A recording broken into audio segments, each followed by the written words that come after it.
ನಮಸ್ತೆ ಸ್ನೇಹಿತರೆ, ಇವತ್ತು ನಾವು ದ್ವಿತೀಯ BA ಮತ್ತು BComನವರಿಗೆ ಇರುವಂತಹ ಕನ್ನಡ ಭಾಷಿಕದಲ್ಲಿ ಎಲ್ಲವನ್ನು ಕೂಡ ಒಂದೇ ವಿಡಿಯೋದಲ್ಲಿ ಸಂಪೂರ್ಣ ವಿವರಣೆಯನ್ನು ತಿಳಿತಾ ಹೋಗುವ ಸ್ನೇಹಿತರೆ. ಒಂದೇ ವಿಡಿಯೋದಲ್ಲಿ ಸಂಪೂರ್ಣ ಕನ್ನಡದ ಒಂದು ತಯಾರಿಯನ್ನು ಮಾಡಿಕೊಳ್ಳುವ ಪರೀಕ್ಷೆಯ ಕೊನೆಯ ಹಂತದ ತಯಾರಿಯಲ್ಲಿದ್ದೇವೆ ನಾವು. ಇನ್ನು ಏನು ಪರೀಕ್ಷೆಗಳೆಲ್ಲ ಆರಂಭ ಆಗ್ತದೆ. ನಾವು ಮೊದಲಿಗೆ ಪರೀಕ್ಷೆ ಇರುವಂಥದ್ದು ಕನ್ನಡ ಪರೀಕ್ಷೆ ಇರುವಂಥದ್ದು, ಆರಂಭದಲ್ಲಿ ಕನ್ನಡ ಪರೀಕ್ಷೆ ಇರುವಂಥದ್ದು. ಅದರಿಂದ ನಾವು ಕನ್ನಡದ ಪರೀಕ್ಷೆಗೆ ತಯಾರಿಯನ್ನು ಮಾಡಿಕೊಳ್ಬೇಕಾಗಿರುವಂಥದ್ದು. ಒಂದೇ ವಿಡಿಯೋದಲ್ಲಿ ಸಂಪೂರ್ಣ ಕನ್ನಡ ಇದ್ದರೆ ನಿಮಗೆ ಓದಲಿಕ್ಕೂ ಕೂಡ ಅನುಕೂಲಕರವಾಗಿರುವಂಥದ್ದು. ಅದರಿಂದ ನಾನು ಇವತ್ತು ಸಾಧ್ಯ ಆದಷ್ಟು ಎಲ್ಲವನ್ನು ಕೂಡ ನಿಮಗೆ ತಿಳಿಸ್ತಾ ಹೋಗ್ತೇನೆ. ಈಗಾಗಲೇ ನೀವು ಪ್ರಶ್ನೆ ಪತ್ರಿಕೆಯನ್ನು ನೋಡಿಕೊಂಡಿದ್ದೀರಾ.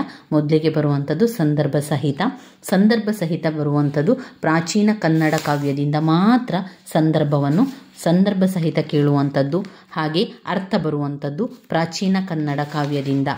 ಹಾಗೆಯೇ ಸಂದರ್ಭ ಸ್ವಾರಸ್ಯ ಹಾಗೆ ಟಿಪ್ಪಣಿ ಬರೆಯುವಂಥದ್ದು, ಅದನ್ನು ಕೂಡ ಕೊಡುವಂಥದ್ದು ಪ್ರಾಚೀನ ಕನ್ನಡ ಕಾವ್ಯದಿಂದ ಮಾತ್ರ ಕೊಡುವಂಥದ್ದು. ಆದ್ದರಿಂದ ವಿಭಾಗ A ಬರುವಂಥದ್ದು ಕೇವಲ ಪ್ರಾಚೀನ ಕನ್ನಡ ಕಾವ್ಯದಿಂದ ಮಾತ್ರ ವಿಭಾಗ A ಕೊಟ್ಟಿದ್ದಾರೆ. ನಂತರ ವಿಭಾಗ Bಯಲ್ಲಿ ಪ್ರಾಚೀನ ಕನ್ನಡ ಕಾವ್ಯದ ಜೊತೆಗೆ ಸಣ್ಣ ಕಥೆಗಳು ಬರ್ತದೆ.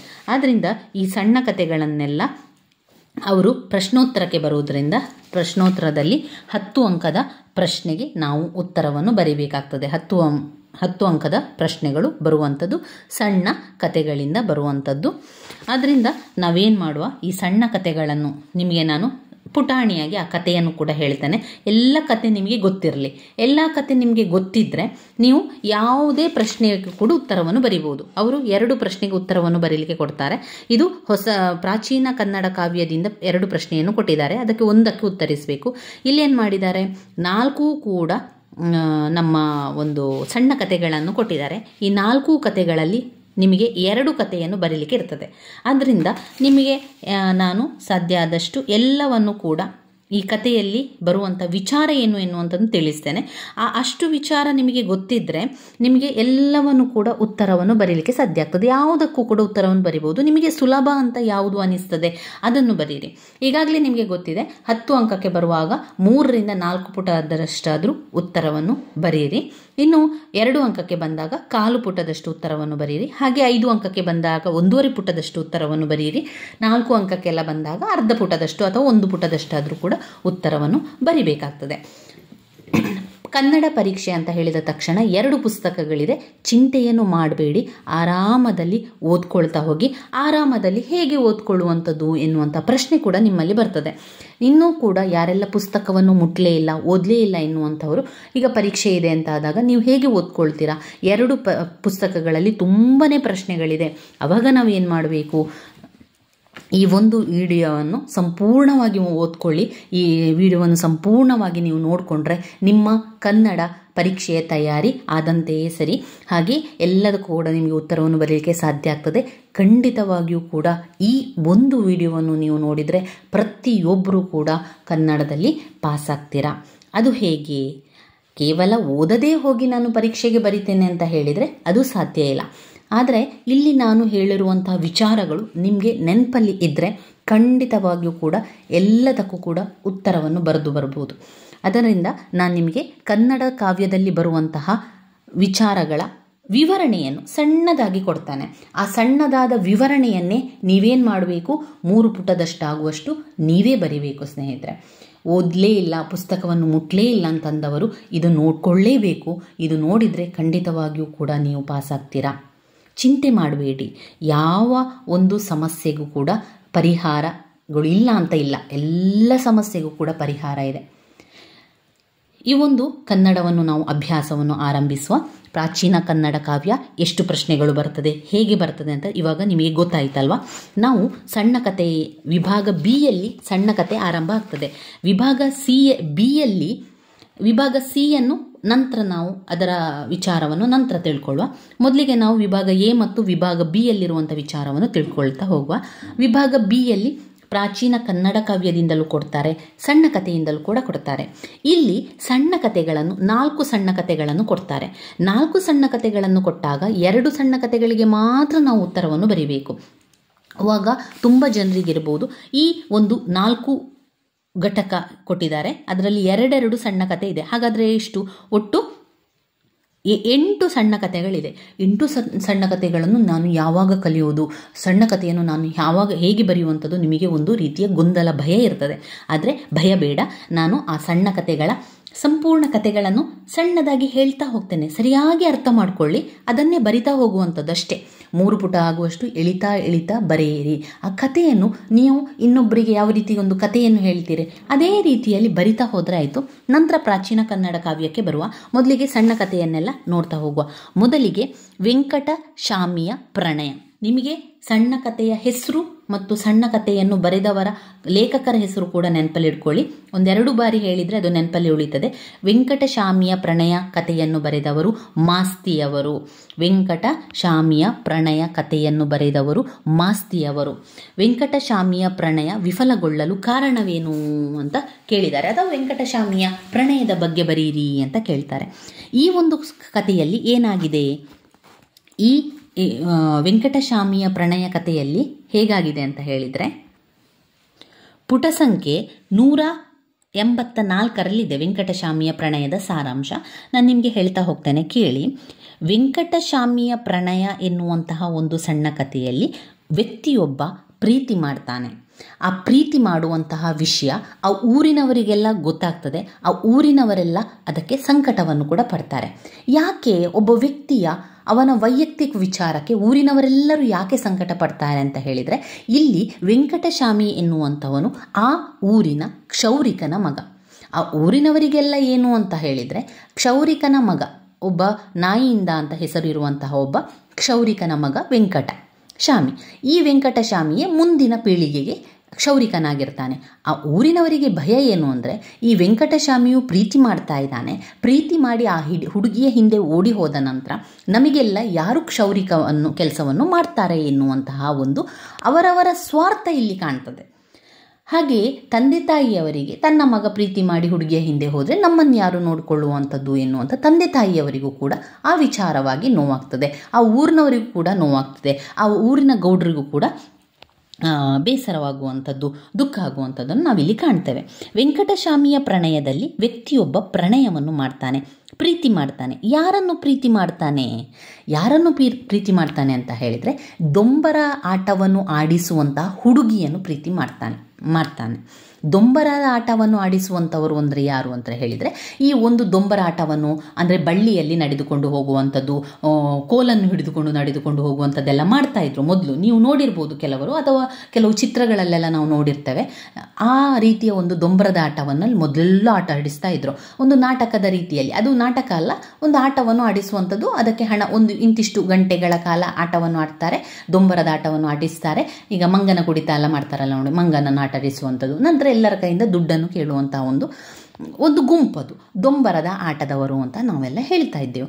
ದೊಂಬರದ ಆಟ ಆಡಿಸುವಂತಹವರು ಬರ್ತಾರೆ. ಅವರು ಒಂದು ಊರಿನಲ್ಲಿ ಇಂತಿಷ್ಟು ಸಮಯ ಅಂತ ಹೇಳಿ ಟೆಂಟ್ ಹಾಕಿ ಕೂತ್ಕೊಂಡಿರ್ತಾರೆ.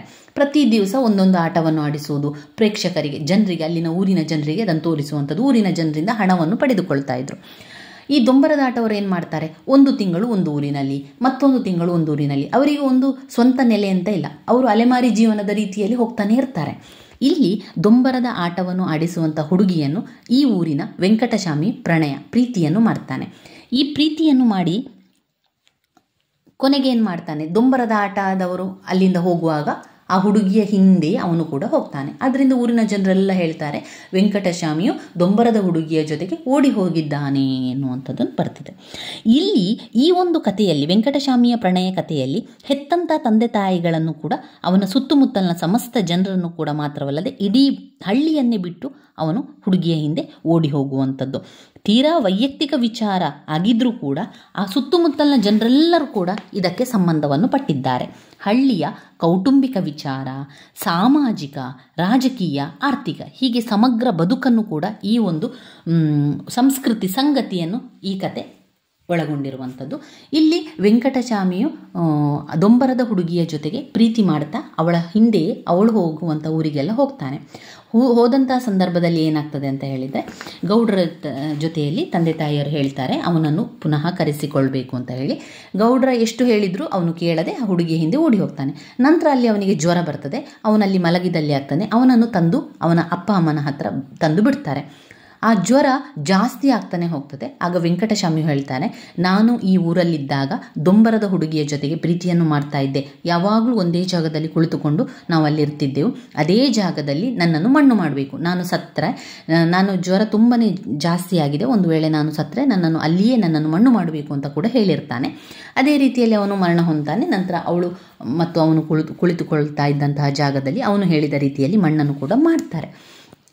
ಈ ಒಂದು ಕಥೆಯಲ್ಲಿ, ಸಣ್ಣ ಕಥೆಯಲ್ಲಿ ಏನಾಗ್ತದೆ ಅಂತ ಹೇಳಿದರೆ, ವೆಂಕಟಸ್ವಾಮಿಯ ಪ್ರಣಯ ಯಾಕೆ ವಿಫಲಗೊಳ್ತದೆ ಅಂತ ಹೇಳಿದರೆ, ಆ ಊರಿನವರಿಗೆ ಯಾರಿಗೂ ಕೂಡ ಇಷ್ಟ ಇರೋದಿಲ್ಲ. ಆ ಊರಿನವರು ಪದೇ ಪದೇ ಅವನನ್ನು ಕರೆದುಕೊಂಡು ಬರ್ತಾರೆ ಕೂಡ, ಅವನು ಹೋಗ್ತಾನೆ.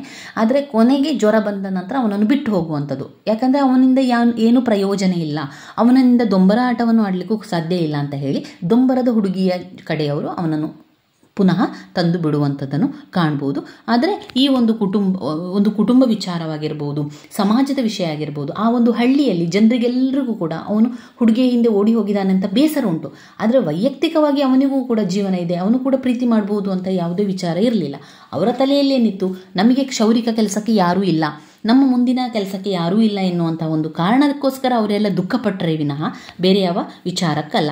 ಆದರೆ ಕೊನೆಯದಾಗಿ ವೆಂಕಟಸ್ವಾಮಿಯ ಪ್ರಣಯ ವಿಫಲ ಆಗ್ತದೆ. ಯಾಕೆ ವಿಫಲ ಆಗ್ತದೆ? ಅವಳ ಹಿಂದೆ ಹೋಗಿರ್ತಾನೆ, ಅವಳು ಕೂಡ ಸುಂದರವಾಗಿರ್ತಾಳೆ. ಆದರೆ ಇವನು ಕಪ್ಪಾಗಿದ್ದು ಅಷ್ಟು ಸುಂದರವಾಗಿರಲಿಲ್ಲ. ಅವಳು ಕೂಡ ಇಷ್ಟಪಡ್ತಾಳೆ. ನಂತರ ಜ್ವರ ಬಂದ ಕಾರಣದಿಂದ ಅವನಿಂದ ಏನೂ ಸಾಧ್ಯ ಇಲ್ಲ, ಅವನಿಗೆಲ್ಲ ಕಡೆ ಹೋಗಲಿಕ್ಕೆ ಸಾಧ್ಯ ಆಗುವುದಿಲ್ಲ ಅಂತ ಹೇಳಿ ಅವನನ್ನು ಬಿಟ್ಟು ಹೋಗುವಂಥದ್ದು. ಇದರಿಂದ ಅವರ ಒಂದು ಪ್ರೀತಿ ವಿಫಲ ಆಗ್ತದೆ. ಇಲ್ಲಿ ಕೂಡ ಹಾಗೆ ಅರ್ಥಗಳೆಲ್ಲ, ಮುಖ್ಯವಾದ ಅರ್ಥಗಳನ್ನು ನೋಡಿಕೊಳ್ಳಿ.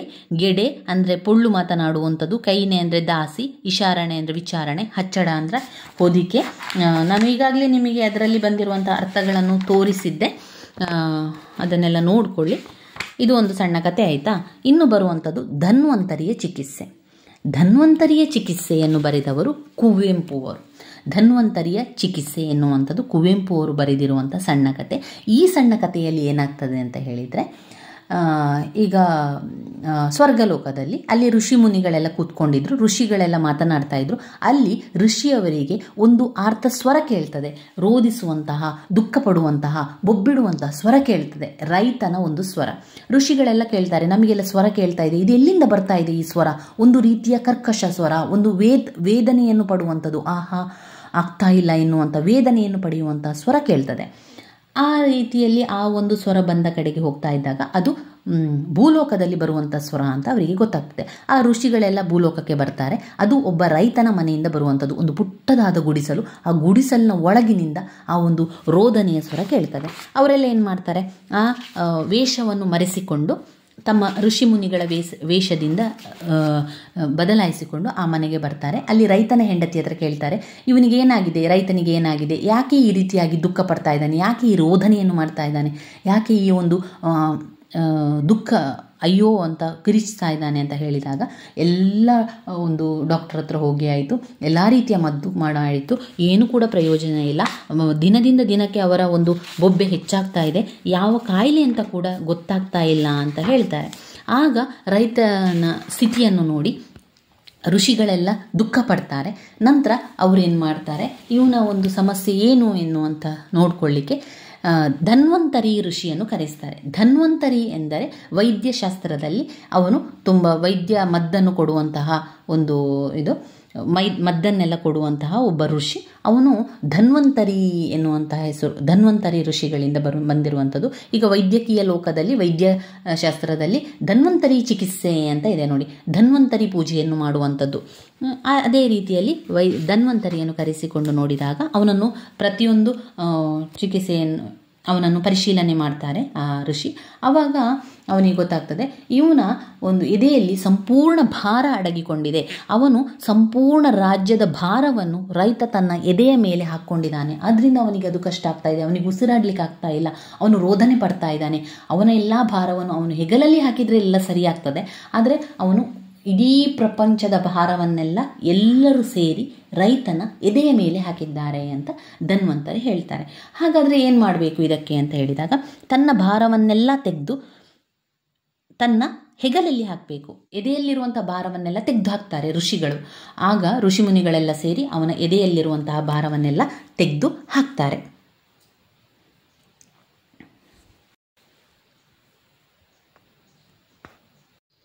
ರೈತರ ಎದೆಯಿಂದ ಆ ಭಾರವನ್ನೆಲ್ಲ ತೆಗೆದು ಬಿಡ್ತಾರೆ. ಯಾರು? ಧನ್ವಂತರಿ ಎನ್ನುವ ಋಷಿ ಮುನಿಯವರು ರೈತರ ಎದೆಯ ಮೇಲಿರುವಂತಹ ರಾಜ್ಯದ ಭಾರವನ್ನು ತೆಗೆದು ಹಾಕಿದರೆ ಆ ಕಾಯಿಲೆ ಸರಿ ಹೋಗ್ತದೆ ಅಂತ ಕಾರಣದಿಂದಾಗಿ ಧನ್ವಂತರಿ ಋಷಿಯವರು ಏನು ಮಾಡ್ತಾರೆ, ರೈತನ ಎದೆಯಿಂದ ಆ ಭಾರವನ್ನೆಲ್ಲ ತೆಗೆದು ಹಾಕ್ತಾರೆ. ಅಂತಹ ಸಂದರ್ಭದಲ್ಲಿ ರೈತನಿಗೆ ಒಂದು ರೀತಿಯ ಖುಷಿ ಸಿಗ್ತದೆ. ಆ ಭಾರವೆಲ್ಲ ನೆಲಕ್ಕೆ ಉರುಳಿದಾಗ ಒಂದು ರೀತಿಯ ನರಳುವಿಕೆ ನಿಧಾನವಾಗಿ ಕಡಿಮೆ ಆಗ್ತಾ ಹೋಗ್ತದೆ. ಶ್ವಾಸ ಸರಿಯಾಗಿ ಬಿಟ್ಟು ಸರಿಯಾಗಿ ಉಸಿರಾಟವನ್ನು ಮಾಡಲಿಕ್ಕೆ ರೈತ ಆರಂಭ ಮಾಡ್ತಾನೆ. ಕಣ್ಣಿನಲ್ಲಿ ಸಂತೋಷದ ಬೆಳಕು ಮಿಂಚು ತುಸು ಹೊತ್ತಿನಲ್ಲಿ ನೋಡುತ್ತಿದ್ದವರಿಗೆ ಆಶ್ಚರ್ಯವಾಗುವಂತೆ ರೈತ ಮೇಲೆದ್ದು ಕುಳಿತುಕೊಳ್ತಾನೆ. ಋಷಿಗಳಿಗೆ ಎಲ್ಲ ಕೈ ಮುಗಿಯುವಂಥದ್ದು ಇದು ಕತೆ. ಅಲ್ಲಿಗೆ ಮುಗಿಯುವಂಥದ್ದು. ರೈತನ ಸ್ಥಿತಿಗತಿಯನ್ನು ಅವಲೋಕಿಸುವಂಥದ್ದು. ಮನುಷ್ಯ ಎಷ್ಟೇ ಹಿರಿಯ ಸಂಸ್ಕೃತಿ ನಾಗರಿಕತೆಗಳನ್ನು ಕಟ್ಟಿಕೊಂಡು ಮೇಲೇರಿದರೂ ಅವನು ಹೊಟ್ಟೆಗೆ ತಿನ್ನಬೇಕಾದದ್ದು ಅನ್ನವನ್ನು. ಅದನ್ನು ಬೆಳೆಯುವವರು ಯಾರು? ಅದನ್ನು ಬೆಳೆಯುವವರು ರೈತ ಮಾತ್ರ. ಇಂದು ಭಾರತ ದೇಶ ಜಾಗತೀಕರಣದ ಹೆಸರಿನಲ್ಲಿ ಅಂತಾರಾಷ್ಟ್ರೀಯ ಒಪ್ಪಂದಗಳನ್ನು ಮಾಡಿಕೊಂಡು ಆರ್ಥಿಕ ಉದಾರೀಕರಣ, ಉದಾರ ಬಂಡವಾಳ ನೀತಿ, ಮಾಲ್ ಸಂಸ್ಕೃತಿ, ಚಿಲ್ಲರೆ ಸಗಟು ವ್ಯಾಪಾರದಲ್ಲಿ ವಿದೇಶಿಯರು ಸಹ ಭಾಗಿತ್ವ ಸೃಷ್ಟಿಸುತ್ತದೆ. ಅಂತಾರಾಷ್ಟ್ರೀಯ ಒತ್ತಡಗಳ ಕಾರಣ ರಾಜಕೀಯ ಧುರೀಣರು ಮಾಡುವ ಎಲ್ಲ ಆರ್ಥಿಕ ನೀತಿಗಳ ಹೊಡೆತ ನೇರವಾಗಿ ಬೀಳುವುದು ಹಳ್ಳಿಯಲ್ಲಿ ದುಡಿಯುವಂತಹ ರೈತನ ಮೇಲೆ, ಸಾಮಾನ್ಯ ಮನುಷ್ಯನ ಮೇಲೆ. ಇಂತಹ ಸಮಸ್ಯೆಯ ಸುಳಿಯನ್ನು ಕುವೆಂಪು ಅವರು ತಮ್ಮ ಒಂದು ಕಥೆಯಲ್ಲಿ ಚಿಂತಿಸಿದ್ದಾರೆ. ಧನ್ವಂತರಿ ಎನ್ನುವಂತಹ ಸಣ್ಣ ಕಥೆಯಲ್ಲಿ ಕುವೆಂಪು ಅವರು ವಿವರಿಸಿರುವಂಥದ್ದು ಧನ್ವಂತರಿಯ ಚಿಕಿತ್ಸೆ. ಇನ್ನು ಬರುವಂತಹ ಒಂದು ಸಣ್ಣ ಕತೆ ಮನುವಿನ ರಾಣಿ. ಕೊಡಗಿನ ಗೌರಮ್ಮ ಬರೆದಿರುವಂತಹ ಸಣ್ಣ ಕತೆ ಮನುವಿನ ರಾಣಿ. ಇಲ್ಲಿ ಪ್ರೀತಿಯ ಬಗ್ಗೆ ಇರುವಂಥದ್ದು. ಹೆಣ್ಣೊಬ್ಬಳ ಸಮಸ್ಯೆಯೊಂದನ್ನು ವಿವರಿಸ್ತಾರೆ. ಹೆಣ್ಣೊಬ್ಬಳು ಯಾವ ರೀತಿ ಸಮಸ್ಯೆಗೆ ಸಿಲುಕಿಕೊಳ್ಳುತ್ತಾಳೆ ಎನ್ನುವಂಥದ್ದನ್ನು ನೋಡ್ಬೋದು. ಇಲ್ಲಿ ರಾಜಮ್ಮ ಮನುವನ್ನು ಪ್ರೀತಿಸುವಂಥದ್ದು, ಮನುವನ್ನು ಪ್ರೀತಿಸಿ ಅವನ ಜೊತೆಗೆ ಇರುವಂಥದ್ದು ಈ ಒಂದು ಕಥೆಯಲ್ಲಿ ಬರುವಂಥದ್ದು. ಕೊಡಗಿನ ಗೌರಮ್ಮ.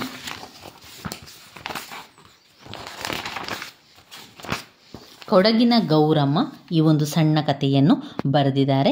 ಇಲ್ಲಿ ಈ ಕಥೆಯಲ್ಲಿ ಏನಾಗ್ತದೆ ಅಂತ ಹೇಳಿದರೆ, ಇಲ್ಲಿ ಒಂದು ವೇಶ್ಯಾವಟಿಕೆ ನಡೀತಾ ಇರ್ತದೆ. ವೇಶ್ಯಾವಟಿಕೆ ಎನ್ನುವಂಥದ್ದು ಆ ಒಂದು ಊರಿನಲ್ಲಿ ಕಪ್ಪು ಚುಕ್ಕೆ ಆಗಿರ್ತದೆ. ಸಾಮಾಜಿಕ ಅನಿಷ್ಟ ಸಂಕೇತ, ಸಾಮಾಜಿಕ ಪಿಡುಕು ಅಂತ ಹೇಳ್ಬೋದು. ಇಲ್ಲಿ ವೇಶ್ಯೆಯವರ ಅಸ್ತಿತ್ವ ಸಮಾಜದ ಗೌರವದ ಘನತೆ ಸಂಕೇತವಲ್ಲ ಎನ್ನುವಂತ ಹೇಳ್ತಾ ಇರ್ತಾರೆ. ಇಲ್ಲಿ ಮನುವಿನ ರಾಣಿ ಎನ್ನುವಂತಹ ಕಥೆಯಲ್ಲಿ ಒಬ್ಬ ಹೆಣ್ಣು ಮಗಳ ಚಿತ್ರಣವನ್ನು ಒಂದು ಶೋಷಿಸುವಂತೆ ಕಾಣ್ತದೆ. ರಾಜಮ್ಮ ವೇಶ್ಯೆಯೊಬ್ಬಳ ಮಗಳಾದರೂ ಅವಳಲ್ಲಿ ತಾನು ಪ್ರೀತಿಸಿದವರಿಗೆ ನಿಷ್ಠಳಾಗಿ ಬದುಕಬಲ್ಲಂತಹ ಪ್ರತಿವ್ರತ ಮನೋಭಾವ ಧರ್ಮವಿರ್ತದೆ. ಇನ್ನು ಎಳೆಯ ಹುಡುಗನಾದಂತಹ ಮೋಹನನಿಗೆ ತಿಳಿದಿರ್ತದೆ.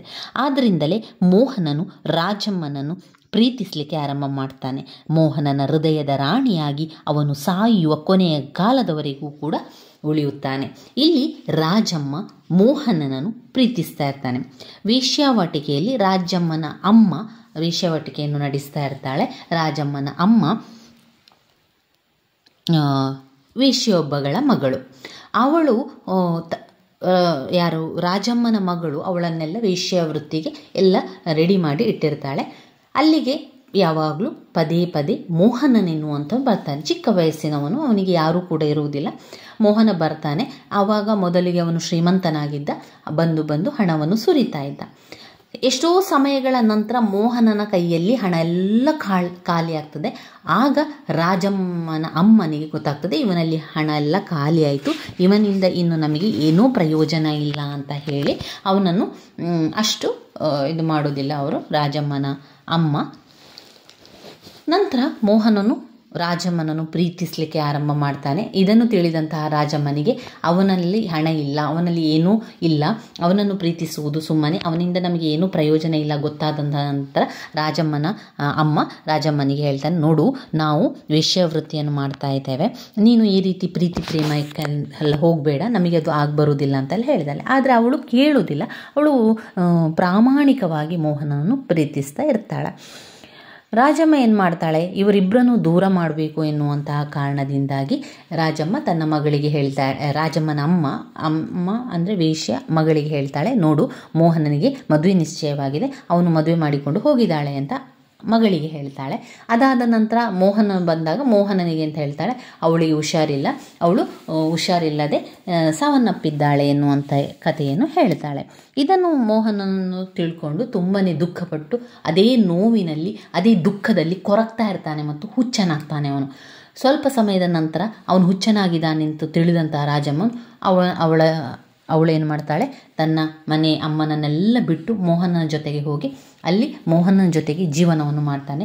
ಅದಕ್ಕೆ ಬೇಕಷ್ಟು ಚಿಕಿತ್ಸೆಗಳನ್ನೆಲ್ಲ ಕೊಡಿಸ್ತಾಳೆ. ಅನೇಕ ವೈದ್ಯರ ಬಳಿಗೆ ಹೋಗ್ತಾಳೆ, ಆಸ್ಪತ್ರೆಗೆ ಕರೆದುಕೊಂಡು ಹೋಗಿ ಮೋಹನನನ್ನು ಸರಿ ಮಾಡಬೇಕು ಎನ್ನುವ ಕಾರಣದಿಂದಾಗಿ ತುಂಬ ಮದ್ದಿಗೆ ಹಣವನ್ನು ಖರ್ಚು ಮಾಡ್ತಾಳೆ. ಅವಳಲ್ಲೀಗ ಯಾವುದೇ ಹಣ ಇಲ್ಲ, ಎಲ್ಲ ಹಣ ಎಲ್ಲ ಖಾಲಿಯಾಯಿತು. ನಂತರ ಅವನಿಗೆ ಹುಚ್ಚು ಸ್ವಲ್ಪ ಕಡಿಮೆ ಆಗ್ತಾ ಇತ್ತು. ನನ್ನ ರಾಣಿ ಅಂತಲೇ ಅವನು ಕರೀತಾ ಇದ್ದ, ಮನುವಿನ ರಾಣಿ ಅಂತಲೇ ಅವನು ಹೇಳ್ತಾ ಇದ್ದ. ಕೊನೆಗಾಲದಲ್ಲಿ ಅವನಿಗೆ ತುಂಬಾ ಹುಷಾರಿಲ್ಲದೆ ಆಗಿ ಅವನು ಸಾವನ್ನು ಕೂಡ ಅಪ್ತಾನೆ. ಆದರೆ ಅವಳು ಪ್ರಾಮಾಣಿಕವಾಗಿ ಪ್ರೀತಿಸ್ತಾ ಇದ್ಲು. ಕೊಡಗಿನ ಗೌರಮ್ಮ ಬರೆದಿರುವಂತಹ ಕಥೆಯಲ್ಲಿ ಈ ಒಂದು ಪಾತ್ರದಲ್ಲಿ ಆಂತರಿಕ ಮನೋಧರ್ಮವನ್ನು ಚಿತ್ರಿಸುವಂತಹ ಕಲಾವಂತಿಕೆ ಇಲ್ಲಿ ಕಾಣ್ತದೆ. ಗೌರಮ್ಮನವರ ಬಹುಪಾಲು ಕಥೆಗಳ ಕೇಂದ್ರ ಹೆಣ್ಣಿನ ಸಮಸ್ಯೆಗಳಾಗಿದೆ. ಮನುವಿನ ರಾಣಿ ಎನ್ನುವಂಥ ಸಣ್ಣ ಕಥೆಯಲ್ಲಿ ಕೂಡ ವೇಶ್ಯೆಯಲ್ಲಿರುವಂತಹ ಹೃದಯವಂತಿಕೆ ಬಗ್ಗೆ ತಿಳಿಸುವಂಥದ್ದು. ವೇಶ್ಯೆಯಲ್ಲಿ ಹುಟ್ಟಿದಂತಹ ಹೆಣ್ಣು ಮಗಳು ತನ್ನ ಪ್ರೇಮಕ್ಕಾಗಿ ತನ್ನ ಇಡೀ ಜೀವನವನ್ನೇ ಮೋಹನನ್ನು ನೋಡಿಕೊಳ್ಳುವುದರಲ್ಲಿ ಮುಡಿಪಾಗಿಡ್ತಾಳೆ. ಮನುವಿನ ರಾಣಿಯಾಗಿ ಕಾಣುವಂಥದ್ದು ಇಲ್ಲಿ ನೀವು ನೋಡ್ಬೋದು. ಕೊನೆಯದಾಗಿ ಅವಳು ಒಂದು ಊರಿನಲ್ಲಿ ಮೋಹನ ಜೊತೆಗೆ ಇರಬೇಕಾದ್ರೆ ಯಾರು ಕೂಡ ಅವರಿಗೆ ಸಹಾಯವನ್ನು ಮಾಡ್ತಾ ಇರಲಿಲ್ಲ.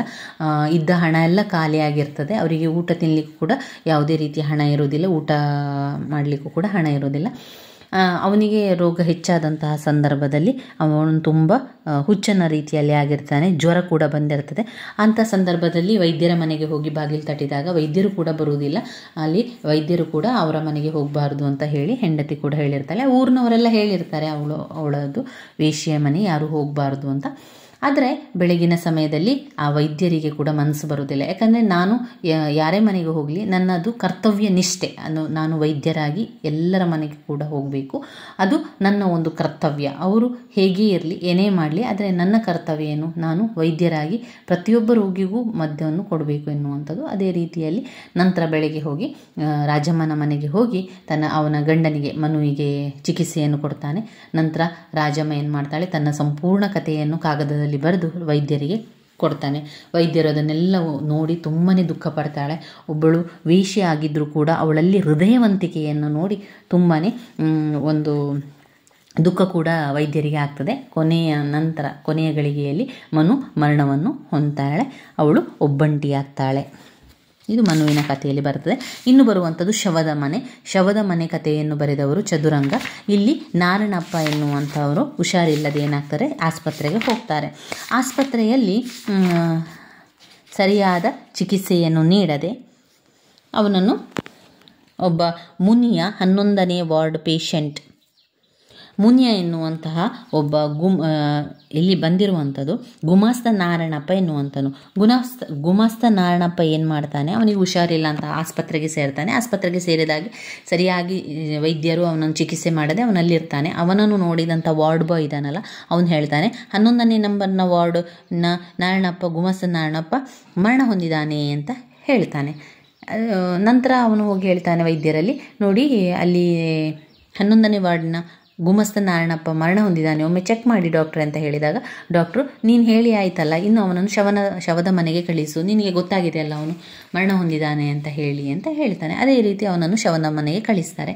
ಇಲ್ಲಿ ವೈದ್ಯರು ನಿರ್ಲಕ್ಷ್ಯವನ್ನು ತೋರಿಸ್ತಾರೆ ಮತ್ತು ವೈದ್ಯರು ಮತ್ತು ನರ್ಸ್ ಅಲ್ಲಿ ಅವರ ಏಕಾಂತದಲ್ಲಿ ಇರ್ತಾರೆ. ಹಾಗೆ ಅವರು ಅವರದೇ ಒಂದು ಲೋಕದಲ್ಲಿ ಇರುವ ಕಾರಣ ಇಲ್ಲಿ ಬಂದಂತಹ ರೋಗಿಯನ್ನು ಸರಿಯಾಗಿ ತಪಾಸಣೆ ಕೂಡ ಮಾಡುವುದಿಲ್ಲ. ಈ ಕಥೆಯಲ್ಲಿ ಗುಮಾಸ್ತ ನಾರಾಯಣಪ್ಪ ಶವದ ಮನೆಯಲ್ಲಿ ಜೀವಂತವಾಗಿ ಅವನನ್ನು ಹಾಕ್ತಾರೆ.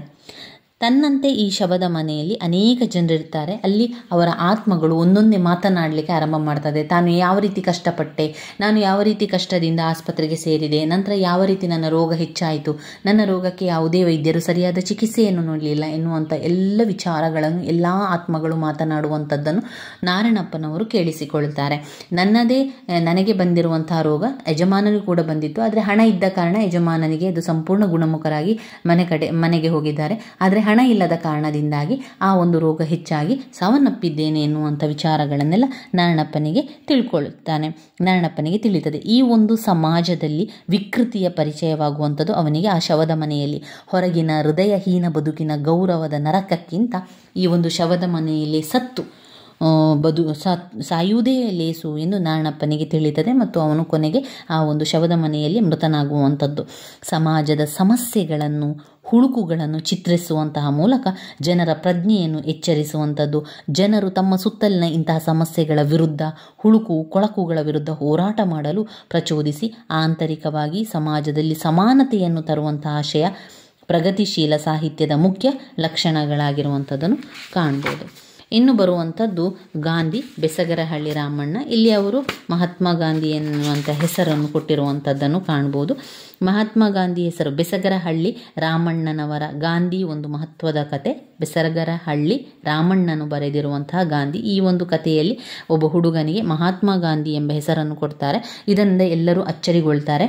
ಅವರು ಹುಷಾರಿಲ್ಲ ಅಂತ ಹೇಳಿ, ಆರೋಗ್ಯ ಸರಿ ಇಲ್ಲದ ಕಾರಣ ಆಸ್ಪತ್ರೆಗೆ ಸೇರ್ತಾರೆ. ಆ ಆಸ್ಪತ್ರೆಯಲ್ಲಿ ಸರಿಯಾಗಿ ಚಿಕಿತ್ಸೆಯನ್ನು ಕೂಡ ನೀಡೋದಿಲ್ಲ. ಮತ್ತೆ ಮರುಹುಟ್ಟು ಪಡೆದು ಬಂದರೂ ಕೂಡ ಬಳ್ಳೆಗೆರೆ ಮಹಾತ್ಮ ಗಾಂಧೀಜಿ ಹೇಳ ಹೆಸರಿಲ್ಲದೆ ಸಾಮಾಜಿಕ ಸಂದರ್ಭದಲ್ಲಿ ಕನಿಷ್ಠ ಅಗತ್ಯವನ್ನು ಪಡೆಯಲು ಹೆಣಗಾಡಿ ಜೀವನದಲ್ಲಿ ಜಿಗುಪ್ಸೆ ಹೊಂದಿ ಮೃತಪಟ್ಟನು. ಹಾಗೆ ಮೃತ ಹೊಂದುವುದು ಅನಿವಾರ್ಯ ಅಂದರೆ ನಿಜವಾದ ಗಾಂಧಿ ಮತ್ತೆ ಮರಳಿ ಹುಟ್ಟಿ ಬಂದರು. ಕೊನೆಗೆ ಅವರಿಗೆ ಸಾಮಾಜಿಕ ಆರ್ಥಿಕ ಪರಿಸರದಲ್ಲಿ ಸಿಗುವ ಮಾನ್ಯತೆ ಕಥೆಯಲ್ಲಿನ ಮಹಾತ್ಮ ಗಾಂಧಿಗೆ ಸಿಕ್ಕದ್ದೇ ಆಗಿರ್ತದೆ. ಅಂದರೆ ಅವನು ಇಲ್ಲಿ ಮಹಾತ್ಮ ಗಾಂಧಿ ಎಂಬ ಹೆಸರನ್ನು ಹೊಂದಿರ್ತಾನೆ. ಅವನಿಗೆ ಆರೋಗ್ಯ ಸರಿಯಿಲ್ಲ ಅಂತ ಆಸ್ಪತ್ರೆಗೆ ಸೇರಿದಾಗ ಅಲ್ಲಿ ಸರಿಯಾದ ವೈದ್ಯಕೀಯ ಚಿಕಿತ್ಸೆ ಕೂಡ ಸಿಗುವುದಿಲ್ಲ. ಅವನನ್ನು ವಿಚಾರಿಸಿದಂತಹ ವೈದ್ಯರು ಇದಕ್ಕೆ ಬೇಕಾದಂತಹ ಎಲ್ಲ ರೀತಿಯ ಮದ್ದುಗಳನ್ನು, ಮೆಡಿಸಿನ್ಗಳನ್ನು ಹೊರಗಿನಿಂದ ತಂದು ಕೊಡಬೇಕು ಅಂತ ಕೇಳ್ತಾರೆ. ಎಲ್ಲಿ ಸರಕಾರಿ ಆಸ್ಪತ್ರೆಯಲ್ಲಿ ಸರಿಯಾದ ಚಿಕಿತ್ಸೆಯನ್ನು ಕೊಡುವುದಿಲ್ಲ, ನಿರ್ಲಕ್ಷ್ಯವನ್ನು ತೋರಿಸ್ತಾರೆ.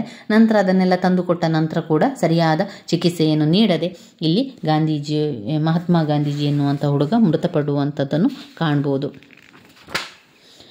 ಇನ್ನು ಬರುವಂಥದ್ದು ರೊಟ್ಟಿ ಸಣ್ಣ ಕತೆ. ಪಿ ಲಂಕೇಶ್ ಅವರು ಬರೆದಿರುವಂತಹ ರೊಟ್ಟಿ. ಈ ಒಂದು ರೊಟ್ಟಿ ಕಥೆಯಲ್ಲಿ ಏನಾಗ್ತದೆ ಅಂತ ಹೇಳಿದರೆ, ರೊಟ್ಟಿ ಕಥೆಯು ಹಸಿವಿನ ಸಮಸ್ಯೆಯ ಸುತ್ತ ಹೆಣೆದಿರುವಂತಹ ಒಂದು ಕಾಲ್ಪನಿಕ ಸೃಷ್ಟಿ. ಹಸಿವೆಯೊಂದಿಗೆ ಶೋಷಣೆ ಎಂಬುದು ಸಮಾಜದಲ್ಲಿ ಹಲವು ಸ್ತರಗಳಲ್ಲಿ ನಡೆಯುತ್ತದೆ ಎಂಬುದು ಸಾಂಕೇತಿಕವಾಗಿ ಸೂಚಿಸುತ್ತದೆ. ಒಟ್ಟಿನಲ್ಲಿ ಇಲ್ಲಿ ಶೋಷಣೆ, ಅಸಮಾನತೆ, ದಾರಿದ್ರ್ಯತೆ ಎಲ್ಲ ವಿಷಯಗಳು ಇದರಲ್ಲಿ ಬರುವಂಥದ್ದನ್ನು ಕಾಣ್ಬೋದು. ರೊಟ್ಟಿ ಎನ್ನುವಂತಹ ಕಥೆಯಲ್ಲಿ ಇಲ್ಲಿ ನಾವು ರೊಟ್ಟಿಯ ಕಥೆಯಲ್ಲಿ ನೋಡಿದರೆ, ಕತೆ ಸಂಪೂರ್ಣವಾಗಿ ಸಿಂಗಾರಪೇಟೆಯ ರೈಲ್ವೆ ನಿಲ್ದಾಣದಲ್ಲಿ ಇರ್ತದೆ. ಸಿಂಗಾರಪೇಟೆಯ ರೈಲ್ವೆ ನಿಲ್ದಾಣದಲ್ಲಿ ಮುಕ್ತಾಯವಾಗುವಂಥದ್ದನ್ನು ಕಾಣ್ಬೋದು.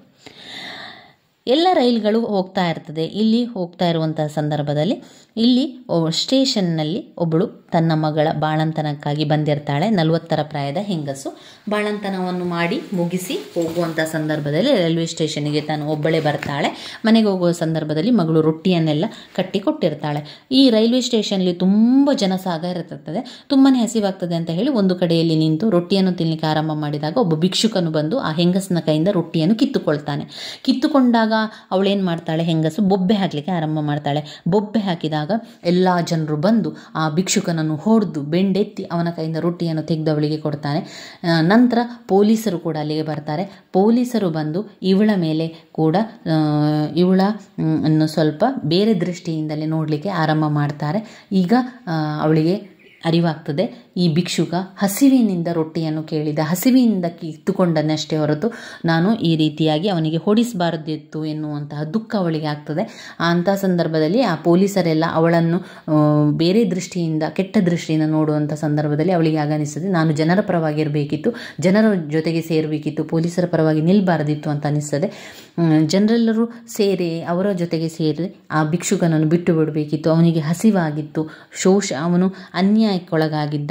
ಅಂತಹ ಸಂದರ್ಭದಲ್ಲಿ ಅವನಿಗೆಲ್ಲರೂ ಕೂಡ ಪೆಟ್ಟನ್ನು ಕೊಟ್ಟು ಆ ಭಿಕ್ಷುಕನನ್ನು ಪೆಟ್ಟು ಕೊಡುವಂಥದ್ದನ್ನು ತಡೀಲಿಕ್ಕೆ ಹೋದಾಗ ಪೊಲೀಸರು ಬರ್ತಾರೆ. ಪೊಲೀಸರಿಂದ ಅವಳು ಪೊಲೀಸರ ಕೈಗೆ ಸಿಕ್ಕಿ ಪೊಲೀಸರು ಒಂದು ರೀತಿಯ ಕೆಟ್ಟ ದೃಷ್ಟಿಯಿಂದ ನೋಡಿದಾಗ ಅವಳಿಗೆ ಅರಿವಾಗ್ತದೆ, ನಾನು ಆ ರೀತಿ ಮಾಡಬಾರ್ದಿತ್ತು. ಸಮಾಜದಲ್ಲಿ ಕಾಮುಕ ದೃಷ್ಟಿ ಬೀರಿದ ಪೊಲೀಸ್ ಅವಳನ್ನು ಒಂದು ರಿಸರ್ವ್ ದಳಕ್ಕೆ ಒಪ್ಪಿಸುತ್ತಾನೆ. ಆಗ ಅವಳಿಗೆ ತಾನು ಜನರೊಂದಿಗೆ ಒಂದಾಗಬೇಕಿತ್ತು, ನಾನು ಪೊಲೀಸರೊಟ್ಟಿಗೆ ಹೋಗಬಾರ್ದಿತ್ತು ಅಂತ ಅನಿಸುವಂಥದ್ದು. ಭಿಕ್ಷುಕನಿಗೆ ಆಹಾರ ನೀಡಬೇಕು ಎಂದು ಅವಳಿಗೆ ಆ ಒಂದು ರೀತಿಯ ಅಂತಃಕರಣದಿಂದ ತುಂಬಾ ದುಃಖ ಉಕ್ಕಿ ಬರ್ತಾ ಇತ್ತು. ಆ ಪೊಲೀಸರ ಅಸಹ್ಯ ರಕ್ಷಣೆಗೆ ಸಹಿಸಬೇಕಾಯಿತು ಅಂತ ಹೇಳುವಂಥದ್ದನ್ನು ಕಥೆಯಲ್ಲಿ ಕಾಣ್ತದೆ. ಒಂದು ಪುಟ್ಟ ಕಥೆ ಅದು, ಆ ರೀತಿಯಾಗಿ ಬರೆದ್ರಾಯಿತು. ಇನ್ನು ಬರುವಂಥದ್ದು ಮಾರಿಕೊಂಡನವನು ದೇವನೂರು ಮಹಾದೇವ. ಮಾರಿಕೊಂಡವರು ದೇವನೂರು ಮಹಾದೇವ.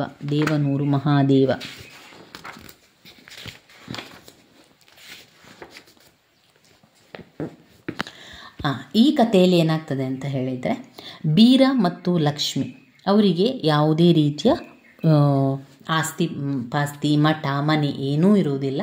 ಅವರು ರೈಲಿನಲ್ಲಿ ಹೋಗ್ತಾ ಇರುವಂತಹ ಸಂದರ್ಭದಲ್ಲಿ ಅವರಿಗೆ ಒಬ್ಬ ಗೌಡ್ರು ಸಿಗ್ತಾನೆ. ಗೌಡ್ರು ಈ ರೈಲಿನಲ್ಲಿ ಸಿಕ್ಕಿದಾಗ ಯಾರೂ ಇಲ್ಲ ಅಂತ ಗೊತ್ತಾದಾಗ, ನಮ್ಮ ಒಂದು ಮೈಸೂರಿನಲ್ಲಿ ನಮ್ಮ ಒಂದು ತೋಟ ಇದೆ, ಆ ತೋಟದ ಮನೆಗೆ ಕಾವಲಾಗಿ ಬೇಕು, ತೋಟವನ್ನು ನೋಡ್ಕೊಳ್ಳಿಕ್ಕೆ ಜನ ಬೇಕು, ನೀವು ಅಲ್ಲಿಗೆ ಬಂದು ಇದ್ದು ಬಿಡಿ ಅಂತ ಗೌಡ್ರು ಹೇಳ್ತಾರೆ. ಗೌಡ್ರು ತುಂಬಾ ಒಳ್ಳೆಯವರಾಗಿದ್ದರು. ಬೀರ ಮತ್ತು ಲಕ್ಷ್ಮಿ ಆ ಒಂದು ಗೌಡ್ರ ತೋಟದ ಮನೆಗೆ ಬಂದು ತೋಟವನ್ನು ನೋಡ್ಕೊಳ್ಳಿಕ್ಕೆ ಅಲ್ಲಿ ಇರ್ತಾರೆ. ಇಂತಹ ಸಂದರ್ಭದಲ್ಲಿ ಗೌಡ್ರಿಗೆ ಒಬ್ಬನೇ ಒಬ್ಬ ಮಗ ಕಿಟ್ಟಪ್ಪ ಎನ್ನುವಂತಿದ್ದ. ಅವನದ್ದು ತುಂಬ ಕೆಟ್ಟ ಬುದ್ಧಿಯಾಗಿತ್ತು. ಅವನು ಕುಡಿಯುವಂಥದ್ದು, ಕೆಟ್ಟ ಕೆಲಸಗಳನ್ನು ಮಾಡುವಂಥದ್ದು, ಈ ರೀತಿಯಾಗಳೆಲ್ಲ ಮಾಡ್ತಾ ಇದ್ದ. ಈ ಗೌಡ್ರ ಮಗ ಪದೇ ಪದೇ ಆ ಮೈಸೂರಿನ ಒಂದು ತೋಟದ ಮನೆಗೆ ಬರ್ತಾ ಇದ್ದ. ಅಲ್ಲಿ ಬೀರ ಮತ್ತು ಲಕ್ಷ್ಮಿಯ ಜೊತೆಗೆ ಇದ್ದು ಲಕ್ಷ್ಮಿಯ ಕೈಯಲ್ಲಿ ಆಹಾರಗಳನ್ನೆಲ್ಲ ತಯಾರಿಸಿ, ಕೋಳಿ ಪದಾರ್ಥಗಳನ್ನೆಲ್ಲ ಮಾಡಿಸಿ ತಿಂತಾ ಇದ್ದ. ಹಾಗೆಯೇ ಅಲ್ಲಿ ಹೋಗಿ ಎಲ್ಲ ರೀತಿಯ ಕಿರುಕುಳವನ್ನು ಕೊಡ್ತಾ ಇದ್ದ. ಅಷ್ಟೇ ಅಲ್ಲದೆ ಲಕ್ಷ್ಮಿಯನ್ನು ಕೂಡ, ಅವನು ಬೀರನ ಹೆಂಡತಿ ಲಕ್ಷ್ಮಿಯನ್ನು ಕೂಡ ಪದೇ ಪದೇ ಕರೀತಿದ್ದ. ಅವರಿಬ್ಬರು ಕೂಡ, ಬೀರ ಮತ್ತು ಗೌಡ್ರ ಮಗ ಇಬ್ಬರು ಕಂಠಪೂರ್ತಿ ಕುಡಿದುಕೊಂಡು ಎಲ್ಲವನ್ನು ಮದ್ಯಪಾನವನ್ನು ಮಾಡ್ತಾಯಿದ್ರು.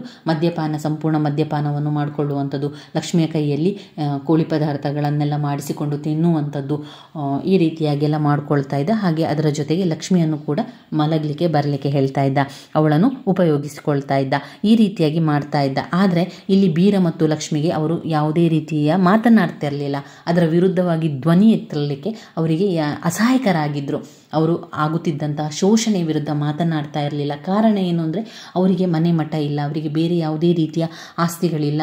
ಅವರು ಇಲ್ಲಿ ಒಂದು ಜೀವನವನ್ನು ಸಾಗಿಸ್ತಾ ಇದ್ರು. ಒಂದು ವೇಳೆ ಗೌಡ್ರ ಮಗನ ವಿರುದ್ಧವಾಗಿ ಮಾತನಾಡಿದರೆ, ತಮಗೆ ಅದು ಕೂಡ ಇಲ್ಲ, ನಮಗೆ ಇಲ್ಲಿಂದ ಹೋಗಬೇಕಾಗ್ತದೆ, ನಮಗೆ ಬೇರೆ ವ್ಯವಸ್ಥೆ ಇಲ್ಲ ಎನ್ನುವ ಕಾರಣದಿಂದಾಗಿ ಅವರು ಆ ವಿಷಯದ ಬಗ್ಗೆ ಧ್ವನಿ ಎತ್ತುತ್ತಾ ಇರಲಿಲ್ಲ. ಅವರ ಕಷ್ಟಗಳನ್ನೆಲ್ಲ ಸಹಿಸ್ಕೊಳ್ತಾ ಹೋಗ್ತಾ ಇದ್ರು. ಇದನ್ನೇ ಸಹಿಸ್ಕೊಂಡು ಹೋಗ್ತಾ ಇದ್ದ ಅಂತ ಕಥೆಯಾಗಿದೆ. ಅಂದರೆ ಇಲ್ಲಿ ಮಾರಿಕೊಂಡವರು ಎನ್ನುವಂತಹ ಕಥೆಯಲ್ಲಿ ಬದುಕನ್ನು ಅರಸಿ ಹುಟ್ಟಿ ಬೆಳೆದ ಊರನ್ನೇ ಬಿಟ್ಟು ಹೋಗುವಂತಹ ನಿರ್ಗತಿಕರಾಗಿ ಹೊರಟಂತಹ ದಂಪತಿಗಳ ಸಂಸಾರದ ಒಂದು ಚಿತ್ರಣವನ್ನು ಕಾಣಬಹುದು. ನಿರಾಶ್ರಿತರು ಹಾಗೂ ಅಸಹಾಯಕರು ಆಗಿದ್ದಂತಹ ಈ ದಂಪತಿಗಳಿಗೆ ಆಶ್ರಯವನ್ನು ನೀಡುವಂತಹ ಗೌಡರು, ಎಲ್ಲ ದುಷ್ಟ ವ್ಯಸನಗಳಿಗೆ ದಾಸನಾಗಿದ್ದಂತಹ ಗೌಡ್ರ ಮಗನಿಂದಾಗುವಂಥ ಶೋಷಣೆಯನ್ನು ಚಿತ್ರಿಸುವಂಥದ್ದು ಈ ಮಾರಿಕೊಂಡವರು ಕಥೆಯಲ್ಲಿ ಕಾಣ್ತದೆ. ಬಡವರ ಕೋಪ ದವಡೆಗೆ ಮೂಲ ಎಂಬಂತೆ ಬದುಕಿನ ಅನಿವಾರ್ಯತೆಗೆ ಅಸಹಾಯಕತೆಯಿಂದಾಗಿ ಅವರು ಗೌಡ್ರ ಮಗನ ವಿರುದ್ಧವಾಗಿ ಅವರು ಮಾತನಾಡುವುದಿಲ್ಲ, ಧ್ವನಿ ಎತ್ತುವುದಿಲ್ಲ. ಎಲ್ಲವನ್ನು ತಿಳಿದರೂ ತಿಳಿಯದ ಹಾಗೆ ಇರುವಂತಹ ಬಾಳುವ ಒಂದು ತಳವರ್ಗದ ಸಾಮಾಜಿಕ ಬದುಕಿನ ಭಾಗವನ್ನು ಈ ಒಂದು ಕಥೆಯಲ್ಲಿ ಕಾಣಬಹುದಾಗಿದೆ. ಇನ್ನು ಬರುವಂತಹ ಕೊನೆಯದಾದ ಸಣ್ಣ ಕತೆ ಕೃಷ್ಣೇಗೌಡರ ಆನೆ. ಪೂರ್ಣಚಂದ್ರ ತೇಜಸ್ವಿಯವರ ಕೃಷ್ಣೇಗೌಡರ ಆನೆ. ಇಲ್ಲಿ ಕೃಷ್ಣೇಗೌಡರು ಒಂದು ಆನೆಯನ್ನು ಸಾಕ್ತಾರೆ. ಆ ಆನೆಯನ್ನು ಸಾಕಿದ ನಂತರ ಆ ಊರಿನ ಜನರಿಗೆಲ್ಲ ತುಂಬ ತೊಂದರೆ ಉಂಟಾಗ್ತದೆ. ನಂತರ ದಿನಗಳಲ್ಲಿ ಏನಾಗ್ತದೆ ಅಂತ ಹೇಳಿದರೆ, ಏನೇ ಒಂದು ತಪ್ಪು ಕೆಲಸಗಳಾಗಲಿ ಅದು ಕೃಷ್ಣೇಗೌಡರ ಆನೆ, ಏನೇ ಒಂದು ಪೈಪ್ ಹಾಳಾಗಲಿ ಅದು ಕೃಷ್ಣೇಗೌಡರ ಆನೆ ಹಾಳು ಮಾಡಿದ್ದು, ಏನೇ ಒಂದು ಆದಾಗ ಕೃಷ್ಣೇಗೌಡರಿಗೆ ದೂರ ಹಾಕ್ತಾಯಿದ್ರು. ಇದರಿಂದ ರೋಸಿ ಹೋಗಿದ್ದಂಥ ಕೃಷ್ಣೇಗೌಡರು ಆ ಆನೆಯನ್ನು ಮಾರಿ ಬಿಡಬೇಕು, ಆನೆಯನ್ನು ಕೊಡಬೇಕು ಅಂತ ಅವರು ಕಾದಿದ್ರು. ನಂತರ ಅದು ಕಾಡಿಗೆ ಹೋಗುವಂಥದ್ದು, ಅದನ್ನು ಕಾಡಲ್ಲಿ ಬಿಡುವಂಥದ್ದು ಕತೆ ಇದರಲ್ಲಿ ಬಂದಿದೆ. ಇದೊಂದು ಮೂಡುಗೆರೆ ಎಂಬ ಹಳ್ಳಿಯಲ್ಲಿ ಯಾವ ವಸ್ತು ಎಲ್ಲಿ ಚಲಿಸಲಿ, ಅಂಗಡಿ ಒಂದು ಮುರಿದು ಬೀಳಲಿ, ಎನ್ನೋ ಒಂದು ಕಟ್ಟಿಗೆ ಒಂದು ಮುರಿದು ಬೀಳಲಿ, ಆ ತಕ್ಷಣ ಎಲ್ಲರೂ ಹೇಳುವಂಥದ್ದು ಕೃಷ್ಣೇಗೌಡರ ಆನೆ ಅದಕ್ಕೆ ಕಾರಣ ಎನ್ನುವಂಥದ್ದು. ಈ ರೀತಿಯಾಗಿ ಹೇಳಿ ಅವನು ಅದಕ್ಕೆ ರೋಸಿ ಹೋಗಿದ್ದ. ಅವನಿಗೆ ಕೃಷ್ಣೇಗೌಡರನಿಗೆ ಸಹ ಆನೆಯಿಂದ ಆಗುತ್ತಿದ್ದಂಥ ಕಿರುಕುಳಕ್ಕೆ ರೋಸಿ ಹೋಗಿದ್ದ. ಅವನು ಅದನ್ನು ಕೊಡುತ್ತೇನೆಂದರೂ ಯಾರು ಕೂಡ ಕೊಳ್ಳುವವರು ಇರ್ತಿರಲಿಲ್ಲ.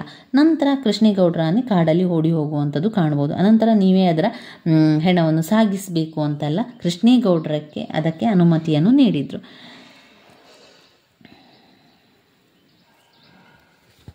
ಕೃಷ್ಣೇಗೌಡರ ಆನೆ ಕಾಡಿಗೆ ಹೋಗಿ ಮಾಯ ಆಗ್ತದೆ. ಆ ಒಂದು ರೀತಿಯ ಕತೆ, ಅದನ್ನು ಸಂಪೂರ್ಣವಾಗಿ ಅಲ್ಲದಿದ್ದರೂ ಸ್ವಲ್ಪ ನಿಮಗೆ ಗೊತ್ತಿರಲಿ ಎನ್ನುವಂಥದ್ದು.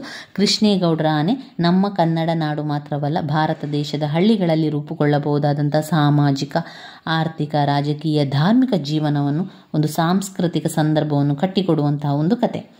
ತೇಜಸ್ವಿಯವರ ಬಹುತೇಕ ಅನೇಕ ಕಥೆಗಳು ತಮ್ಮ ಸುತ್ತಮುತ್ತಲು ಪರಿಸರದೊಂದಿಗೆ ಸಂಕೀರ್ಣವನ್ನು ಹೊಂದಿರುವಂಥದ್ದನ್ನು ಕಾಣ್ಬೋದು. ಈ ರೀತಿ ಕೃಷ್ಣೇಗೌಡರ ಆನೆಯ ವಿಚಾರದಲ್ಲಿ ಬರುವಂಥದ್ದು ಇವಿಷ್ಟು ನಮ್ಮ ಸಣ್ಣ ಕಥೆಗಳಲ್ಲಿ ಬರುವಂಥದ್ದು. ಇನ್ನು ಪ್ರಾಚೀನ ಕನ್ನಡ ಕಾವ್ಯಗಳಲ್ಲಿ ನೋಡುವ. ಪ್ರಾಚೀನ ಕನ್ನಡ ಕಾವ್ಯಗಳಲ್ಲಿ ಒಟ್ಟು 8 ಪ್ರಾಚೀನ ಕನ್ನಡ ಕಾವ್ಯಗಳಿದೆ. ಎಲ್ಲವನ್ನು ಕೂಡ ಸ್ವಲ್ಪ ವಿಚಾರವನ್ನು, ಅದರ ಸಾರಾಂಶವನ್ನು ಸ್ವಲ್ಪ ನಿಮಗೆ ಹೇಳ್ತಾ ಹೋಗ್ತಾನೆ. ಅದು ನಮಗೆ ಬೇಕಾಗುವಂಥದ್ದು ಎಲ್ಲಿ ಅಂದರೆ, ಒಂದು ಪ್ರಶ್ನೋತ್ತರಗಳನ್ನು ಬರೀಲಿಕ್ಕೆ, ಒಂದು ಪ್ರಶ್ನೆ 10 ಅಂಕದ ಒಂದು ಪ್ರಶ್ನೆಯನ್ನು ಬರೀಲಿಕ್ಕೆ ಇದೆ. ಅದು ಪ್ರಾಚೀನ ಕನ್ನಡ ಕಾವ್ಯದಿಂದ ಒಂದು ಪ್ರಶ್ನೆಗೆ ಉತ್ತರವನ್ನು ಬರೀಬೇಕು. ಅದಾದ ನಂತರ ಅರ್ಥಗಳೆಲ್ಲ ಇದೆ. ಅಲ್ಲಿ ಸಂದರ್ಭ ಸಹಿತ ವಿವರಿಸಲಿಕ್ಕೆ ಮತ್ತು ಸಂದರ್ಭ ಸ್ವಾರಸ್ಯ ವಿವರಿಸಲಿಕ್ಕೆ ಕನ್ನಡದಿಂದ, ಪ್ರಾಚೀನ ಕನ್ನಡ ಕಾವ್ಯದಿಂದ ಬರ್ತದೆ ನೋಡಿ.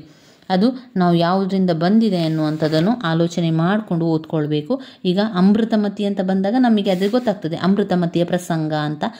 ಇನ್ನು ಕೃಷ್ಣ ಸಂಧಾನ ಕಾರ್ಯ, ಒಂದು ಕುರುಕ್ಷೇತ್ರ ಯುದ್ಧ ಆಗುವ ಮೊದಲು ಕೃಷ್ಣ ಸಂಧಾನ ಮಾಡುವಂಥದ್ದು, ದುರ್ಯೋಧನ ಮತ್ತು ಕೃಷ್ಣ ನಡುವೆ ಆಗುವಂಥ ಮಾತುಕತೆ ಏನಾದರೂ ಬಂದರೆ ಅದು ನಮಗೆ ಗೊತ್ತಾಗಬೇಕು. ಅದು ಕೃಷ್ಣ ಸಂಧಾನ ಎನ್ನುವಂಥದ್ದನ್ನು ನಾವು ಒಂದು ಕೊಟ್ಟಿರುವಂಥ ಪದ್ಯವನ್ನು ಓದ್ಕೊಂಡು ನಮಗೆ ಒಂದು ಸ್ವಲ್ಪ ಅರ್ಥ ಆದರೆ ಸಾಕು, ಅದು ಯಾವ ಒಂದು ಕಾವ್ಯದಿಂದ ಬಂದಿದೆ ಅಂತ ಗೊತ್ತಾಗಲಿಕ್ಕೆ ಸ್ವಲ್ಪ ನೋಡಿಕೊಂಡ್ರೆ ಸಾಕು. ಸಂದರ್ಭ ಸ್ವಾರಸ್ಯ ಕೂಡ ಹಾಗೆ. ಆ ಒಂದು ಸಾಲನ್ನು ಕೊಟ್ಟಿರ್ತಾರಲ್ವ, ಆ ಸಾಲು ಯಾವ ಒಂದು ಪದ್ಯದಲ್ಲಿ ಈ ರೀತಿ ಬಂದಿದೆ ಎನ್ನುವಂಥದ್ದನ್ನು ಯೋಚನೆಯನ್ನು ಮಾಡಿಕೊಂಡು ನೀವು ಬರೀಬೇಕು. ನೋಡಿ, ಭುಜಬಲ ಅಂತ ಹೇಳಿದ ಕೂಡಲೇ ನಮಗೆ ಗೊತ್ತಾಗುವಂಥದ್ದು ಭರತ ಬಾಹುಬಲಿ ಪ್ರಸಂಗದಲ್ಲಿ ಭುಜಬಲ ಎನ್ನುವಂಥದ್ದು ಬರುವಂಥದ್ದು. ಶರಣ ಚಲಬೇಕು ಶರಣಂಗೆ ಪರಧನ ನೊಲ್ಲೆ, ಶರಣರು ಅಂತ ಬಂದ ಕೂಡಲೇ ನಾವು ಸಾಮಾಜಿಕ ವಚನದಿಂದ ಬಂದಿದೆ ಎನ್ನುವಂಥದ್ದನ್ನು ಅರ್ಥ ಮಾಡಿಕೊಳ್ಬೇಕು. ಸಾಮಾಜಿಕ ವಚನಗಳಿಂದ ಬಂದಿದೆ ಎನ್ನುವಂಥದ್ದು ಆ ರೀತಿ ಮಾಡಬೇಕು. ಈ ರೀತಿಯಾಗಿ ಯೋಚನೆಯನ್ನು ಮಾಡಿಕೊಂಡು ಬರೆಯಿರಿ ಸ್ನೇಹಿತರೆ. ಇವಾಗ ಪ್ರಾಚೀನ ಕನ್ನಡ ಕಾವ್ಯದ ಒಂದೊಂದೇ ಕಾವ್ಯದ ಬಗ್ಗೆ ಸ್ವಲ್ಪ ಹೇಳ್ತಾ ಹೋಗ್ತಾನೆ. ಮೊದಲಿಗೆ ಕೃಷ್ಣ ಸಂಧಾನ ಕವಿತೆಯನ್ನು ಬರೆದವರು ಪಂಪ. ಇಲ್ಲಿ ಕೃಷ್ಣನು ಸಂಧಾನ ಕಾರ್ಯವನ್ನು ಮಾಡಲಿಕ್ಕೋಸ್ಕರ ದುರ್ಯೋಧನನನ್ನು ಭೇಟಿಯಾಗಲಿಕ್ಕೆ ಹೊರಡುವಂಥದ್ದು. ಕೌರವರು ಪಾಂಡವರು ಒಂದೇ ವಂಶಕ್ಕೆ ಸೇರಿದವರು, ಆದರೆ ಅವರ ನಡುವೆ ಯಾವತ್ತೂ ಪ್ರೀತಿ ಇರಲಿಲ್ಲ, ಸೌಖ್ಯ ಇರಲಿಲ್ಲ. ಮೋಸದಿಂದ ಕೌರವರು ಏನು ಮಾಡ್ತಾರೆ, ಪಾಂಡವರನ್ನು ಚದುರಂಗ ಆಟದಲ್ಲಿ ಸೋಲಿಸ್ತಾರೆ. ನಂತರ ಒಂದು ಸೋತವರಿಗೆ ಒಂದು ಷರತ್ತು ಇರ್ತದೆ, 12 ವರ್ಷ ವನವಾಸ, 1 ವರ್ಷ ಅಜ್ಞಾತವಾಸ ಮಾಡಬೇಕು. ಯಾರು ಸೋತ್ತಾರೆ ಅವರು ಅಂತ. ಅದರಲ್ಲಿ ಕೌರವರು ಮೋಸದ ಪಗಡೆಯಾಟವನ್ನು ಆಡ್ತಾರೆ, ಪಾಂಡವರು ಸೋಲ್ತಾರೆ. ಪಾಂಡವರು ಏನು ಮಾಡ್ತಾರೆ, 12 ವರ್ಷ ವನವಾಸ, 1 ವರ್ಷ ಅಜ್ಞಾತವಾಸಕ್ಕೆಂದು ಹೋಗ್ತಾರೆ. ಹೋಗಿ ಅದೆಷ್ಟು ವರ್ಷ ಮುಗೀತದಲ್ವಾ, ಮುಗ್ದ ನಂತರ ವಾಪಸ್ ಬರ್ತಾರೆ. ವಾಪಸ್ ಬಂದು ಪಾಂಡವರೇನು ಹೇಳ್ತಾರೆ ಕೌರವರ ಹತ್ರ, ನಮಗೆ ನಮ್ಮ ರಾಜ್ಯವನ್ನು ಕೊಟ್ಟು ಬಿಡಿ, ನಾವು ರಾಜ್ಯಭಾರವನ್ನು ಮಾಡ್ತೇವೆ. ಆಟದಲ್ಲಿ ಸೋತ ಒಂದು ಷರತ್ತನ್ನೆಲ್ಲ ನಾವು ಅನುಭವಿಸಿ ಬಂದಿದ್ದೇವೆ, ಇನ್ನಾದರೂ ನಮ್ಮ ರಾಜ್ಯವನ್ನು ಕೊಡಿ, ನಾವು ರಾಜ್ಯಭಾರವನ್ನು ಆಳ್ತೇವೆ ಅಂತ ಕೇಳ್ತಾರೆ. ಆದರೆ ಕೌರವ ಅದಕ್ಕೆ ಒಪ್ಪುವುದೇ ಇಲ್ಲ. ಕೌರವರು ಹೇಳ್ತಾರೆ, ಇಲ್ಲ, ನಿಮ್ಮ ರಾಜ್ಯವನ್ನು ನಮಗೆ ಕೊಡಲಿಕ್ಕೆ ಸಾಧ್ಯ ಇಲ್ಲ, ಅದನ್ನೆಲ್ಲ ನಾವು ನೋಡ್ಕೊಳ್ತಾ ಇದ್ದೇವೆ, ಇನ್ನು ನಿಮಗೆ ವಾಪಸ್ ಅದನ್ನು ಕೊಡಲಿಕ್ಕೆ ಇಲ್ಲ ಅಂತ ಹೇಳ್ತಾರೆ. ಇದರಿಂದಾಗಿ ಬೇಸರಗೊಂಡಂತಹ ಪಾಂಡವರು ಕೃಷ್ಣನ ಜೊತೆಗೆ ಹೇಳ್ತಾರೆ, ಕೃಷ್ಣನ ಹತ್ರ ನೀನೇ ಇದಕ್ಕೆ ಸಂಧಾನ ಕಾರ್ಯವನ್ನು ಮಾಡಬೇಕು, ನೀನು ದುರ್ಯೋಧನ ಜೊತೆಗೆ ಮಾತುಕತೆಯನ್ನು ಮಾಡಿ ನಮ್ಮ ರಾಜ್ಯವನ್ನು ನಮಗೆ ವಾಪಸ್ ಕೊಡಬೇಕು ಕೃಷ್ಣ, ಇದು ನಿನ್ನಿಂದ ಮಾತ್ರ ಸಾಧ್ಯ ಅಂತ ಹೇಳಿ ಕೃಷ್ಣನನ್ನು ಸಂಧಾನ ಕಾರ್ಯಕ್ಕೆ ಕಳಿಸ್ತಾರೆ. ಕೃಷ್ಣ ದುರ್ಯೋಧನ ಹತ್ರ ಹೋಗಿ ಮಾತನಾಡುವಂಥದ್ದೇ ಕೃಷ್ಣ ಸಂಧಾನ ಕಾರ್ಯದಲ್ಲಿ ಬರುವಂತಹ ವಿಚಾರ ಆಗಿರುತ್ತದೆ. ಇಲ್ಲಿ ಕೃಷ್ಣ ಹೇಳಿರ್ತಾನೆ ದುರ್ಯೋಧನಲ್ಲಿ, ನೋಡು, ಪಾಂಡವರ ರಾಜ್ಯವನ್ನು ಕೊಟ್ಟು ಬಿಡು, ಎಲ್ಲವನ್ನು ಕೊಡಬೇಕು ಅಂತ ಇಲ್ಲ, ಒಂದು 5 ರಾಜ್ಯವನ್ನಾದರೂ ಕೊಡು, ಅವರು 5 ಜನರು ರಾಜ್ಯಭಾರವನ್ನು ಮಾಡಿಕೊಂಡು ಜೀವನವನ್ನು ಸಾಗಿಸ್ತಾರೆ. ಅದು ಬಿಟ್ಟು ಎಲ್ಲ ರಾಜ್ಯವನ್ನು ಬೇಕು ಅಂತ ಇಲ್ಲ, ಅವರಿಗೆ ಸ್ವಲ್ಪ ಸ್ವಲ್ಪ ಆದರೂ ಕೊಟ್ಟರೆ ಸಾಕು, ನೀನು ಅಷ್ಟು ಕೊಡು ಅಂತ ಹೇಳಿ ಕೃಷ್ಣನು ದುರ್ಯೋಧನ ಆಸ್ಥಾನಕ್ಕೆ ಹೋಗ್ತಾನೆ. ಧರ್ಮರಾಯ ತನ್ನ ತಮ್ಮನೊಂದಿಗೆ ಆಲೋಚಿಸಿ ಯಾವ ಸಂದೇಹವೂ ಇಲ್ಲದೆ ಕೃಷ್ಣನನ್ನು ದೂತ ಕಾರ್ಯಕ್ಕೆ ಧರ್ಮರಾಯ ಕಳಿಸಿಕೊಡ್ತಾನೆ. ಇಲ್ಲಿ ಕೃಷ್ಣ ಸಂಧಾನ ಕಾರ್ಯಕ್ಕಾಗಿ ಹಸ್ತಿನಾವತಿಗೆ ಬರ್ತಾನೆ. ವಿದುರನ ಮನೆಯಲ್ಲಿ ತಂಗಿ ನಂತರ ದುರ್ಯೋಧನನ ಆಸ್ಥಾನಕ್ಕೆ ಹೋಗ್ತಾನೆ. ಇಲ್ಲಿ ದುರ್ಯೋಧನ ಮತ್ತು ಕೃಷ್ಣನ ನಡುವೆ ಮಾತುಕತೆ ನಡೆಯುವಂಥದ್ದು. ಆರಂಭದಲ್ಲಿ ದುರ್ಯೋಧನನು ಕೃಷ್ಣನನ್ನು ಪ್ರೀತಿಯಿಂದ ಬರಮಾಡಿಕೊಳ್ತಾನೆ. ನಂತರ ಕೃಷ್ಣ ಪಾಂಡವರ ಪರವಾಗಿ ಬಂದಿದ್ದಾರೆ ಎಂದು ಗೊತ್ತಾದ ನಂತರ ದುರ್ಯೋಧನನಿಗೆ ಸಿಟ್ಟು ಬರಲಿಕ್ಕೆ ಆರಂಭ ಆಗ್ತದೆ. ದುರ್ಯೋಧನನು ಹೇಳಿಕೆ ಆರಂಭ ಮಾಡ್ತಾನೆ, ನೀನು ಗೊಲ್ಲರಂತೆ ವರ್ತಿಸು, ಅದಕ್ಕೆ ತಕ್ಕಂತೆ ಮಾತನಾಡು ಹೊರತು ನಮ್ಮ ಮತ್ತು ಪಾಂಡವರ ನಡುವೆ ನೀನು ಬರಬೇಡ, ಸಾಮಭೇದವನ್ನು ಬಳಸಿಕೊಂಡು ಕುಟುಂಬವನ್ನೇ ಛಿದ್ರ ಮಾಡಿ ಬಿಡ್ತಾ ಇದೆಯಾ ನೀನು ಅಂತ ದೂಷಣೆಯನ್ನು ಮಾಡ್ತಾನೆ. ದುರ್ಯೋಧನ ಹೇಳ್ತಾನೆ ಕೃಷ್ಣನಿಗೆ, ನೀನು ಏನೇ ಹೇಳು, ಆದರೆ ನಾವು ಅವರಿಗೆ ಇದನ್ನು ಕೊಡುವುದಿಲ್ಲ, ರಾಜ್ಯವನ್ನು ಕೊಡುವುದಿಲ್ಲ, ಯುದ್ಧ ಮಾಡಿ ಆದರೂ ಪರವಾಗಿ ಯುದ್ಧವನ್ನೇ ಮಾಡಲಿ, ಯುದ್ಧ ಮಾಡಿ ರಾಜ್ಯವನ್ನು ಪಡೆದುಕೊಳ್ಳಿ ಅಂತ ಹೇಳ್ತಾರೆ. ಅದ ನಂತರ ಕುರುಕ್ಷೇತ್ರ ಯುದ್ಧ ನಡೆಯುವಂಥದ್ದು. ಕೃಷ್ಣ ದುರ್ಯೋಧನಿಗೆ ಹೇಳ್ತಾನೆ, ನೋಡು, ಪಾಂಡವರು ಮೊದಲು ನಿನ್ನನ್ನು ಎಷ್ಟೆಲ್ಲ ಕಾರ್ಯದಿಂದ ಸಹಾಯ ಮಾಡಿದ್ದಾರೆ, ಪಾಂಡವರ ಶೌರ್ಯವನ್ನು ನೀವು ನೆನಪಿಸಿಕೋ, ಅವರು ಪರಾಕ್ರಮಿಗಳು, ಅವರು ಶಕ್ತಿವಂತರು, ಧೈರ್ಯವಂತರು, ಹೋರಾಟಗಾರರು, ಗಂಧರ್ವರ ಕೈಯಿಂದ ನಿನ್ನನ್ನು ಬಿಡಿಸಿದವನು ಅರ್ಜುನ, ಶಿವನನ್ನು ಸೋಲಿಸಿದವನು ಅರ್ಜುನ ಎಂದು ಆತನ ಗುಣಗಾನಗಳನ್ನು ಮಾಡ್ತಾನೆ. ಆಗ ಇನ್ನಷ್ಟು ಕೋಪ ದುರ್ಯೋಧನನಿಗೆ ಬರ್ತದೆ. ಕೃಷ್ಣ ಬಿಡಾದೆ ಭೀಮಸೇನ ಮುಂತಾದವರು ಕ್ರೋಧವನ್ನು, ಗೋಗ್ರಹಣದ ಸಂದರ್ಭವನ್ನು ಮತ್ತೆ ನೆನಪಿಸುತ್ತಾ ಸಂಧಿ ಮಾಡಿಕೊಂಡ್ರೆ ನೀವು ಚಂದದಲ್ಲಿರ್ಬೋದು ಅಂತೆಲ್ಲ ಕೇಳ್ತಾನೆ. ಆದರೆ ದುರ್ಯೋಧನ ಕೃಷ್ಣನನ್ನು ಮೂದಲಿಸುತ್ತಾ ಕೃಷ್ಣನ ಮೇಲೆ ಬಲಪ್ರಯೋಗ ಮಾಡಲಿಕ್ಕೆ ಹೊಡಿಲಿಕ್ಕೆ ಬರ್ತಾನೆ. ಅಂತಹ ಸಂದರ್ಭದಲ್ಲಿ ತಾಳ್ಮೆಯಿಂದ ಇದ್ದ ವಿದುರನು ಕೂಡ ದುರ್ಯೋಧನನ ಆ ಒಂದು ಬಿಲ್ಲನ್ನು ಮುರಿದು ಹಾಕ್ತಾನೆ. ಕೃಷ್ಣ ಆ ಸಂದರ್ಭದಲ್ಲಿ ಏನು ಮಾಡ್ತಾನೆ, ರೌದ್ರಾವತಾರವನ್ನು ತೋರಿಸ್ತಾನೆ. ರೌದ್ರಾವತಾರವನ್ನು ತಾಳಿ ವಿಶ್ವರೂಪ ದರ್ಶನವನ್ನು ಕೊಡ್ತಾನೆ. ಅಲ್ಲಿದ್ದವರೆಲ್ಲ ಒಂದು ಮಂಪರು ಮಾಯಿ, ವೈಷ್ಣವಿ ಮಾಯೆಯಲ್ಲಿ ಮುಸುಕುವಂತೆ ಮಾಡಿ ಕೃಷ್ಣ ತನ್ನ ರೌದ್ರಾವತಾರವನ್ನು ತೋರಿ ವಿಶ್ವರೂಪ ದರ್ಶನವನ್ನೇ ಕೊಡ್ತಾನೆ. ಧೃತರಾಷ್ಟ್ರನಿಗೆ ದಿವ್ಯವಾದ ದೃಷ್ಟಿಯನ್ನು ಕೂಡ ಪಾಲಿಸಿ ವಿದುರನ ಮನೆಗೆ ಹೋಗುವಂಥದ್ದನ್ನು ಕಾಣ್ಬೋದು. ಇದಾದ ನಂತರ ಬರುವಂಥದ್ದು ದುರ್ಯೋಧನನ ವಿಲಾಪ ಕಾವ್ಯವನ್ನು ಬರೆದವರು ರನ್ನ. ದುರ್ಯೋಧನನ ವಿಲಾಪ ಕವಿತೆಯನ್ನು ಬರೆದವರು ರನ್ನ. ಇಲ್ಲಿ ಕೃಷ್ಣ ಸಂಧಾನವನ್ನು ಮಾಡ್ತಾನೆ. ಆದರೆ ಸಂಧಾನಕ್ಕೆ ದುರ್ಯೋಧನ ಒಪ್ಪದಿದ್ದಾಗ ಕುರುಕ್ಷೇತ್ರ ಯುದ್ಧ ನಡೀತದೆ. ಈಗ ಕುರುಕ್ಷೇತ್ರ ಯುದ್ಧ ಆಗ್ತಾ ಇದೆ. ರಣರಂಗದಲ್ಲಿ ದುರ್ಯೋಧನನು ನಡ್ಕೊಂಡು ಹೋಗುವಂಥದ್ದು. ಎಲ್ಲರೂ ಈಗ ಕೌರವರ ತುಂಬ ಜನ ಸತ್ತು ಹೋಗಿದ್ದಾರೆ. ಅವರನ್ನೆಲ್ಲ ನೆನೆಸಿಕೊಂಡು ದುರ್ಯೋಧನನು ಸಂಜಯನೊಡನೆ ಈ ರಣರಂಗದಲ್ಲಿ ನಡ್ಕೊಂಡು ಹೋಗ್ತಾ ಇರುವಂಥದ್ದು. ಆರಂಭದಲ್ಲಿ ದ್ರೋಣರ ಒಂದು ಶವ ಸಿಗ್ತದೆ. ಅದಕ್ಕೆ ನೋಡಿ ತುಂಬನೇ ಮರುಕ ಪಡ್ತಾನೆ.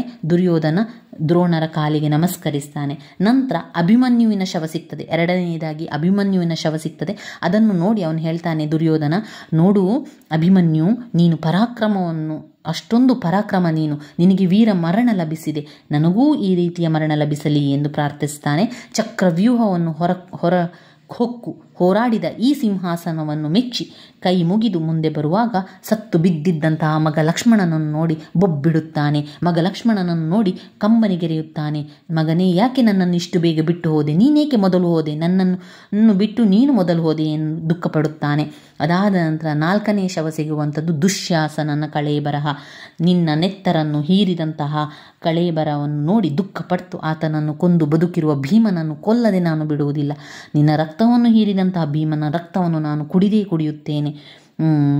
ಅಂತ ದುರ್ಯೋಧನ ಶಪಥ ಮಾಡ್ತಾನೆ. ಹೀಗೆ ಮಾಡಿ 6ನೆಯ ಒಂದು ಶವ ಸಿಗ್ತದೆ. ಅದು ಪ್ರಿಯ ಮಿತ್ರನಾದಂತಹ ಕರ್ಣನ ಶವ.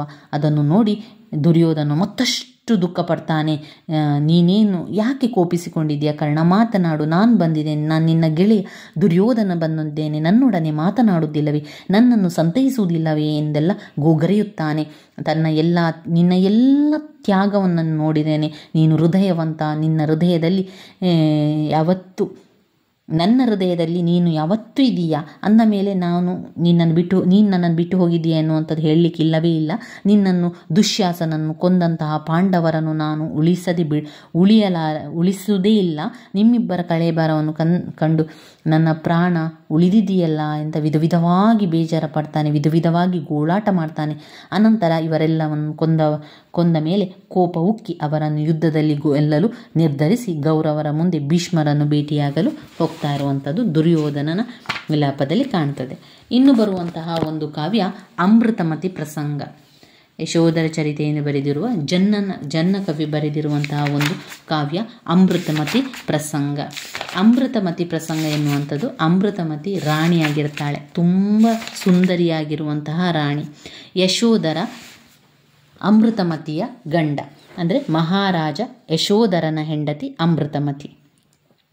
ಇಲ್ಲಿ ಅಮೃತಮತಿಯು ಪ್ರಜ್ಞೆಯಾಗಲಿ ಮೌಲ್ಯಗಳಾಗಲಿ ಇಟ್ಟುಕೊಳ್ಳದೆ ನರಕಕ್ಕೆ ಹೋದ ಅಮೃತಮತಿಯ ಕಥೆಯನ್ನು ಜನ್ನನು ತಿಳಿಸುತ್ತಾನೆ. ಇಲ್ಲಿ ಯಶೋಧರ ರಾಣಿಯಾದಂತಹ ಅಮೃತಮತಿಯು ಅಷ್ಟವಕ್ರನಾದಂತಹ ಮಾವಾಟಿಕನ ಪದ್ಯಕ್ಕೆ ಮರುಳಾಗಿ ಪ್ರೀತಿಸುತ್ತಾಳೆ. ಮಾವಾಟಿಕನು ಅಷ್ಟವಕ್ರನಾಗಿದ್ದನು. ಆತನು ಸುಂದರ ಹಾಡನ್ನು ಹಾಡ್ತಾನೆ. ಆ ಒಂದು ಹಾಡಿಗೆ ಮರಳು ಆದಂತಹ ಸುಂದರಿಯಾದಂತಹ ಅಮೃತಮತಿಯು ಅವಳನ್ನು ನೋಡಬೇಕು, ಅವನನ್ನು ಮಾತನಾಡಿಸಬೇಕು ಅಂತ ಹೇಳಿ ಸಖಿಯಲ್ಲಿ ಹೇಳಿದಾಗ ಸಖಿ ಬಂದು ಹೇಳ್ತಾಳೆ, ನೋಡಿ ರಾಣಿ, ಅವರು ಅಷ್ಟವಕ್ರನಾಗಿದ್ದಾನೆ, ಅವನು ನೋಡಲಿಕ್ಕೆ ಸಾಧ್ಯ ಆಗ್ತಾ ಇಲ್ಲ, ಅವನ ಹಾಡು ಮಾತ್ರ ಅಷ್ಟು ಸುಂದರವಾಗಿದೆ, ಅವನು ಸಂಪೂರ್ಣವಾಗಿ ಅಷ್ಟವಕ್ರನಾಗಿದ್ದಾನೆ ಅಂತ ಹೇಳಿದಾಗ ಅಮೃತಮತಿ ಹೇಳ್ತಾಳೆ, ಒಂದು ಕಲೆಯನ್ನು ನೋಡಬೇಕಾದ್ರೆ ಅದಕ್ಕೆ ಕಣ್ಣಿಲ್ಲ, ನಾನು ಅವನನ್ನು ತುಂಬಾ ಇಷ್ಟಪಡ್ತಾ ಇದ್ದೇನೆ, ಅವನ ಹಾಡನ್ನು ಇಷ್ಟಪಡ್ತಾ ಇದ್ದೇನೆ, ಅವನ ಸಮುದ್ರ ಕಂಠವನ್ನು ಇಷ್ಟಪಡ್ತಾ ಇದ್ದೇನೆ, ಸಂಪೂರ್ಣವಾಗಿ ನಾನು ಅವನಿಗೆ ಮನಸೋತಿದ್ದೇನೆ ಎಂದು ಹೇಳ್ತಾಳೆ. ಸೇವಕಿ ಅಷ್ಟು ಹೇಳಿದರೂ ಕೂಡ ಒಪ್ಪಿಕೊಳ್ಳದಂತಹ ಅಮೃತಮತಿ ಅಷ್ಟವಕ್ರನ ಬಳಿ ಹೋಗಿ ತಾನು ಅಲ್ಲೇ ಇರ್ತಾಳೆ. ಅಷ್ಟವಕ್ರನ ಜೊತೆಗೆ ಪ್ರೀತಿಯನ್ನು ಮಾಡ್ತಾನೆ. ಇದನ್ನು ಅನುಮಾನಗೊಂಡಂತಹ ಯಶೋಧರ ಒಂದು ದಿವಸ ರಾತ್ರಿ ನಿದ್ದೆ ಮಾಡಿದ ರೀತಿಯಲ್ಲಿದ್ದು ಅಮೃತಮತಿಯು ಅಷ್ಟವಕ್ರನ ಬಳಿಗೆ ಹೋಗುವುದನ್ನು ಅವಳ ಹಿಂದೆಯೇ ಹೋಗಿ ನೋಡ್ಕೊಳ್ತಾನೆ, ಎಲ್ಲಿಗೆ ಹೋಗ್ತಾಳೆ ಅಂತ ನೋಡ್ಕೊಳ್ತಾನೆ. ನಂತರ ಅಮೃತಮತಿಯು ಅಷ್ಟವಕ್ರನ ಬಳಿಗೆ ಹೋಗಿ, ಕ್ಷಮಿಸು, ನನ್ನನ್ನು ಇಂದು ಬರಲಿಕ್ಕೆ ತಡವಾಯಿತು ಅಂತ ಹೇಳ್ತಾನೆ. ಅದಕ್ಕೆ ಮಾವಾಟಿಕ ಅವಳಿಗೆ ಒಂದು ಹೊಡೆತವನ್ನು ಕೂಡ ಕೊಡ್ತಾನೆ ಅವನು. ಆಗ ಅವಳು ಹೇಳ್ತಾಳೆ, ಪ್ರಪಂಚದ ಗಂಡಸರೆಲ್ಲ ನನಗೆ ಸೋದರರ ಸಮಾನರು, ನೀನು ಯಾಕೆ ದುಃಖ ಪಡ್ತಾ ಇದೀಯಾ ಅಂತ ಕೇಳಿದಾಗ ಅದನ್ನು ಕೇಳಿದಂಥ ಯಶೋಧರನಿಗೆ ತುಂಬಾ ದುಃಖ ಆಗ್ತದೆ, ತುಂಬ ಬೇಜಾರಾಗ್ತದೆ. ಅಲ್ಲಿ ಏನು ಮಾಡದೆ ಮತ್ತೆ ಮರಳಿ ಬರ್ತಾನೆ. ಮನೆಗೆ ಬಂದು ಒಂದು ತಾವರೆಯ ನೈದಿಯಲ್ಲಿ ಹೊಡಿತಾನೆ. ಅದಕ್ಕೆ ಅವಳು ತಲೆ ತಿರುಗಿ ಬೀಳುವಂಥದ್ದು. ಆಗ ಅವನು ಹೇಳ್ತಾನೆ, ನಿನಗೆ ಈ ಒಂದು ಹೂವಿನಲ್ಲಿ ಕೊಟ್ಟಾಗ ನೋವಾಗ್ತದೆ, ಅವನು ಅಷ್ಟು ದೊಡ್ಡ ಪೆಟ್ಟನ್ನು ಕೊಟ್ಟಿದ್ದಾನೆ, ಆವಾಗ ನಿನಗೆ ನೋವಾಗಿರಲಿಲ್ಲ ಅಲ್ಲ ಅಂತ ಕೇಳಿದಾಗ ಅವಾಗ ಅವಳಿಗೆ ಅಂದಾಜು ಆಗ್ತದೆ, ಅವಳಿಗೆ ಗೊತ್ತಾಗ್ತದೆ ಈಗ ಯಶೋಧರನಿಗೆ ಗೊತ್ತಾಗಿದೆ ಅಂತ. ಯಶೋಧರ ತುಂಬ ದುಃಖದಲ್ಲಿರ್ತಾನೆ. ಅಮ್ಮನ ಜೊತೆಗೆ ಹೇಳಿ, ಅಮ್ಮನ ಹತ್ರ ನೇರವಾಗಿ ಹೇಳುವುದಿಲ್ಲ ಅವನಮ್ಮನಲ್ಲಿ, ಅವನು ಬೇರೆ ರೀತಿಯಲ್ಲಿ ಹೇಳ್ತಾನೆ, ಅಮ್ಮ, ಒಂದು ಸುಂದರ ಕೊಳದ ಒಂದು ಹೊಂದಾವರೆ ಚಿನ್ನದ ಒಂದು ಕೊಳದಲ್ಲಿ ಹಂಸ ಇದೆಯಲ್ಲ, ಅದು ಕೊಳತೆ ತಾವರೆಯ ಕೊಳದಲ್ಲಿ ಆಡ್ತಾ ಇತ್ತು. ಹೊಂದಾವರೆ ಕೊಳದಲ್ಲಿ ಆಡ್ತಾ ಇದ್ದಂತಹ ಹಂಸ ಕೊಳೆತಂತಹ ಒಂದು ತಾವರೆಯ ಕೊಳದಲ್ಲಿ ಆಡ್ತಾ ಇದೆಯಾ, ಏನು ಮಾಡೋದು ಅಂತ ಕೇಳಿದಾಗ ಅದಕ್ಕೆ ಒಂದು ಪಶ್ಚಾತ್ತಾಪ ಇದು ಮಾಡಬೇಕು, ನೀನು ಒಂದು ಹಿಟ್ಟಿನ ಕೋಳಿಯನ್ನು ಮಾಡಿ ಆ ಹಿಟ್ಟಿನ ಕೋಳಿಯನ್ನು ಬಲಿ ಕೊಡು ಅಂತ ತಾಯಿ ಹೇಳ್ತಾನೆ. ಅದರಂತೆ ಅವನೇನು ಮಾಡ್ತಾನೆ, ಹಿಟ್ಟಿನ ಕೋಳಿಯನ್ನು ಮಾಡ್ತಾನೆ. ಹಿಟ್ಟಿನ ಕೋಳಿಯ ಒಳಗೆ ಒಂದು ಬೆಂತರ ಬಂದು ಸೇರಿಕೊಳ್ತದೆ. ಹಿಟ್ಟಿನ ಕೋಳಿಯಲ್ಲಿ ಬೆಂತರ ಅಂದರೆ ಪಿಶಾಚಿ ಬಂದು ಕೂತ್ಕೊಳ್ತದೆ.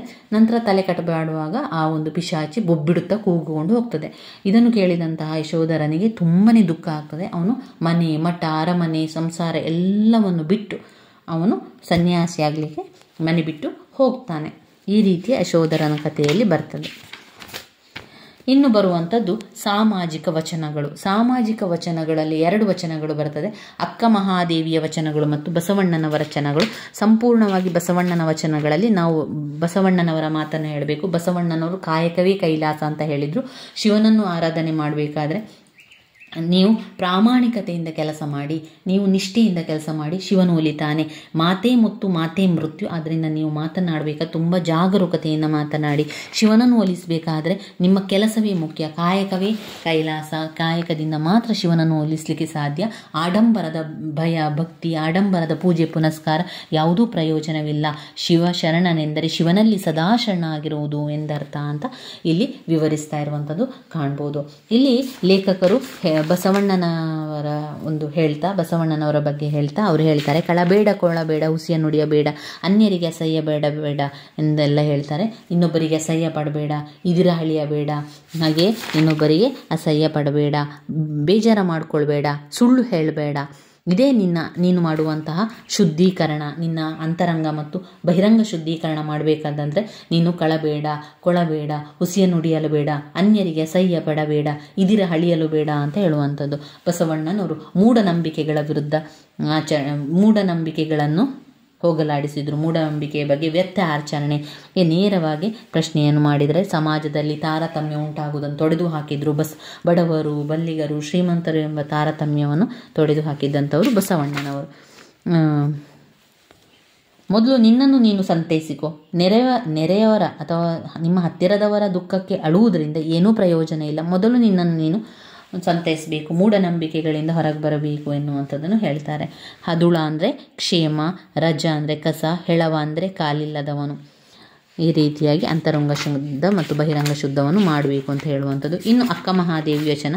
ಇಲ್ಲಿ ಅಕ್ಕ ಮಹಾದೇವಿಯು ಶಿವನನ್ನೇ ತನ್ನ ಗಂಡನನ್ನಾಗಿ ನೋಡಿಕೊಳ್ಳುವಂಥದ್ದು. ಇಲ್ಲಿ ಅಕ್ಕ ಮಹಾದೇವಿಯು ರಾಣಿಯಾಗಿದ್ದು, ಅವಳು ವಿವಾಹದ ನಂತರ ರೂಪವಂತೆ ಯೌವನವಂತೆ ಆಗಿದ್ದಂತಹ ಅಕ್ಕ ಮಹಾದೇವಿಯು ತನ್ನ ಚೆನ್ನಮಲ್ಲಿಕಾರ್ಜುನನೇ ತನ್ನ ಗಂಡನಾಗಿ ಸ್ವೀಕರಿಸುತ್ತಾಳೆ. ಆಧ್ಯಾತ್ಮಿಕ ಲೋಕದತ್ತ ಜೀವನವನ್ನು ಸಾಗಿಸುವಂಥದ್ದು. ಶಿವನೇ ಅನೇಕ ಪರೀಕ್ಷೆಗಳಿಗೆ ಗುರಿ ಮಾಡ್ತಾರೆ. ನಾವು ಎಲ್ಲವನ್ನು ತಡೆದುಕೊಂಡು ಬರಬೇಕು, ಎಲ್ಲವನ್ನು ಮೆಟ್ಟಿ ನಿಲ್ಲಬೇಕು ಎನ್ನುವಂಥದ್ದು. ಪ್ರಾಣಿ ಪಕ್ಷಿ ಪ್ರಕೃತಿ ಎಲ್ಲ ಕೂಡ ಭಗವಂತನ ಸೃಷ್ಟಿ ಎನ್ನುವಂಥದ್ದನ್ನು ಇಲ್ಲಿ ಹೇಳುವಂಥದ್ದು ಕಾಣ್ಬೋದು. ಇಲ್ಲಿ ಅಕ್ಕ ಮಹಾದೇವಿಯು ತನ್ನ ಒಂದು ರಾಜವೈಭವ, ಸಂಪತ್ತು, ರೂಪ, ಯೌವನ ಎಲ್ಲವನ್ನು ತ್ಯಜಿಸಿ ಆಧ್ಯಾತ್ಮಿಕ ಮಾರ್ಗವನ್ನು ಕಂಡುಕೊಂಡು ಶಿವಶರಣೆಯ ಅಕ್ಕ ಅಂತ ಅಂದುಕೊಂಡವಳು. ಈ ವಚನದಲ್ಲಿ ಯಾವ ರೀತಿ ಪೂಜೆ ದೇವರಿಗೆ ಮೆಚ್ಚುವುದಿಲ್ಲ ಎಂದು ವಿಡಂಬನಾತ್ಮಕವಾಗಿ ವಿವರಿಸಿದ್ದಾಳೆ.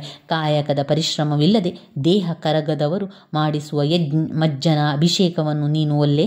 ಯಾರ ಕಷ್ಟಗಳಿಗೂ ಕರಗದ ಸ್ಪಂದಿಸದ ಮನಸ್ಸುಗಳಿರುವ ವ್ಯಕ್ತಿಗಳು ಅಲಂಕರಿಸುವ ಹೂಗಳು ನಿನಗೆ ಬೇಡ. ಸಮಾಧಾನ ಶಾಂತವಾಗಿಲ್ಲದ ಇತರರಿಗೆ ಕ್ಷೇಮವನ್ನು ಬಯಸದೆ ಇರುವವರು ನೀಡುವ ಗಂಧ ಅಕ್ಷತೆಗಳನ್ನು ನೀನು ಸ್ವೀಕರಿಸುವುದಿಲ್ಲ. ಶಿವತತ್ವದ ಅರಿವು ಮನದಲ್ಲಿ ಕಣ್ಣು ತೆರೆಯದಿದ್ದಲ್ಲಿ ಅವರಿಂದ ಆರತಿಯನ್ನು ನೀನು ಬಯಸುವುದಿಲ್ಲ ಎನ್ನುವಂಥದ್ದನ್ನು ಇಲ್ಲಿ ಹೇಳುವಂಥದ್ದು. ಸಂಪೂರ್ಣವಾಗಿ ಆಧ್ಯಾತ್ಮಿಕ ಲೋಕದತ್ತ ಹೋಗುವಂಥದ್ದು. ಮನ ಭಾವ ತ್ರಿಕರಣ ಶುದ್ಧಿಯಿಂದ ಪರಿಣಾಮಿಗಳಾಗಿರಬೇಕು ಅಂತ ಹೇಳ್ತಾಳೆ. ತಾಳ್ಮೆ ಸಮಾಧಾನಗಳನ್ನು ಹೊಂದಬೇಕು. ಮಾಯೆಯು ಸಂಸಾರದ ತೆರೆಯನ್ನು ಸರಿಸಿ ಭವವನ್ನು ದಾಟಬೇಕು. ಚೆನ್ನಮಲ್ಲಿಕಾರ್ಜುನನಿಗೆ ಶರಣಾಗಬೇಕು ಎಂದು ಅಕ್ಕ ಮಹಾದೇವಿ ವ್ಯಕ್ತಪಡಿಸ್ತಾಳೆ.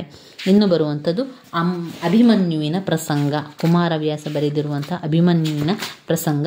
ಕುರುಕ್ಷೇತ್ರದ ಯುದ್ಧದ ಸಂದರ್ಭದಲ್ಲಿ ಅಭಿಮನ್ಯು ಯಾವ ರೀತಿ ಯುದ್ಧವನ್ನು ಮಾಡಲಿಕ್ಕೆ ಹೋಗ್ತಾನೆ, ಯುದ್ಧ ಮಾಡುವಂಥ ಸಂದರ್ಭದಲ್ಲಿ ಏನೆಲ್ಲ ಉಂಟಾಗ್ತದೆ ಎನ್ನುವಂಥದ್ದನ್ನು ನಾವಿಲ್ಲಿ ನೋಡ್ಬೋದಾಗಿದೆ. ಸಮಸಪ್ತಕರೆಲ್ಲ ಏನು ಮಾಡ್ತಾರೆ, ಯುದ್ಧವನ್ನು ಮಾಡಬೇಕು ಅಂತ ಸಾರ್ತಾರೆ. ಎಲ್ಲ ಸಮಸಪ್ತಕರು. ಅದೇ ಸಮಯದಲ್ಲಿ ದ್ರೋಣರು ಕೂಡ ಪದವ್ಯೂಹವನ್ನು ರಚಿಸ್ತಾರೆ. ಕೃಷ್ಣನ ಸಲಹೆಯಂತೆ ಅರ್ಜುನ ಸಮಸಪ್ತಕರ ಜೊತೆಗೆ ಯುದ್ಧವನ್ನು ಹೊರಡುತ್ತಾನೆ. ಇತ್ತ ಅಭಿಮನ್ಯು ಎಲ್ಲರ ಹರಕೆಯನ್ನು ಪಡೆದು ಯುದ್ಧಕ್ಕೆ ಹೊರಡುತ್ತಾನೆ. ಸಾರಥಿಯ ಪ್ರಶ್ನೆಗೆ ಅಭಿಮನ್ಯು ನೀಡುವ ಉತ್ತರ ಕೃಷ್ಣಾರ್ಜುನನ್ನೇ ಗೆಲ್ಲುತ್ತೇನೆ ಎಂದು. ರಣರಂಗದಲ್ಲಿ ಕೌರವನ ಎಲ್ಲ ಅತಿರಥ ಮಹಾರಥರು ಸಾವನ್ನಪ್ಪುತ್ತಾರೆ. ಇದನ್ನು ಕಂಡಂತಹ ದುರ್ಯೋಧನನಿಗೆ ಕೋಪ ಬಂದರೂ ಕೂಡ ನಿನ್ನನ್ನು ಹೆತ್ತವರು ಅದೆಷ್ಟು ಪುಣ್ಯವಂತರೆಂದು ಹೊಗಳುತ್ತಾರೆ. ಕರ್ಣ, ದ್ರೋಣ, ಅಶ್ವತ್ಥಾಮರನ್ನೇ ಅಭಿಮನ್ಯು ಸೋಲಿಸಿದ್ದಾನೆಂದರೆ ಮತ್ತೇನು ಮಾಡುವುದು ಎಂದು ಚಿಂತಿಸಿದ ದ್ರೋಣರು ಕರ್ಣನನ್ನು ಕರೆದು ಹಿಂದಿನಿಂದ ಬಂದು ಬಿಲ್ಲನ್ನು ಕತ್ತರಿಸು ಎನ್ನುತ್ತಾರೆ. ಕರ್ಣ ಹಾಗೆ ಮಾಡಿದ ಮೇಲೆ ಅಭಿಮನ್ಯುವಿನ ಯುದ್ಧ ಕಷ್ಟವಾಗುತ್ತದೆ. ಉಳಿದವರೆಲ್ಲರೂ ಸೇರಿ ಕುಮಾರನ ರಥ, ಕುದುರೆ, ಸಾರಥಿ ಎಲ್ಲವನ್ನು ಕೂಡ ಹೊಡೆದು ಬಿಡುತ್ತಾರೆ. ಅಭಿಮನ್ಯು ಮತ್ತೆ ಕತ್ತಿಯನ್ನು ಹಿಡಿದು ಯುದ್ಧ ಮಾಡ್ತಾನೆ. ಕರ್ಣ ಮತ್ತೆ ಅವನ ಕೈಗಳನ್ನು ಕತ್ತರಿಸುತ್ತಾನೆ. ಕೈ ಕಳೆದುಕೊಂಡರೂ ಅಭಿಮನ್ಯು ಸುಮ್ಮನೆ ನಿಲ್ಲುವುದಿಲ್ಲ. ಗಾಡಿಯ ಚಕ್ರಗಳನ್ನು ಮುರಿದ ತೋಳಿಗೆ ಸಿಕ್ಕಿಸಿ ಅದರಿಂದಲೇ ಶತ್ರುವನ್ನು ಸದೆಬಡಿಯುತ್ತಾನೆ. ಕೊನೆಗೆ ಅಭಿಮನ್ಯುನನ್ನು ತಿವಿದು ಕೊಲ್ಲಲಾಯಿತು. ಇನ್ನು ಬರುವಂಥದ್ದು ಪ್ರಭುದೇವರ ರಗಳೆಗಳು.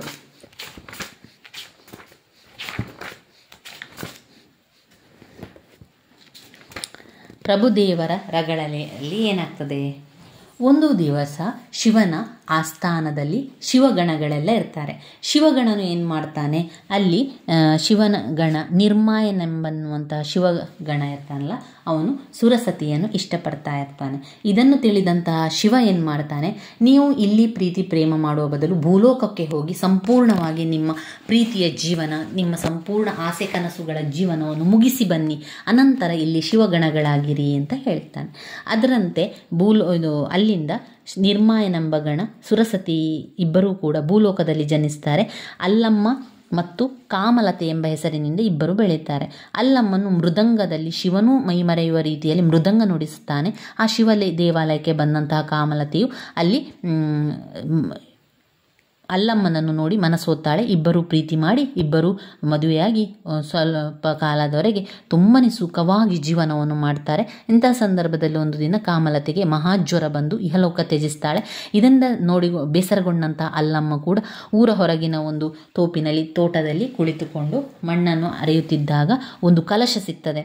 ಅದನ್ನು ಜನರಿಂದ ತೆಗೆಸಿದಾಗ ಒಂದು ಶಿವ ದೇವಾಲಯ ಸಿಗ್ತದೆ. ಅದರೊಳಗೆ ಹೋಗಲಿಕ್ಕೆ ಯಾರಿಗೂ ಧೈರ್ಯ ಇರುವುದಿಲ್ಲ. ಆಗ ಅಲ್ಲಮ್ಮನೇ ಅದರೊಳಗೆ ಹೋಗಿ ನೋಡಿದಾಗ ಶಿವಲಿಂಗ ನೋಡ್ತಾನೆ. ಶಿವಲಿಂಗ ನೋಡಿದ ತಕ್ಷಣ ಅವನಿಗೆ ಜ್ಞಾನೋದಯ ಆಗ್ತದೆ, ಅವನಿಗೆ ಆಲೋಚನೆಗಳು ಬರ್ತದೆ. ಅವನು ಸಂಪೂರ್ಣವಾಗಿ ಬಸವಣ್ಣನ ಸಿದ್ದರಾಮನನ್ನು ಭೇಟಿಯಾಗಿ ಶ್ರೀಶೈಲ ಪರ್ವತವನ್ನು ಹೋಗಿ ಅಲ್ಲಿಂದ ಕೈಲಾಸವನ್ನು ಸೇರ್ತಾನೆ.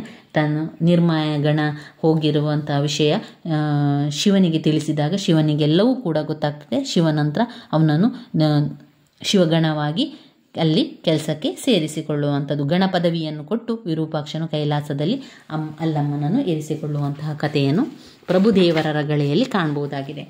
ಇನ್ನು ಬರುವಂತಹ ಕಾವ್ಯ ಭರತ ಬಾಹುಬಲಿ ಪ್ರಸಂಗ. ರತ್ನಾಕರ ಕುಲಕರ್ಣಿಯವರು ಬರೆದಿರುವಂತಹ ಭರತ ಬಾಹುಬಲಿ ಪ್ರಸಂಗದಲ್ಲಿ ಅಣ್ಣ ಮತ್ತು ತಮ್ಮನ ನಡುವಿನ ಒಂದು ಮಾತುಕತೆಯನ್ನು ಕಾಣ್ಬೋದು. ಇಲ್ಲಿ ಯಾವ ರೀತಿ ಒಂದು ಇಡೀ ಕಾವ್ಯ ಭೋಗ ವಿಜಯ, ದಿಗ್ವಿಜಯ, ಯೋಗ ವಿಜಯ, ಮೋಕ್ಷ ವಿಜಯ, ಅರ್ಕ ವಿಜಯ ಎನ್ನುವಂತಹ 5 ವಿಜಯಗಳಾಗಿ ಸಿಗುವಂಥದ್ದನ್ನು ಕಾಣ್ಬೋದು. ಇಲ್ಲಿ ಚಕ್ರವರ್ತಿಯಾಗಿದ್ದಂತಹ ಭರತೇಶ ಭೋಗದಲ್ಲಿಯೇ ಯೋಗಿಯಾಗಿದ್ದವನು. ಅವನು 96 ಹೆಂಡತಿಯರನ್ನು ಪಡೆದಿದ್ದ. ಅವನಿಗೆ ರತ್ನಚಕ್ರ ಎಂಬ ಬಿರುದು ಕೂಡ ಸಿಗ್ತದೆ. ಇದರಿಂದ ನಂತರ ಅವನು ತನ್ನ ಬಾಹುಬಲಿಯಾದಂಥ ತಮ್ಮ ಭರತ ಅಣ್ಣ, ಬಾಹುಬಲಿ ತಮ್ಮನನ್ನು ಕರೆದುಕೊಂಡು ಬನ್ನಿ, ಅವನನ್ನು ಬರಲಿಕ್ಕೆ ಹೇಳಿ ಅಂತ ದಕ್ಷಿಣಾಂಕನನ್ನು ಕಳಿಸ್ತಾನೆ. ಆದರೆ ಬಾಹುಬಲಿ ಅಣ್ಣನ ಒಂದು ಯುದ್ಧ ಭೂಮಿಯಲ್ಲಿಯೇ ಸಿಗ್ತೇನೆ, ಯುದ್ಧವನ್ನು ಮಾಡಿಯೇ ನಾನು ಗೆಲ್ತೇನೆ ಅಂತ ಹೇಳಿ ಬಾಹುಬಲಿ ಏನು ಮಾಡ್ತಾನೆ, ಅಣ್ಣನ ಜೊತೆ ಮಾತನಾಡಲಿಕ್ಕೆ ಬರುವುದಿಲ್ಲ. ಇಲ್ಲಿ ಆಗ ಬಾಹುಬಲಿ ಮತ್ತು ಭರತ ಮತ್ತು ಬಾಹುಬಲಿ ಯುದ್ಧ ಭೂಮಿಯಲ್ಲಿ ಅಲ್ಲಿ ಸಿಗ್ತಾರೆ. ಅಂತಹ ಸಂದರ್ಭದಲ್ಲಿ ಭರತ ತಮ್ಮನಾದಂಥ ಬಾಹುಬಲಿಗೆ ಹೇಳ್ತಾನೆ, ಕೆಲವೊಂದು ಮಾತುಗಳನ್ನು ನಿನ್ನ ಜೊತೆಗೆ ಮಾತನಾಡಬೇಕಿದೆ, ಅದರ ನಂತರ ನಾವು ಯುದ್ಧವನ್ನು ಮಾಡುವ ಅಂತ ಹೇಳ್ತಾನೆ. ಪ್ರೀತಿಯಿಂದಲೇ ಮಾತನಾಡ್ತಾನೆ. ಭರತ ಹೇಳ್ತಾನೆ, ಜೈನ ಧರ್ಮದವರು ಯುದ್ಧವನ್ನು ಮಾಡುವಂಥದ್ದು ನಿಷಿದ್ಧ ಎಂದ ಮೇಲೆ ನಾವಿಬ್ಬರು ಯುದ್ಧ ಮಾಡಿದರೆ ಏನು ಚಂದ ಹೇಳು. ಆದಿಜಿನನ ಮಕ್ಕಳು ಯುದ್ಧದಲ್ಲಿ ತೊಡಗಿದ್ದಾರೆ ಎಂದು ಪ್ರಪಂಚ ಏನು ಹೇಳ್ಬೋದು ನೋಡು. ನಂಬಿದ ಧರ್ಮ ಏನಾಗಬಹುದು ಎಂದು ಭರತ ಚಿಂತಿಸುತ್ತಾನೆ. ಹಿಂಸೆಯನ್ನು ಕೈಗೊಳ್ಳುವ ಮೊದಲು ಯುದ್ಧಕ್ಕೆ ತೊಡಗುವುದಕ್ಕೂ ಮುನ್ನ ಭರತ ಮಾತಿನಿಂದಲೇ ಬಾಹುಬಲಿಯನ್ನು ಸಂತೈಸುತ್ತಾನೆ, ಪರಿವರ್ತಿಸುವ ಪ್ರಯತ್ನ ಮಾಡ್ತಾನೆ. ನೋಡು ಭರತ, ನೋಡು ಬಾಹುಬಲಿ, ನಾವಿಬ್ಬರು ಅಣ್ಣ ತಮ್ಮಂದಿರು, ಯಾರು ಯಾರ ಮೇಲೆ ಹಗೆಯನ್ನು ಸಾಧಿಸಬೇಕಿಲ್ಲ, ಯಾಕೆ ಹಗೆ ಸಾಧಿಸಬೇಕು ಎಂದ ಮೇಲೆ ಈ ಒಂದು ವಿರಸ ಯಾಕೆ? ತಮ್ಮನ ಮೇಲೆ ಇರುವ ಪ್ರೀತಿಯಿಂದ ನಾನು ನಿನಗೆ ಕರೆಸಿದೆ ಹೊರತು ಬೇರೆ ಯಾವ ಕಾರಣದಿಂದಲ್ಲ. ನಾವಿಬ್ಬರು ಯುದ್ಧ ಮಾಡಿದರೆ ಮುಂದಿನ ಜನಾಂಗಕ್ಕೆ ಸೋದರ ಕಲಹದ ನಾಂದಿಯಾಗ್ತದೆ. ನೀನು ಬಾಹುಬಲಿ, ನಿನ್ನನ್ನು ನಾನು ಯಾವ ಯುದ್ಧದಿಂದಲೂ ಗೆಲ್ಲಲು ಸಾಧ್ಯ ಇಲ್ಲ. ನೀನೇ ರಾಜ್ಯವನ್ನು ಆಳು, ನಾನು ದೂರದಲ್ಲಿದ್ದು ನಿನ್ನ ರಾಜ್ಯಭಾರವನ್ನು ನೋಡ್ತೇನೆ. ನಿನಗಾಗಿ ಈ ಭೂಮಂಡಲವನ್ನು ಗೆದ್ದಿರುವೆ, ಎಲ್ಲ ನಿನ್ನದೇ, ಇಟ್ಟುಕೋ, ನನಗೆ ಯಾವುದೂ ಬೇಡ. ಭರತನ ಈ ವ್ಯಕ್ತಿತ್ವ ಮನುಕುಲಕ್ಕೆ ದಾರಿದೀಪದಂತಿದೆ. ದ್ವೇಷ, ಅಸೂಯೆ, ವೈಭವದ ಮೇಲಿರುವ ಆಸೆಯಂತಹ ಕೆಟ್ಟ ಭಾವನೆಗಳಿಗಿಂತ ಪ್ರೀತಿಯೇ ದೊಡ್ಡದು ಎನ್ನುವ ಸಂದೇಶವನ್ನು ಭರತನ ಮಾತುಗಳು ನೀಡ್ತದೆ. ಬಲದಲ್ಲಿ, ಹಿರಿತನದಲ್ಲಿ, ಗುಣದಲ್ಲಿ ಆಕಾಶದೆತ್ತರದ ಉನ್ನತಿಯನ್ನು ಹೊಂದಿದ್ದವನು ತಮ್ಮನಿಗಾಗಿ, ಅವನ ಸಂತೋಷಕ್ಕಾಗಿ ಅವನಿಗೆ ಬೇಕಾದಂತಿರಲು ಸಿದ್ಧನಾಗಿ ಬಿಡುತ್ತಾನೆ. ಬಾಹುಬಲಿ ಯುದ್ಧಕ್ಕೇನು ಸಿದ್ಧನಾಗಿರುತ್ತಾನೆ, ಆದರೆ ಭರತನ ವಾಕ್ಯಗಳನ್ನು ಅಷ್ಟೇ ತಾಳ್ಮೆಯಿಂದ ಕೇಳ್ತಾನೆ. ಅಲ್ಲಿ ಬಾಹುಬಲಿಗೆ ಅಣ್ಣನ ಮೇಲಿದ್ದ ಗೌರವ, ವಾತ್ಸಲ್ಯ ಕೂಡ ಪ್ರಕಟ ಆಗ್ತದೆ. ಅಣ್ಣನ ಪ್ರೀತಿಯ ಮಾತುಗಳು ಗರುಡ ಮಂತ್ರದಿಂದ ಹಾವಿನ ವಿಷ ಇಳಿಯುವ ರೀತಿಯಲ್ಲಿ ಗರ್ವವನ್ನು ಇಳಿದು ಬಿಡುವಂತೆ ಮಾಡ್ತದೆ. ಭರತನ ಹೃದಯದ ಆಲೋಚನೆಗಳು ಬಾಹುಬಲಿಗೆ ಅರಿವಾಗುತ್ತದೆ.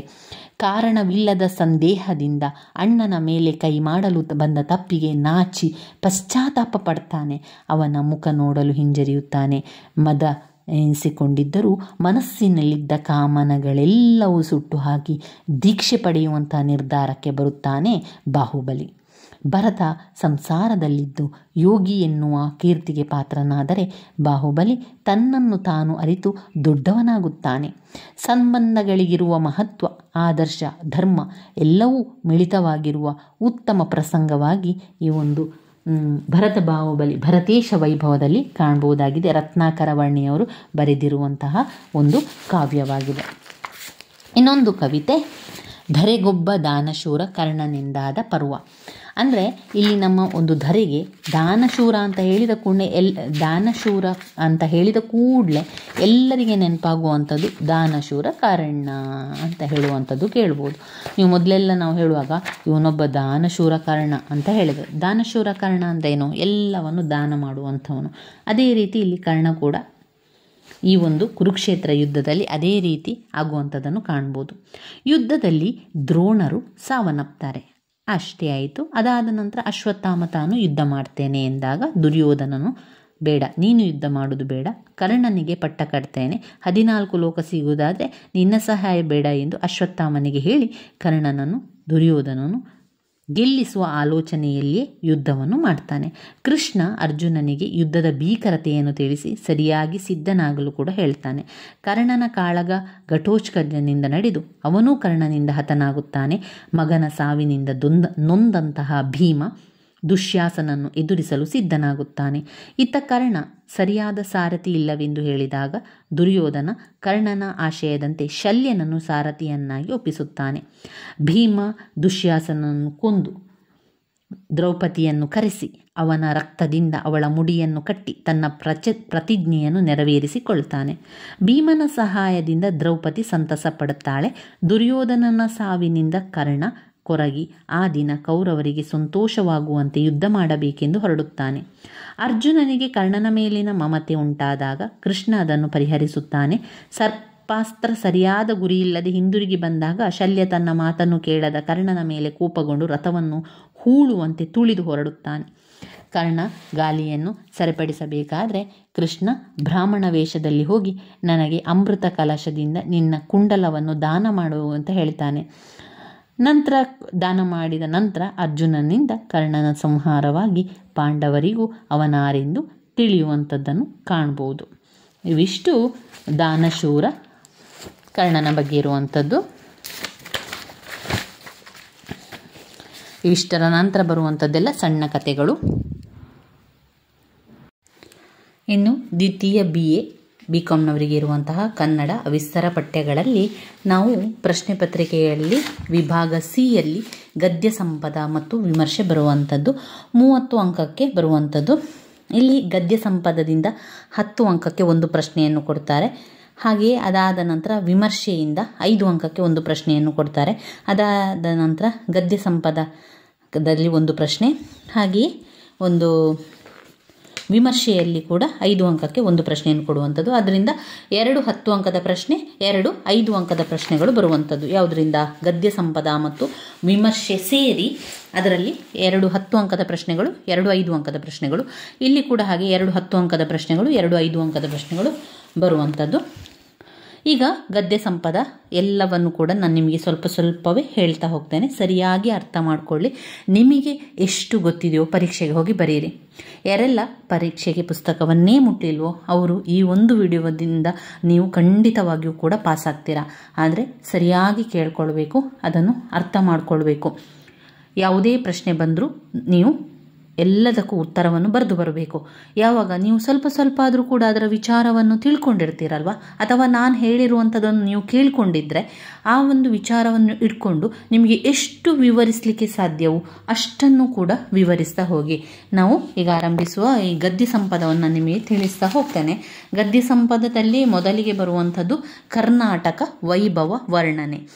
ಕರ್ನಾಟಕ ವೈಭವ ವರ್ಣನೆ ಗದ್ಯ ಸಂಪದವನ್ನು ಬರೆದವರು ಆಲೂರು ವೆಂಕಟರಾವ್. ನೀವು ಗದ್ಯ ಸಂಪದದ ಹೆಸರು ಮತ್ತು ಲೇಖಕರ ಹೆಸರು ಕೂಡ ನೆನಪಲ್ಲಿ ಇಟ್ಕೊಳ್ಬೇಕು. ವಿಮರ್ಶೆಯಲ್ಲೂ ಕೂಡ ಹಾಗೆ ವಿಮರ್ಶೆಯನ್ನು ಮಾಡಿದಂಥ ಆ ವಿಮರ್ಶೆಯ ಹೆಸರು ಮತ್ತು ವಿಮರ್ಶೆಯ ಬರೆದಂತಹ ಲೇಖಕರ ಹೆಸರು ಕೂಡ ನೆನಪಲ್ಲಿ ಇಟ್ಕೊಳ್ಬೇಕು ಸ್ನೇಹಿತರೆ. ಗದ್ಯ ಸಂಪದ ಮೊದಲಿಗೆ ಕರ್ನಾಟಕ ವೈಭವ ವರ್ಣನೆಯನ್ನು ಬರೆದವರು ಆಲೂರು ವೆಂಕಟರಾವ್. ಯಾರು? ಆಲೂರು ವೆಂಕಟರಾವ್. ಅವರು ಕರ್ನಾಟಕದ ವೈಭವ ವರ್ಣನೆಯನ್ನು ಮಾಡ್ತಾರೆ. ಅಂದರೆ ಪ್ರಾಚೀನ ಭಾರತದಲ್ಲಿ, ಪ್ರಾಚೀನ ನಮ್ಮ ಕರ್ನಾಟಕದಲ್ಲಿ ಯಾವೆಲ್ಲ ರಾಜಮನೆತನದವರು ಆಳ್ವಿಕೆಯನ್ನು ಮಾಡ್ತಾ ಇದ್ರು ಎನ್ನುವಂಥದ್ದನ್ನು ಹೇಳ್ತಾರೆ. ಯಾರೆಲ್ಲ ರಾಜಮನೆತನದವರು ಆಳ್ವಿಕೆ ಮಾಡಿದ್ರು ನೆನಪಲ್ಲಿಟ್ಕೊಳ್ಳಿ. ಶಾತವಾಹನರು, ಬನವಾಸಿ ಕದಂಬರು, 2 ಬನವಾಸಿ ಕದಂಬರು, 3 ರಾಷ್ಟ್ರಕೂಟರು, 4 ಚಾಲುಕ್ಯರು, 5 ವಿಜಯನಗರ. ಶಾತವಾಹನರು, ಬನವಾಸಿ ಕದಂಬರು, ರಾಷ್ಟ್ರಕೂಟರು, ಚಾಲುಕ್ಯರು, ವಿಜಯನಗರ ಅರಸರು. ಇವಿಷ್ಟು ಅರಸರು ನಮ್ಮ ಪ್ರಾಚೀನ ಕರ್ನಾಟಕವನ್ನು ಆಳಿದಂತಹ ರಾಜಮನೆತನದವರಾಗಿದ್ದರು. ಈ ಕರ್ನಾಟಕ ವೈಭವ ವರ್ಣನೆಯನ್ನು ಆಲೂರು ವೆಂಕಟರಾವ್ರವರು ಈ ರೀತಿಯ ರಾಜಮನೆತನವನ್ನು ವಿವರಿಸ್ತಾ ಹೇಳ್ತಾ ಹೋಗ್ತಾರೆ. ಇಲ್ಲಿ ಗದ್ಯ ಸಂಪದದಿಂದ ಮತ್ತು ಗದ್ಯ ಮತ್ತು ವಿಮರ್ಶೆಯಿಂದ ಯಾವುದೇ ರೀತಿಯ ಸಂದರ್ಭ ಪ್ರಶ್ನೆ ಬರುವುದಿಲ್ಲ. ಕೇವಲ ಪ್ರಶ್ನೆ ಉತ್ತರವನ್ನು ಬರಿತಾ ಹೋಗುವಂಥದ್ದು. ಅದರಿಂದ ಯಾವುದೇ ರೀತಿಯ ಚಿಂತೆ ಬೇಡ. ಒಮ್ಮೆ ಅರ್ಥ ಆದರೆ ಸಾಕು, ಅದನ್ನು ನೀವು ಬರಿತಾ ಹೋಗುವಂಥದ್ದು. ಕರ್ನಾಟಕ ವೈಭವ ವರ್ಣನೆ ಆಲೂರು ವೆಂಕಟರಾವ್ ಅವರ ವಿಷಯ ಬಂದಾಗ ನೀವು ಅಷ್ಟನ್ನು ಬರಿಬೇಕಾಗ್ತದೆ. ಶಾತವಾಹನರು, ಬನವಾಸಿ ಕದಂಬರು, ರಾಷ್ಟ್ರಕೂಟರು, ಚಾಲುಕ್ಯರು, ವಿಜಯನಗರ ಅರಸರು, ಈ ರೀತಿ 5 ಪಾಯಿಂಟ್ಸ್ ಅನ್ನು ಬರೀರಿ. ನಂತರ ಈ 5 ಜನ ಕೂಡ ಪ್ರಮುಖ ರಾಜಮನೆತನದವರು, ಪ್ರಸಿದ್ಧ ಅರಸರು ಆಳ್ವಿಕೆ ಮಾಡಿದ್ರು. ನಮ್ಮ ಕರ್ನಾಟಕವನ್ನು ಆಳ್ವಿಕೆ ಮಾಡಿದಂತಹ ಪ್ರಸಿದ್ಧ ರಾಜಮನೆತನದವರು. ಆ ಒಂದು ಕರ್ನಾಟಕ ರಾಜಮನೆತನದ ಸಂದರ್ಭದಲ್ಲಿ ಅನೇಕ ಆಸ್ಥಾನ ಕವಿಗಳಿದ್ದರು, ವಿದ್ವಾಂಸರಿದ್ದರು. ವಿದೇಶದಿಂದ ವಿದ್ವಾಂಸರೆಲ್ಲ ಬರ್ತಾ ಇದ್ರು. ಪಾಶ್ಚಿಮಾತ್ಯ ದೇಶಗಳಿಂದ ಬಂದಂತಹ ಪ್ರವಾಸಿ ಇತಿಹಾಸ ತಜ್ಞರು ನಮ್ಮ ಕರ್ನಾಟಕವನ್ನು ಅದಷ್ಟು ವರ್ಣನೆಯನ್ನು ಮಾಡಿದ್ದಾರೆ. ಈ ಶಾತವಾಹನರು ಅಂತ ಬಂದಾಗ ಶಾತವಾಹನರು ಉತ್ತಮ ಆಳ್ವಿಕೆಯನ್ನು ಮಾಡಿದಂತಹ ರಾಜವಂಶಸ್ಥರು ಅಂತ ಬರೆಯಿರಿ. ಬನವಾಸಿ ಕದಂಬರು, 2ನೇದು ಬನವಾಸಿ ಕದಂಬರು 200 ವರ್ಷಗಳ ಕಾಲ ಕರ್ನಾಟಕವನ್ನು ಆಳ್ವಿಕೆಯನ್ನು ಮಾಡಿದಂತಹ ಐತಿಹಾಸಿಕ ರಾಜಮನೆತನದವರು. ಅಂದರೆ ಬನವಾಸಿ ಕದಂಬರು ಅಂದರೆ ಕದಂಬರು ಆಳಿದ್ರು ಅಂತ ಹೇಳುವಂಥದ್ದು. ಕದಂಬರು ಕರ್ನಾಟಕವನ್ನು ಆಳಿದಂಥ ರಾಜಮನೆತನದವರು. 3 ಚಾಲುಕ್ಯರು ಅಂತ ಬಂದಾಗ ಚಾಲುಕ್ಯ ವಂಶದ ರಾಜ 2ನೆಯ ಪುಲಿಕೇಶಿ. ಚಾಲುಕ್ಯ ವಂಶದ ಪ್ರಸಿದ್ಧ ರಾಜನಾದಂಥವನು 2ನೆಯ ಪುಲಿಕೇಶಿ. ಆ ಸಂದರ್ಭದಲ್ಲಿ ಚಾಲುಕ್ಯ ರಾಜ ಆಳ್ವಿಕೆ ಮಾಡಿದಂಥ ಸಂದರ್ಭದಲ್ಲಿ ನಮ್ಮ ದೇಶಕ್ಕೆ, ಕರ್ನಾಟಕಕ್ಕೆ ಚೀನಾದಿಂದ ಒಬ್ಬ ಯಾತ್ರಿಕ ಬರ್ತಾನೆ. ಅವನು ಹ್ಯುಯನ್ ಸ್ಯಾಂಗ್ ಎನ್ನುವಂಥವನು. ಅವನು ಬಂದು ನಮ್ಮ ರಾಜ್ಯ ವರ್ಣನೆ ಮಾಡ್ತಾನೆ. ಪ್ರಜೆಗಳ, ರಾಜಗಳ ಎಲ್ಲರನ್ನು ಕೂಡ ವರ್ಣಿಸ್ತಾ ಇದ್ದಾನೆ. ನಂತರ ರಾಷ್ಟ್ರಕೂಟರು, 3ನೇ ಅರಸರು ರಾಷ್ಟ್ರಕೂಟರು ಏನು ಮಾಡ್ತಾರೆ? 4ನೇ ಅರಸರು. ಅವರು ಅಮೋಘ ವರ್ಷ ನೃಪತುಂಗ ಎನ್ನುವಂತಹ ರಾಜ, ತುಂಬ ಪ್ರಖ್ಯಾತನಾಗಿದ್ದಂಥವನು. ಇವನು ಎಷ್ಟು ಒಳ್ಳೆಯ ರಾಜ ಆಗಿದ್ದ ಅಂತ ಹೇಳಿದರೆ, ಹೆಚ್ಚು ಯುದ್ಧ ಇಲ್ಲದೆ ಶಾಂತಿ ಪರಿಪಾಲನೆಯನ್ನು ಮಾಡಿದ್ದ, ಸಾಹಿತ್ಯ ಅಭಿಮಾನಿಯಾಗಿದ್ದ, ಸಾಹಿತ್ಯಗಳಿಗೆಲ್ಲ ಪ್ರೋತ್ಸಾಹವನ್ನು ನೀಡ್ತಾ ಇದ್ದವನು. ಅಮೋಘ ವರ್ಷ ನೃಪತುಂಗ. ನಂತರ ವಿಜಯನಗರದ ಅರಸರು ಕನ್ನಡ ನಾಡನ್ನು ಆಡಿದಂತಹ ಕೊನೆಯ ಅರಸರು, ಕನ್ನಡಿಗರ ಕೊನೆಯ ರಾಜಧಾನಿಯಾದ ವಿಜಯನಗರ. ನಂತರದ ದಿನಗಳಲ್ಲಿ ಮುಸ್ಲಿಮರ ದಾಳಿಯಿಂದಾಗಿ 2 ಶತಮಾನಗಳಿಂದ ಹೆಚ್ಚು ಕಾಲ ರಾಜ್ಯವನ್ನು ಆಳ್ತಾ ಇದ್ದಂಥವರು. ನಂತರ ಮುಸ್ಲಿಮರ ದಾಳಿಯಿಂದಾಗಿ ಅದು ನಶಿಸಿ ಹೋಗುವಂಥದ್ದು. ಇವಿಷ್ಟು ವಿಚಾರ ನೀವು ಕರ್ನಾಟಕ ವೈಭವ ವರ್ಣನೆಯಲ್ಲಿ ನಿಮಗೆ ನೆನಪಲ್ಲಿ ಇರಬೇಕಾದಂತಹ ವಿಚಾರಗಳಾಗಿದೆ ಸ್ನೇಹಿತರೆ. ಇನ್ನು ಬರುವಂತಹ ಒಂದು ಗದ್ಯ ಬಾಳ್ವೆ ಸ್ವೀಕಾರಕ್ಕಿದೆ ನಿರಾಕರಣೆಗಲ್ಲ ಎನ್ನುವಂಥದ್ದು. ಬಾಳ್ವೆ ಸ್ವೀಕಾರಕ್ಕಿದೆ ನಿರಾಕರಣೆಗಲ್ಲ ಗದ್ಯವನ್ನು ಬರೆದವರು ಶಿವರಾಮ್ ಕಾರಂತರು. ಬಾಳ್ವೆ ಸ್ವೀಕಾರಕ್ಕಿದೆ ನಿರಾಕರಣೆಗಲ್ಲ ಎನ್ನುವ ಗದ್ಯವನ್ನು ಬರೆದವರು ಶಿವರಾಮ ಕಾರಂತರು. ಅವರೇನಿಲ್ಲಿ ಹೇಳ್ತಾ ಇದ್ದಾರೆ ಅಂತ ಹೇಳಿದ್ರೆ, ನಮಗೆ ದೇವರು ಜೀವನವನ್ನು ಕೊಟ್ಟಿದ್ದಾನೆ, ಸುಂದರವಾದ ಜೀವನವನ್ನು ಬಾಳ್ವೆ ಮಾಡಿ ಜೀವನ ಮಾಡಿ ಅಂತ ಕೊಟ್ಟಿದ್ದಾರೆ. ಅದನ್ನು ನಾವು ಬಂದಂತೆ ಸ್ವೀಕರಿಸಬೇಕು. ಪ್ರತಿಯೊಬ್ಬರಿಗೂ ಒಂದೊಂದು ರೀತಿಯ ಜೀವನವನ್ನು ಕೊಟ್ಟಿದ್ದಾರೆ. ಬಡವರು, ಶ್ರೀಮಂತರು, ಮಧ್ಯಮ ವರ್ಗದವರು, ಈ ರೀತಿಯಾಗಿ ನಮಗೆ ದೇವರು ಎಲ್ಲರಿಗೂ ಕೂಡ ಒಂದೊಂದು ರೀತಿಯಲ್ಲಿ ಕೊಟ್ಟಿದ್ದಾರೆ ಅಲ್ವಾ. ಆ ಜೀವನವನ್ನು ನಾವು ಬಂದಂತೆ ಸ್ವೀಕರಿಸಬೇಕು. ದೇವರು ನಮಗೆ ಯಾವ ರೀತಿಯ ಜೀವನವನ್ನು ಕೊಟ್ಟಿದ್ದಾರೆ ಅದನ್ನು ನಾವು ಸ್ವೀಕರಿಸಬೇಕು. ಅದನ್ನು ನಾವು ನಿರಾಕರಣೆ ಮಾಡಬಾರ್ದು. ಈಗ ದೇವರು ಯಾವ ರೀತಿ ಜೀವನ ಕೊಟ್ಟಿದ್ದಾರೆ ಅದನ್ನು ನಾವು ಸ್ವೀಕರಿಸಬೇಕು. ನನಗೆ ಅದು ಬೇಡ, ನನಗೆ ಈ ಜೀವನ ಬೇಡ, ನಾನು ಹೋಗ್ತೇನೆ, ನಾನು ಆತ್ಮಹತ್ಯೆ ಮಾಡ್ತೇನೆ ಅಂತೆಲ್ಲ ತುಂಬ ಜನ ಅದನ್ನು ಯೋಚನೆ ಮಾಡ್ತಾ ಇರ್ತಾರೆ. ಆ ರೀತಿ ಮಾಡಬೇಡಿ, ಅದನ್ನು ನಿರಾಕರಿಸಬೇಡಿ. ದೇವರಿಗೆ ಗೊತ್ತಿದೆ ನಿಮ್ಮನ್ನು ಯಾಕೆ ಈ ಒಂದು ಮನೆತನಕ್ಕೆ ಅಥವಾ ನಿಮ್ಮ ಒಂದು ಕುಟುಂಬಕ್ಕೆ ನಿಮ್ಮ ಜೀವನ ಈ ರೀತಿ ಇದೆ ಎನ್ನುವಂಥದ್ದು ದೇವರಿಗೆ ಗೊತ್ತಿದೆ. ಆ ಕಾರಣದಿಂದಾಗಿ ಅವನು ನಮ್ಮನ್ನು ಕಳಿಸಿರುವಂಥದ್ದು.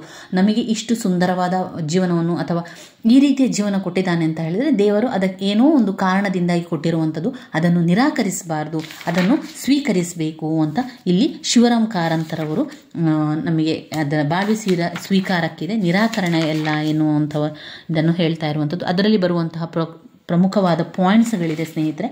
ಆ ಪಾಯಿಂಟ್ಸ್ಗಳನ್ನಷ್ಟೇ ಬರೆದು ವಿವರಿಸಿ ಪಾಯಿಂಟ್ಸನ್ನು ಹೇಳ್ತಾ ಹೋಗಿ. ನಾನು ಹೇಳುವಾಗ ನೀವು ಕೂಡ ಅದನ್ನು ರಿಪೀಟ್ ಮಾಡಿ. ಬದುಕಿನ ಮಿತಿಯಿಂದ ಬದುಕು ವಿಕಸಿಸಲು, ಬದುಕನ್ನು ವಿಕಸಿಸಬೇಕು, ಅನುಭವಿಸಬೇಕು, ಬದುಕು ವಿಕಸಿಸಲು. 3 ಪರ ಅನುಭವ ಮತ್ತು ಸ್ವ ಅನುಭವ. ಈ ಜೀವನದಲ್ಲಿ ನಾವು ಎಷ್ಟು ಕಲಿತೇವೆ ಅಂತ ಹೇಳಿದರೆ, ನಾವು ಬೆಳೆದಂತೆ ನಾವು ನಮ್ಮ ಒಂದು ಜೀವನದ ಅನುಭವ, ನಮ್ಮ ಸ್ವ ಅನುಭವದಿಂದ ಕಲಿತೇವೆ. ಇನ್ನು ಕೆಲವೊಂದು ಬೇರೆಯವರನ್ನು ನೋಡಿ ಪರ ಅನುಭವದಿಂದ ಕಲಿತೇವೆ. 1ನೇ ಪಾಯಿಂಟ್ ಬದುಕಿನ ಮಿತಿಯಿಂದ, 2 ಬದುಕು ವಿಕಸಿಸಲು, 3 ಪರ ಅನುಭವ ಮತ್ತು ಸ್ವ ಅನುಭವ, 4 ವಿಶಾಲವಾದ ಜೀವನ. ದೇವರು ನಮಗೆ ವಿಶಾಲ ಜೀವನವನ್ನು ಕೊಟ್ಟಿದ್ದಾನೆ, ಅದನ್ನು ನಾವು ಅನುಭವಿಸಬೇಕು. ವಿಶಾಲವಾದ ಜೀವನ, ಇದರ ವಿವರಣೆಯನ್ನು ಹೇಗೆ ಬರೆಯುವುದಂತ ಚಿಂತೆ ಮಾಡಬೇಡಿ. ನಿಮಗೆ ಏನೆಲ್ಲ ನಿಮ್ಮ ಜೀವನದಲ್ಲಿ ಅರ್ಥ ಮಾಡಿಕೊಳ್ಳಿಕ್ಕೆ ಸಾಧ್ಯ ಆಯಿತು ಅಥವಾ ನಿಮ್ಮ ಜೀವನದಲ್ಲಿ ಆ ವಿಷಯಕ್ಕೆ ಸಂಬಂಧಪಟ್ಟಂತೆ ಏನೆಲ್ಲ ವಿಚಾರಗಳು ನಡೆದಿದೆ ಅದನ್ನೆಲ್ಲ ಬರಿತಾ ಹೋಗಿ. ಒಂದು ವಿಶಾಲ ಜೀವನ ಅಂತ ಬಂದಾಗ ನೀವು ಒಂದು ದೇವರು ಈ ರೀತಿಯ ಒಂದು ಬದುಕನ್ನು ಕೊಟ್ಟಿದ್ದಾರೆ, ಆ ವಿಶಾಲ ಜೀವನದಲ್ಲಿ ನಮಗೆ ಎಷ್ಟು ಸಾಧ್ಯವೋ ಅಷ್ಟು ನಮ್ಮ ಕರ್ತವ್ಯವನ್ನು, ನಮ್ಮ ಒಂದು ಪ್ರಾಮಾಣಿಕ ಕೆಲಸವನ್ನು ಮಾಡಬೇಕು, ಅದನ್ನೆಲ್ಲ ಬರಿತಾ ಹೋಗುವಂಥದ್ದು. ಅದರ ವಿವರಣೆಯನ್ನು ನಿಮಗೆ ಯಾವ ರೀತಿ ವಿವರಿಸಲಿಕ್ಕೆ ಸಾಧ್ಯವೋ ಅದೇ ರೀತಿಯಾಗಿ ವಿವರಿಸಿ. ಚಿಂತೆ ಮಾಡಬೇಡಿ, ವಿವರಿಸುವುದಕ್ಕೆ ಚಿಂತೆ ಮಾಡಬೇಡಿ. ಎಷ್ಟು ಸಾಧ್ಯ ಅಷ್ಟು ವಿವರಿಸಿ. ಪಾಯಿಂಟ್ಸನ್ನು ಕಲಿಯಿರಿ. ವಿಶಾಲ ಜೀವನ, ಬೇಕಾದ ಸಂಸಾರ, ಅನಾನುಕೂಲತೆ, ಸಿಗದ್ದು ಹುಳಿಯೋ ಎನ್ನುವಂಥದ್ದು. ಈಗ ಜೀವನದಲ್ಲಿ ಏನಾದರೂ ಒಂದು ಬೇಕು ಅಂತ ಅನಿಸ್ತಿದೆ, ಅದು ಸಿಗ್ತಾನೇ ಇಲ್ಲ ಅಂತ ಅಂದರೆ ನಾವು ಏನು ಅನ್ನಿಸ್ಬೇಕು, ಅದು ಹುಳಿಯೋ ಅಂತ ಅನಿಸ್ಬೇಕಾ ಇಲ್ವೋ, ಅದಕ್ಕೆ ಪ್ರಾಮಾಣಿಕ ಪ್ರಯತ್ನವನ್ನು ಮಾಡಬೇಕಾ, ಆ ರೀತಿಯ ಒಂದು ಪ್ರಶ್ನೆ ಅಷ್ಟೇ. ಇಲ್ಲಿ ಬಾಳ್ವೆ ಸ್ವೀಕಾರಕ್ಕಿದೆ ನಿರಾಕರಣೆಯಲ್ಲ ಗದ್ಯವನ್ನು ಬರೆದವರು ಶಿವರಾಮ್ ಕಾರಂತವರು. ಅದರ ಪಾಯಿಂಟ್ಸನ್ನು ಮತ್ತೊಮ್ಮೆ ಹೇಳ್ತೇನೆ. ಬದುಕಿನ ಮಿತಿಯಿಂದ, ಇನ್ನೊಮ್ಮೆ ಹೇಳಿ, ಬದುಕಿನ ಮಿತಿಯಿಂದ. 2 ಬದುಕು ವಿಕಸಿಸಲು, ಪರ ಅನುಭವ ಮತ್ತು ಸ್ವ ಅನುಭವ, ಪರಾನುಭವ ಮತ್ತು ಸ್ವ ಅನುಭವ. ವಿಶಾಲ ಜೀವನ, ಬೇಕಾದ ಸಂಸಾರ, ಅನಾನುಕೂಲತೆ, ಸಿಗದ್ದು ಹುಳಿಯೋ, ಬದುಕಿನ ಪ್ರವಾಹ, ಭ್ರಮೆಯೇ, ಜೀವನ ಎಂಬುದು ಭ್ರಮೆಯೇ, ಸಲ್ಲುವುದರಿಂದ ಹುಟ್ಟು, ವೈಜ್ಞಾನಿಕ ದೃಷ್ಟಿ, ಇಂದಾಗಲು ನಾಳೆ. ಯಾವುದೇ ಒಂದು ಕೆಲಸ ಇಂದಾಗಲಿಲ್ಲ ಅಂತಾದರೆ ನಾಳೆ ಆದರೂ ಮಾಡಲೇಬೇಕು ಎನ್ನುವಂಥ ಹಠ ನಮ್ಮಲ್ಲಿರಬೇಕು. ಇಂದಾಗಲು ನಾಳೆ. ಸತ್ಯ, ಸಿಹಿ ಕಹಿಗಳ ಪಾಕ, ಅಲ್ಲಗಳೆಯುವಿಕೆ, ಚಿತ ಸತ್ಯ ಭ್ರಮೆ, ಕ್ಷಣಿಕವಾದರೂ ಕೂಡ ಸತ್ಯ, ಚೈತನ್ಯ ಅಚಿರತೆ, ಚೈತನ್ಯ ಮತ್ತು ಅಚಿರತೆ, ಮಿತವಾದ ಹೊಣೆ ನಮ್ಮದು, ತೀರಾ ನಂಟು ಬೇಕಿಲ್ಲ.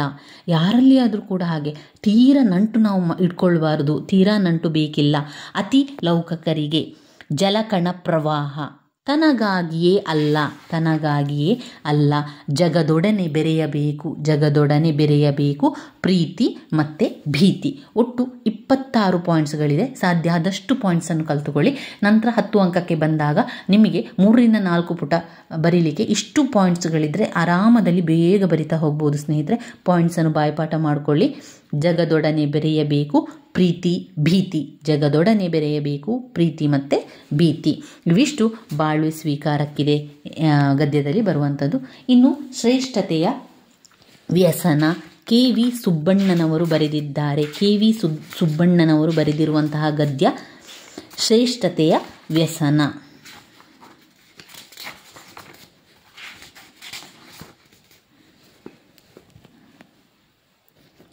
ಶ್ರೇಷ್ಠತೆಯ ವ್ಯಸನವನ್ನು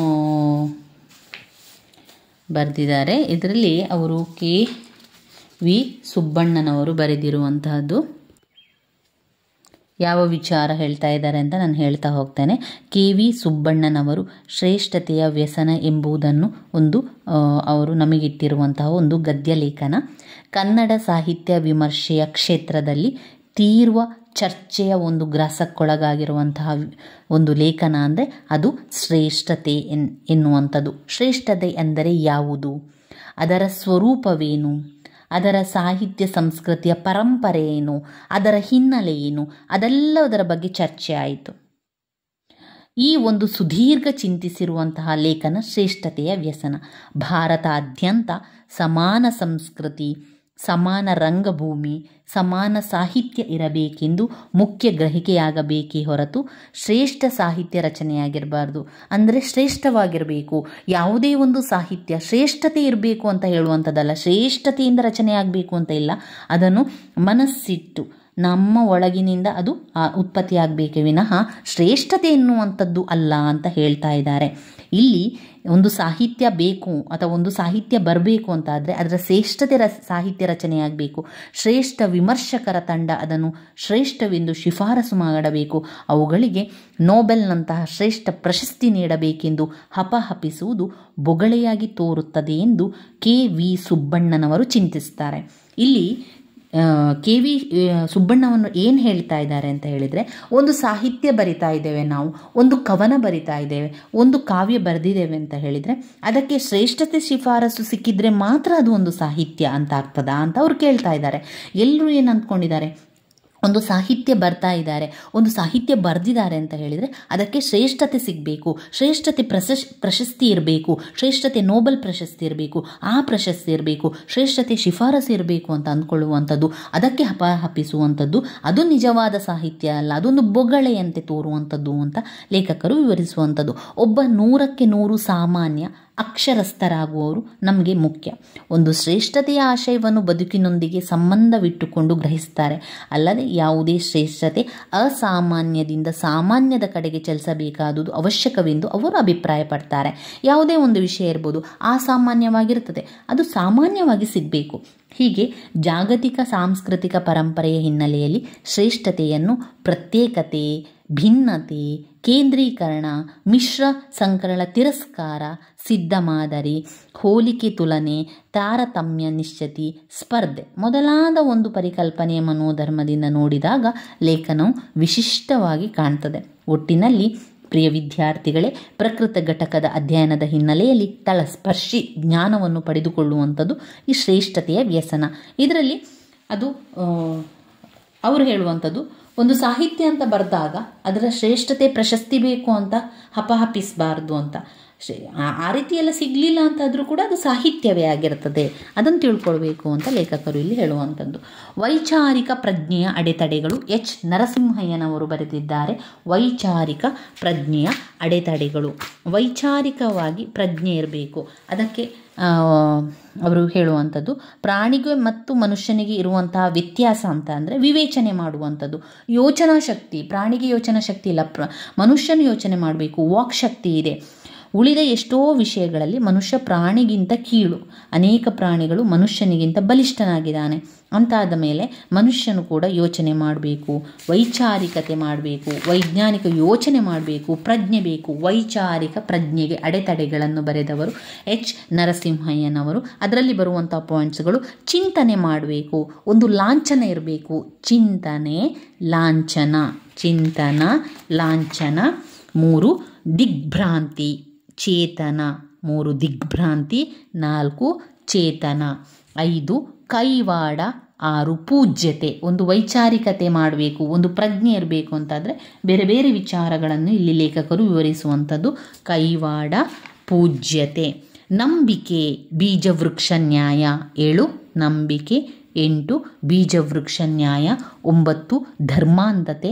10 ಶೋಷಣೆಯ ಸಾಧನ. ಧರ್ಮಾಂಧತೆ, ಶೋಷಣೆಯ ಸಾಧನ. 11 ನಿಷ್ಕೃಷ್ಟ ವ್ಯಕ್ತಿ. 12 ಅನುಕರಣೆ. ನಿಷ್ಕೃಷ್ಟ ವ್ಯಕ್ತಿ ಮತ್ತು ಅನುಕರಣೆ. ಬಂಧನ, ಮೂಢನಂಬಿಕೆಗಳು. 13 ಬಂಧನ. 14 ಮೂಢನಂಬಿಕೆಗಳು. ಜ್ಯೋತಿಷ್ಯ, ಮೈ ಮೇಲೆ ದೇವರು. 15 ಜ್ಯೋತಿಷ್ಯ. 16 ಮೈ ಮೇಲೆ ದೇವರು. 17 ಅನ್ವೇಷಣೆ. 18 ಆಘಾತ. 19 ಪ್ರಯೋಗ. ಅನ್ವೇಷಣೆ, ಆಘಾತ, ಪ್ರಯೋಗ. ಅನ್ವೇಷಣೆ, ಆಘಾತ, ಪ್ರಯೋಗ. ಪವಾಡ, ಭಯ. ಡೊಂಬರ್ಲಾಗ, ವ್ಯವಸ್ಥಿತ ಪ್ರಯತ್ನ, ವಿಜ್ಞಾನಿಯ ಸಾಧನೆ, ಮೂಲ ಪ್ರಶ್ನೆ. ಅದೆಲ್ಲ ಕೂಡ ವೈಚಾರಿಕ ಪ್ರಜ್ಞೆಯ ಅಡೆತಡೆಗಳಲ್ಲಿ ಬರ್ತದೆ. ಇನ್ನು ಬರುವಂತಹ ಗದ್ಯ ಗಿರಣಿಯ ವಿಸ್ತಾರ ನೋಡಯ್ಯ. ಗಿರಣಿ ಎಷ್ಟು ವಿಸ್ತಾರವಾಗಿ ಹೋಗಿದೆ ಎನ್ನುವಂಥದ್ದನ್ನು ಇಲ್ಲಿ ವಿವರಿಸ್ತಾ ಇದ್ದಾರೆ. ಅಭಿವೃದ್ಧಿಯ ಪಥದ ಬಗ್ಗೆ DR ನಾಗರಾಜ್ ಅವರು ಬರೆದಿದ್ದಾರೆ. ಇಂದಿನ ಹಲವು ಸಮಸ್ಯೆಗಳ ಹಿಂದೆ ಇರುವಂತಹ ಪ್ರಮುಖ ಕಾರಣಗಳನ್ನು DR ನಾಗರಾಜ್ ಅವರು ಗಿರಣಿಯ ವಿಸ್ತಾರ ನೋಡಯ್ಯ ಎನ್ನುವಂತಹ ಗದ್ಯದಲ್ಲಿ ನಮಗೆ ತಿಳಿಸ್ಕೊಡ್ತಾ ಇದ್ದಾರೆ. ಅಭಿವೃದ್ಧಿಯ ಪಥದ ಬಗ್ಗೆ ಅಂದರೆ ಯಾರು ಸಮಸ್ಯೆಗಳಿಂದ ಅನುಭವಿಸ್ತಾ ಇದ್ದಾರೆ? ಕಡುಬಡವರು ಸಮಸ್ಯೆ ಅನುಭವಿಸ್ತಾ ಇದ್ದಾರೆ, ಅವರಿಗೆ ಅಭಿವೃದ್ಧಿ ಆಗಬೇಕು. ಸ್ತ್ರೀಯರು ಸಮಸ್ಯೆಯಿಂದ ಬಳಲ್ತಾ ಇದ್ದಾರೆ, ಅವರಿಗೆ ಅಭಿವೃದ್ಧಿ ಸಿಗಬೇಕು. ಬುಡಕಟ್ಟು ಜನಾಂಗದವರು ಸಮಸ್ಯೆಯನ್ನು ಅನುಭವಿಸ್ತಾ ಇದ್ದಾರೆ, ಅವರಿಗೆ ಸಮಸ್ಯೆಯಿಂದ ಬಿಡುಗಡೆ ಹೊಂದಬೇಕು. ಒಟ್ಟಿನಲ್ಲಿ ಅಭಿವೃದ್ಧಿ ಪಥ ಎನ್ನುವಂಥದ್ದು ಕಡುಬಡವರ, ಸ್ತ್ರೀಯರ, ಬುಡಕಟ್ಟು ಜನರ ಅಭಿವೃದ್ಧಿಗಾಗಿ ನಮ್ಮ ದೃಷ್ಟಿಕೋನವೇ ಬದಲಾಗಬೇಕು ಅಂತ DR ನಾಗರಾಜ್ ಅವರು ಗಿರಣಿಯ ವಿಸ್ತಾರ ನೋಡಯ್ಯದಲ್ಲಿ ವಿವರಿಸ್ತಾ ಇದ್ದಾರೆ. ಈ 3 ಪಾಯಿಂಟ್ಸ್ಗಳನ್ನು ಇಟ್ಕೊಂಡು ವಿವರಿಸಿ ಅಭಿವೃದ್ಧಿ ಪಥ ಇರ್ತದೆ. ಕಡುಬಡವರು, ಸ್ತ್ರೀಯರು, ಬುಡಕಟ್ಟು ಜನರ ಅಭಿವೃದ್ಧಿಗಾಗಿ ನಾವು ಸಾಧನೆಯನ್ನು ಮಾಡಬೇಕು. ಈ ಒಂದು ಹಿತವನ್ನು ಕಾಪಾಡುವ ಅಭಿವೃದ್ಧಿ ಪಥವನ್ನು ಈ ದೇಶ ಅಳವಡಿಸಿಕೊಳ್ಳಬೇಕು ಎಂದು ಲೇಖಕರ ನಿಲುವಾಗಿದೆ. ಅಂದರೆ ನಮ್ಮ ದೇಶ ಅಭಿವೃದ್ಧಿಗಾಗಿ ಪಾಶ್ಚಿಮಾತ್ಯ ಅಭಿವೃದ್ಧಿಯನ್ನು ನೋಡ್ಕೊಳ್ತದೆ. ಅಲ್ಲಿ ಆ ರೀತಿ ಅಭಿವೃದ್ಧಿ ಮಾಡಿದ್ದಾರೆ, ಇಲ್ಲಿ ಈ ರೀತಿ ಅಭಿವೃದ್ಧಿ ಮಾಡಿದ್ದಾರೆ, ಆ ದೇಶದಲ್ಲಿ ಆ ರೀತಿ ಮಾಡಿದ್ದಾರೆ ಅಂತ ಹೇಳಿ ನಾವು ಅದನ್ನೇ ಮಾಡಿದರೆ ಅದರಿಂದಾಗಿ ಜನಸಾಮಾನ್ಯರ ಸಮಸ್ಯೆಗಳಿಗೆ ಸಿಲುಕ್ತಾರೆ ವಿನಃ ಅವರ ಸಮಸ್ಯೆಗಳು ಪರಿಹಾರ ಮಾಡಿದಂತಾಗುವುದಿಲ್ಲ ಅಂತ ಈ ಒಂದು ಗಿರಣಿಯ ವಿಸ್ತಾರ ನೋಡಯ್ಯ ಎನ್ನುವ ಕವಿತೆಯಲ್ಲಿ ಕಾಣಬಹುದಾಗಿದೆ. ಇನ್ನು ಬರುವಂತಹ ಗದ್ಯ ರಾಷ್ಟ್ರೀಯತೆ ಎನ್ನುವಂಥದ್ದು ಒಂದು ಮರುಚಿಂತನೆ ಎನ್ನುವಂಥದ್ದನ್ನು ಲೇಖಕರು KV ತಿರುಮಲೇಶರವರು ವಿವರಿಸುವಂಥದ್ದು. ರಾಷ್ಟ್ರೀಯತೆ ಒಂದು ಮರುಚಿಂತನೆ. KV ತಿರುಮಲೇಶರವರು ಅವರು ಏನು ಹೇಳ್ತಾ ಇದ್ದಾರೆ ಅಂದರೆ ರಾಷ್ಟ್ರೀಯತೆ ಅಂದರೆ ಎನ್ನುವಂಥದ್ದು ಏನು? ನಾವೆಲ್ಲರೂ ಒಂದೇ ಎನ್ನುವಂಥ ಭಾವನೆ ನಮ್ಮಲ್ಲಿ ಬರಬೇಕು. ಹೌದಾ? ಅದಕ್ಕೆ ಒಂದು ಮರುಚಿಂತನೆಯನ್ನು ಮಾಡಬೇಕು. KV ತಿರುಮಲೇಶ್ವರವರು ಹೇಳುವ ಪ್ರಕಾರ ಭಾರತ ದೇಶ ಬಹು ಸಂಸ್ಕೃತಿಯ ನೆಲೆಬೀಡು. ನಾನಾ ದೇಶಗಳು, ನಾನಾ ಜನಾಂಗಗಳು, ಜಾತಿಗಳು, ಧರ್ಮಗಳು ಅಲ್ಲಿದೆ ಅಲ್ವಾ ಇಲ್ಲಿ. ಅದರಿಂದ ನಮಗೆ ರಾಷ್ಟ್ರೀಯತೆ ಬೆಳಿಬೇಕು ಅಂತಾದರೆ ಅದಕ್ಕೆ ಒಂದೊಂದು ಪಾಯಿಂಟ್ಸನ್ನು ನಾವು ಹಾಕ್ತಾ ಹೋಗಬೇಕು. ರಾಷ್ಟ್ರೀಯತೆಯನ್ನು ಮರುಚಿಂತನೆ ಮಾಡಬೇಕು ಅಂತಾದರೆ ಅಥವಾ ಅದನ್ನು ಪುನಃ ನಾವೆಲ್ಲರೂ ಒಂದೇ ಎನ್ನುವಂಥ ಭಾವನೆ ಬರಬೇಕು. ಪಾಯಿಂಟ್ 1ರಲ್ಲಿ ಭಾರತ ದೇಶ ಬಹು ಸಂಸ್ಕೃತಿಯ ನೆಲೆಬೀಡು. 2 ನಾನಾ ಜನಾಂಗಗಳು, ನಾನಾ ಜಾತಿಗಳನ್ನು ಹೊಂದಿರುವ, ಧರ್ಮಗಳನ್ನು ಹೊಂದಿರುವಂತಹ ಒಂದು ಬೀಡು ಅಂತ ಪಾಯಿಂಟ್ಸನ್ನು ತಗೊಳ್ಳಿ. ನಂತರ ಇದರಲ್ಲಿ ಬೇರೆ ಬೇರೆ ಪಾಯಿಂಟ್ಸ್ಗಳನ್ನು ನಾನು ಹಾಕ್ತಾ ಹೋಗಿದ್ದೇನೆ. 3ನೇದು ನಾವೆಲ್ಲರೂ ಒಂದೇ ಎನ್ನುವಂಥ ಭಾವನೆ ಬರಬೇಕು. ನಾವೆಲ್ಲರೂ ಒಂದೇ ಎನ್ನುವಂಥ ಭಾವನೆ ಬರಬೇಕು. 4 ಒಂದು ರೀತಿಯ ಸಂಸ್ಕಾರ, ಸಂಸ್ಕೃತಿಗಳು ಪ್ರಾರಂಭಿಕ, ಒಂದೇ ರೀತಿಯ ಸಂಸ್ಕಾರ, ಒಂದೇ ರೀತಿಯ ಸಂಸ್ಕೃತಿಯನ್ನು ಆರಂಭಿಸಬೇಕು. 5 ರಾಷ್ಟ್ರೀಯತೆ ಎನ್ನುವುದು ವಾಸ್ತವವಾಗಿ ರಾಜಕೀಯ ಹಿನ್ನೆಲೆಯಲ್ಲಿ ರೂಪವನ್ನು ಪಡೆಯುತ್ತದೆ. ರಾಜಕೀಯ ಹಿನ್ನೆಲೆ ಕನ್ನಡೆಯಲ್ಲಿ ರೂಪವನ್ನು ಪಡೆಯುತ್ತದೆ. 6ನೇದು ಧರ್ಮಕ್ಕೆ ನಿಷ್ಠೆಯಾಗಿರಬೇಕು. ಪ್ರತಿಯೊಬ್ಬರೂ ಕೂಡ ಧರ್ಮಕ್ಕೆ ನಿಷ್ಠೆಯನ್ನು ತೋರಿಸಬೇಕು. ಇಸ್ಲಾಂ ಧರ್ಮವು ಇಡೀ ಮಾನವ ಕೋಟಿಯನ್ನು ಒಂದು ಮಾಡುವುದಕ್ಕಾಗಿ ಸ್ಥಾಪನೆಯಾದಂತಹ ಧರ್ಮ. ಇಸ್ಲಾಂ ಧರ್ಮವು ಇಡೀ ಕೋಟಿ ಮಾನವನನ್ನು ಒಂದು ಮಾಡುವುದಕ್ಕಾಗಿ ಸ್ಥಾಪನೆಯಾದಂತಹ ಧರ್ಮ. 8 ಭಾಷೆಯಾದರೂ ರಾಷ್ಟ್ರೀಯತೆಯನ್ನು ಬೆಳೆಸುತ್ತದೆ ಎಂದು ನೋಡಿದರೆ ಅದು ಸಹ ಸಾಧ್ಯವಾಗದಿರುವುದನ್ನು ಕಾಣಬಹುದು. ಭಾಷೆಯಾದರೂ ರಾಷ್ಟ್ರೀಯತೆಯನ್ನು ಬೆಳೆಸ್ತದೆ ಅಂತ ನೋಡಿದರೆ ಅದು ಸಾಧ್ಯವಾಗಬಹುದು ಅಂತ ಹೇಳುವಂಥದ್ದು. ಸಾಧ್ಯವಾಗದಿರುವುದನ್ನು ಕಾಣಬಹುದು. ಮತ ಭಾಷೆ ಬಿಟ್ಟು ಜನಾಂಗೀಯ ಮೂಲವಾದ ವರ್ಣ ರಾಷ್ಟ್ರೀಯತೆಯನ್ನು ಬೆಳೆಸುತ್ತದೆ. 10 ಯಾವುದೇ ತತ್ವ ಸಿದ್ಧಾಂತಗಳು ವ್ಯಕ್ತಿಯನ್ನು ಒಂದು ಮಾಡುವುದಿಲ್ಲ. 11 ರಾಷ್ಟ್ರೀಯತೆ ಎಂಬುದು ಹಳೆಯ ಪರಿಕಲ್ಪನೆ. ಈಗಲ್ಲ, ಎಷ್ಟೋ ಶತಮಾನಗಳ ಹಿಂದೆಯೇ ರಾಷ್ಟ್ರೀಯತೆ ಎಂಬುದು ಹಳೆಯ ಪರಿಕಲ್ಪನೆ ಅಂತ ಕೇಳುವಂಥದ್ದು ಅಲ್ಲ. ಎಷ್ಟೋ ಹಳೆಯ ಶತಮಾನದಲ್ಲಿ ಇರಲಿಲ್ಲ, ರಾಷ್ಟ್ರೀಯತೆ ಎನ್ನುವ ಪರಿಕಲ್ಪನೆ ಇಲ್ಲ. ಅದೆಲ್ಲ ಬಂದದ್ದು ತೀರಾ ಇತ್ತೀಚಿನ ಬೆಳವಣಿಗೆ. ರಾಷ್ಟ್ರೀಯತೆ ಎಂಬುದು ತುಂಬ ಹಳೆಯ ವಿಷಯ ಅಂತ ಕೇಳ್ತಾ ಇದ್ದಾರೆ. ರಾಷ್ಟ್ರೀಯತೆ ಎಂಬುದು ಹಳೆಯ ಪರಿಕಲ್ಪನೆಯಲ್ಲ, ಅದು ತೀರಾ ಇತ್ತೀಚಿನ ಬೆಳವಣಿಗೆ. 12 ರಾಷ್ಟ್ರ, ಭಾಷೆ, ಧರ್ಮ, ಮತ ಮೊದಲಾದವು ಅವಷ್ಟಕ್ಕೆ ಸ್ವತಂತ್ರವಲ್ಲ. 13 ರಾಷ್ಟ್ರಕ್ಕೂ 2 ಒತ್ತಡಗಳಿದೆ. ಹೊರಗಿನ ಒತ್ತಡ ಮತ್ತು ಒಳಗಿನ ಒತ್ತಡ ಎನ್ನುವಂಥ 2 ಒತ್ತಡಗಳಿವೆ. 14 ರಾಷ್ಟ್ರೀಯತೆ ಎಂಬುದು ಒಂದು ಮನಸ್ಥಿತಿ. ಒಟ್ಟು 14 ಪಾಯಿಂಟ್ಸನ್ನು ಅದರಲ್ಲಿ ವಿವರಿಸ್ತಾ ಹೋಗಿ.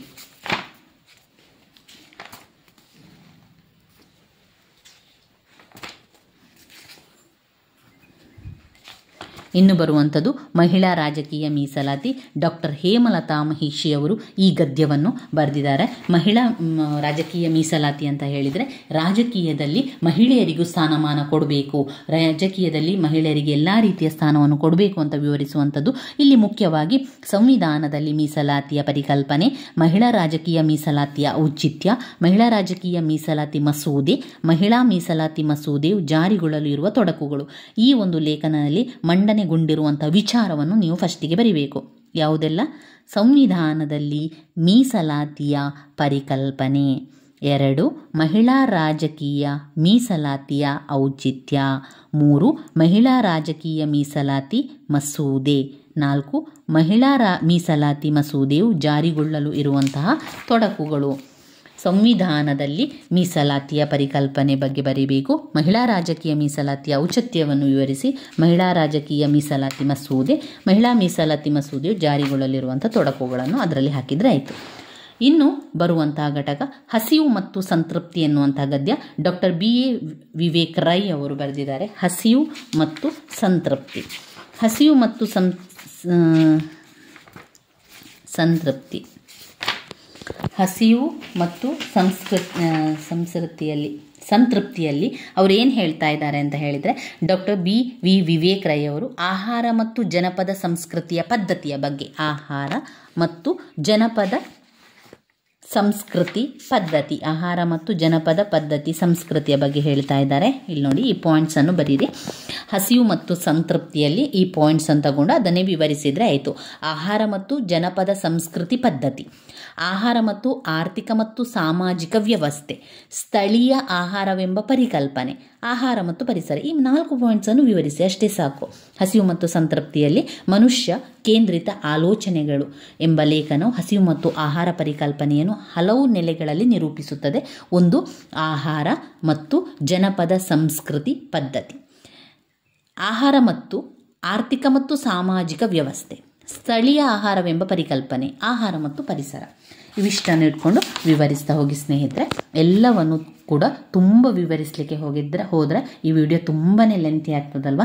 ಆದಷ್ಟು ಎಲ್ಲವನ್ನು ಕೂಡ ಕವರ್ ಮಾಡಲಿಕ್ಕೆ ಪ್ರಯತ್ನಿಸುವ. ಕನ್ನಡದಲ್ಲಿ ಬೌದ್ಧರು ಗ್ರಂಥಗಳು ರಚಿಸಿದ್ದರೆ TS ವೆಂಕಣ್ಣಯ್ಯನವರು ಬರೆದಿರುವಂತಹ ಗದ್ಯ.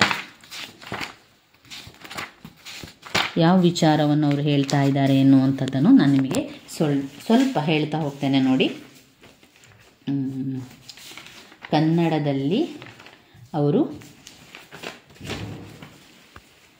ಸ್ವಾತಂತ್ರ್ಯ ಪೂರ್ವ ಕನ್ನಡ ಸಾಹಿತ್ಯದಲ್ಲಿ ಪ್ರೊಫೆಸರ್ TS ವೆಂಕಣ್ಣಯ್ಯನವರು ಹೆಸರು ತುಂಬ ಮಹತ್ವದ್ದಾಗಿತ್ತು. ಅವರು ಉಪನ್ಯಾಸಕರು, ಅನುವಾದ, ಸಂಶೋಧನೆ, ವಿಮರ್ಶೆ ಎಲ್ಲವನ್ನು ಕೂಡ ಮಾಡಿದ್ದಾರೆ. ಅವರು ಒಂದು ಗದ್ಯವನ್ನು ಬರೆದಿದ್ದಾರೆ, ಕನ್ನಡದಲ್ಲಿ ಬೌದ್ಧರು ಗ್ರಂಥಗಳು ರಚಿಸಿದ್ದರೇ ಎನ್ನುವಂಥದ್ದು. ಇದು ವಿಶಿಷ್ಟ ಒಂದು ಲೇಖನ. ಅವರು ಪ್ರಾಚೀನ ಕಾಲದ ಕನ್ನಡ ಸಾಹಿತ್ಯ ಚರಿತ್ರೆಯ ಆಂಶಿಕ ಭಾಗವಾಗಿರುವ ತಮ್ಮ ಲೇಖನದಲ್ಲಿ ಬಹುಶಃ ಬೌದ್ಧರೇ ಕನ್ನಡ ಭಾಷೆಗೆ ಆದಿಕವಿಗಳು ಎಂದು ಪ್ರತಿಪಾದಿಸಿದ್ದಾರೆ. ಅವರು ಹೇಳಿರುವಂಥದ್ದೆಂದರೆ ಬೌದ್ಧರೇ ಕನ್ನಡದ ಆದಿಕವಿಗಳು ಅಂತ ಹೇಳಿರುವಂಥದ್ದು. ಅಂದರೆ ಕನ್ನಡ ದೇಶದಲ್ಲಿ ಬೌದ್ಧ ಮತವು ಪ್ರಾಬಲ್ಯಕ್ಕೆ ಬಂದ ಕಾಲದಿಂದ, ಅಂದರೆ ಸುಮಾರು ಕ್ರಿಸ್ತ ಶಕ ಆರಂಭ ಕಾಲದಿಂದಲೂ ಕೂಡ ಕನ್ನಡ ಭಾಷೆಯಲ್ಲಿ ಗ್ರಂಥಗಳು ರಚನೆಯಾಗಿದ್ದಿರಬೇಕು. ಈ ಮೊದಲು ವಿಶೇಷವಾಗಿ ಗ್ರಂಥ ರಚನೆಗಾರರು, ಮಾರ್ಗದರ್ಶನಗಾರರೇನು ಹೇಳಿದರು, ಬೌದ್ಧರೇ ಆಗಿದ್ದಾರೆ ಅಂತ ಹೇಳಿದರು. ಅಂದು ಜನಸಾಮಾನ್ಯರಲ್ಲಿ ಏನಿತ್ತು, ಬೌದ್ಧ ಮತವನ್ನು ಹರಡಿ ಜನರನ್ನು ತಮ್ಮ ಮತಕ್ಕೆ ಆಕರ್ಷಣೆ ಮಾಡಿಕೊಳ್ಳಬೇಕೆಂದು ಬೌದ್ಧ ಲೇಖಕರ ಉದ್ದೇಶವಿದ್ದಿತ್ತಾದ್ದರಿಂದ ಆ ಕಾಲದಲ್ಲಿ ವೀರಶೈವ ಮತದ ಒಂದು ಆಚರಣೆ ಕಾಲದಲ್ಲಿ ಆದಂತೆ ವಿಶೇಷವಾಗಿ ಗ್ರಂಥ ರಚನೆಯಾಗಿರ್ಬೋದು. ಪ್ರಾಚೀನ ಕಾಲ ಅದರಲ್ಲೂ ಕೂಡ ಬೌದ್ಧ ಮತ ಪ್ರಾಬಲ್ಯವು ನಾಶವಾದ ದಿನದಿಂದಲೂ ಜೈನರು ವೈದಿಕ ಮತಾನುಸಾರಿಗಳಾದ ಕವಿಗಳು ಗ್ರಂಥ ರಚನೆ ಮಾಡಿರಬೇಕು. ಇದರಿಂದ ಬೌದ್ಧ ಮತ ನಾಶದೊಂದಿಗೆ ಬೌದ್ಧ ಗ್ರಂಥವು ನಾಶ ಆಗಿರಬಹುದು. ಹಾಗಾಗಿ ಕವಿ ರಾಜಮಾರ್ಗವು ದೊರಕದೇ ಹೋಗಿದ್ದರೆ ಪ್ರಾಚೀನ ಕನ್ನಡದಲ್ಲಿ ಕನ್ನಡ ಸಾಹಿತ್ಯ ವಿಸ್ತಾರವಾಗಿ ಉನ್ನತವಾಗಿ ಇದ್ದಿತೆಂದು ಊಹಿಸಲು ಸಾಧ್ಯ ಆಗ್ತಾ ಇರಲಿಲ್ಲ. ಯಾವಾಗ ಕವಿರಾಜ ಮಾರ್ಗ ಎನ್ನುವಂತಹ ಗ್ರಂಥ ಸಿಕ್ಕಿದ ನಂತರ ನಮಗೆ ಗೊತ್ತಾಗಿದ್ದದು, ಇಲ್ಲದಿದ್ದರೆ ನಮಗೆ ಗೊತ್ತಾಗ್ತಿರಲಿಲ್ಲ. ಹಾಗೆಯೇ ಕ್ರಮೇಣ 10ನೇ ಶತಮಾನದ ಹೊತ್ತಿಗೆ ಕರ್ನಾಟಕದ ಬೌದ್ಧ ಮತ ಕೊನೆಯುಸಿರಿನ ಸ್ಥಿತಿಯಲ್ಲಿದ್ದು ಮುಂದೆ ಸಂತಾನಹೀನವಾಗಿರಬಹುದು. ಅಂದರೆ ಅಲ್ಲಿಂದ ಪುನರುತ್ಥಾನಗೊಂಡ ವೈದಿಕ ಪ್ರಬಲಗೊಂಡ ಜೈನ ಮತಗಳ ಮತ್ಸರದಿಂದಾಗಿ ಬೌದ್ಧ ಸಾಹಿತ್ಯ ನಾಶವಾಗಿರಬಹುದು ಎಂದು ಪ್ರಾಚೀನ ಸಾಹಿತ್ಯ ಆಕರಗಳ ಹಿನ್ನೆಲೆಯಲ್ಲಿ ಮಹತ್ವದ ಅಂಶಗಳನ್ನು ಲೇಖನ ತಿಳಿಸ್ತದೆ. ಒಟ್ಟಿನಲ್ಲಿ ಅವರು ಹೇಳುವಂಥದ್ದು ಕನ್ನಡದಲ್ಲಿ ಬೌದ್ಧ ಗ್ರಂಥಗಳು ಇರಲಿಲ್ವೇ, ರಚಿಸಲಿಲ್ವೇ ಎನ್ನುವಂಥದ್ದು. ಅದಕ್ಕೆ ಯಾವುದೇ ರೀತಿಯ ಸಾಕ್ಷ್ಯ ಸಿಗಲಿಲ್ಲ ಅಥವಾ ಅದಕ್ಕೆ ಯಾವುದೇ ರೀತಿಯ ಆಧಾರ ಸಿಗಲಿಲ್ಲ ನಮಗೆ. ಆದ್ದರಿಂದ ಅದು ನಶಿಸಿ ಹೋಗಿದೆ ಅಂತ ತಿಳ್ಕೊಳ್ಳುವಂಥದ್ದು. ನಮಗೆ ಆವಾಗ ಕವಿರಾಜ ಮಾರ್ಗ ಎನ್ನುವಂಥ ಗ್ರಂಥ ಸಿಕ್ಕಿತಲ್ವಾ, ಆವಾಗ ನಮಗೆ ಗೊತ್ತಾಯಿತು ಕನ್ನಡದಲ್ಲಿ ಕೂಡ ಗ್ರಂಥ ಮಾಡಿದ್ದಾರೆ, ಕನ್ನಡದಲ್ಲಿ ತುಂಬ ವಿಸ್ತಾರವಾಗಿ ಮಾಡಿದ್ದಾರೆ ಅಂತ. ಬೌದ್ಧ ಧರ್ಮದವರು ಬಂದರು, ಬೌದ್ಧ ಧರ್ಮ ಪ್ರಚಾರ ಮಾಡಿದರು, ಆದರೆ ಯಾವುದೇ ಗ್ರಂಥ ನಮಗೆ ಸಿಗಲಿಲ್ಲ, ಅದರ ಬಗ್ಗೆ ಅದು ನಶಿಸಿ ಹೋಯಿತು. ಅದರಿಂದ ನಮಗೆ ಅದು ಗೊತ್ತಾಗಲಿಲ್ಲ ಎನ್ನುವಂಥದ್ದು. ಇನ್ನು ಬರುವಂಥದ್ದು ವಿಮರ್ಶೆ ಸ್ನೇಹಿತರೆ. ಇದು ವಿಮರ್ಶೆಯನ್ನು ಕೂಡ ಕೆಲವೊಂದು ಮುಖ್ಯವಾದ ವಿಮರ್ಶೆಯನ್ನು ನೋಡಬೇಕು ನಾವು. ಜನ್ನನ ಕಾವ್ಯದಲ್ಲಿ ಪ್ರಣಯ ನಿರೂಪಣೆ, ಆಮೇಲೆ ಪರಂಪರೆ ಮತ್ತು ರಾಘವಾಂಕನ ಪ್ರತಿಭೆ, ಸಾಹಿತ್ಯ ಬದ್ಧತೆ, ಮಲೆಗಳಲ್ಲಿ ಮದುಮಗಳು, ಇದನ್ನೆಲ್ಲವನ್ನು ಕೂಡ ವಿಮರ್ಶೆಯನ್ನು ಕೂಡ ನಾವು ತಿಳಿಬೇಕು. ಈ ಎಲ್ಲ ವಿಚಾರವನ್ನು ಒಂದೇ ವಿಡಿಯೋದಲ್ಲಿ ಇವತ್ತು ನಾವು ತಿಳಿತಾ ಹೋಗುವ. ಗದ್ಯ ಸಂಪದವನ್ನೆಲ್ಲ ನೋಡಿಕೊಂಡೆವು, ಇನ್ನು ವಿಮರ್ಶೆಯನ್ನು ನೋಡ್ಕೊಳ್ಳುವ. ಜನ್ನನ ಕಾವ್ಯಗಳಲ್ಲಿ ಪ್ರಣಯ ನಿರೂಪಣೆ ತಿ.ನಂ. ಶ್ರೀಕಂಠಯ್ಯನವರು ಈ ಒಂದು ವಿಮರ್ಶೆಯನ್ನು ಮಾಡಿದ್ದಾರೆ. ಇದರಲ್ಲಿ ಮುಖ್ಯವಾಗಿ 4 ರೀತಿಯ ವಿಚಾರಗಳನ್ನು ಅವರು ಹೇಳ್ತಾ ಹೋಗ್ತಾರೆ. ಒಂದು, ಪ್ರಣಯದ ಪರಿಕಲ್ಪನೆ, ಸೃಷ್ಟಿಯ ಬಗ್ಗೆ ಹೇಳ್ತಾರೆ. ಅಂದರೆ ಪರಿಣಾಮಗಳ ಹಿನ್ನೆಲೆಯಲ್ಲಿ, ಒಂದು ಪ್ರೀತಿ ಪ್ರಣಯದ ಹಿನ್ನೆಲೆಯಲ್ಲಿ ಜನ್ನನ ಕಾವ್ಯಗಳ ವಿಶಿಷ್ಟತೆಯನ್ನು ಅವರು ಗ್ರಹಿಸಿದ್ದಾರೆ. ಅದರಲ್ಲಿ ಒಂದು ಅಮೃತಮತಿ ಮತ್ತು ಅಷ್ಟವಕ್ರನ ಪ್ರಣಯ ಪ್ರಸಂಗ, ಮತ್ತೊಂದು ಸುನಂದಾದೇವಿ ಹಾಗೆ ಚಂಡಶಾಸನಸ ಪ್ರಣಯದ ಬಗ್ಗೆ ಅವರಲ್ಲಿ ವಿವರಿಸ್ತಾ ಇರುವಂಥದ್ದನ್ನು ಈ ಒಂದು ಜನ್ನನ ಕಾವ್ಯಗಳಲ್ಲಿ ಪ್ರಣಯ ನಿರೂಪಣೆಯಲ್ಲಿ ಅವರು ಹೇಳುವಂತಹ ವಿಚಾರವಾಗಿದೆ. ಇಲ್ಲಿ 2 ಪ್ರಣಯವನ್ನು ನೀವು ಬರಿತಾ ಹೋಗಬೇಕು. ಒಂದು ಅಮೃತಮತಿ ಮತ್ತು ಅಷ್ಟವಕ್ರನ ಒಂದು ಕತೆ, ಆಮೇಲೆ ಚಂಡಶಾಸನಸ ಮತ್ತು ಸುನಂದಾದೇವಿಯ ಕತೆ. ಈ 2 ಕಾವ್ಯದ ಪ್ರಣಯದ ವಿಷಯವನ್ನು ನೀವು ಬರಿತಾ ಹೋಗಬೇಕು. 2 ಕಥೆಯನ್ನು ಕೂಡ ನಾನು ನಿಮಗೆ ತಿಳಿಸಿದ್ದೆ. ಇನ್ನೊಮ್ಮೆ ಚಿಕ್ಕದಾಗಿ ಆ ಕತೆ ಹೇಳ್ತೇನೆ. ಅಮೃತಮತಿ ಮತ್ತು ಅಷ್ಟವಕ್ರನ ಪ್ರಣಯ ಪ್ರಸಂಗದಲ್ಲಿ ಇಲ್ಲಿ ಸೃಷ್ಟಿಯ ಸ್ವರೂಪ, ಪರಿಣಾಮ, ಧಾರ್ಮಿಕ, ಲೌಕಿಕ ಹಿನ್ನೆಲೆಯನ್ನು ವಿವರಿಸಿದ್ದಾರೆ. ಈ ಒಂದು ಕಥೆಯಲ್ಲಿ ಏನಿದೆ ಅಂದರೆ, ಅಮೃತಮತಿಯು ಯಶೋಧರನನ್ನು ವಿವಾಹವಾಗಿರ್ತಾಳೆ. ಯಶೋಧರ ರಾಜನಾಗಿರ್ತಾನೆ. ಯಶೋಧರ ಕೂಡ ಅಮೃತಮತಿ ಕೂಡ ತುಂಬಾ ಬುದ್ಧಿವಂತ ರಾಜರಾಣಿಯರು. ಹಾಗೆ ಯಶೋಧರ ಕೂಡ ಸುಂದರಾಂಗನಾಗಿದ್ದ.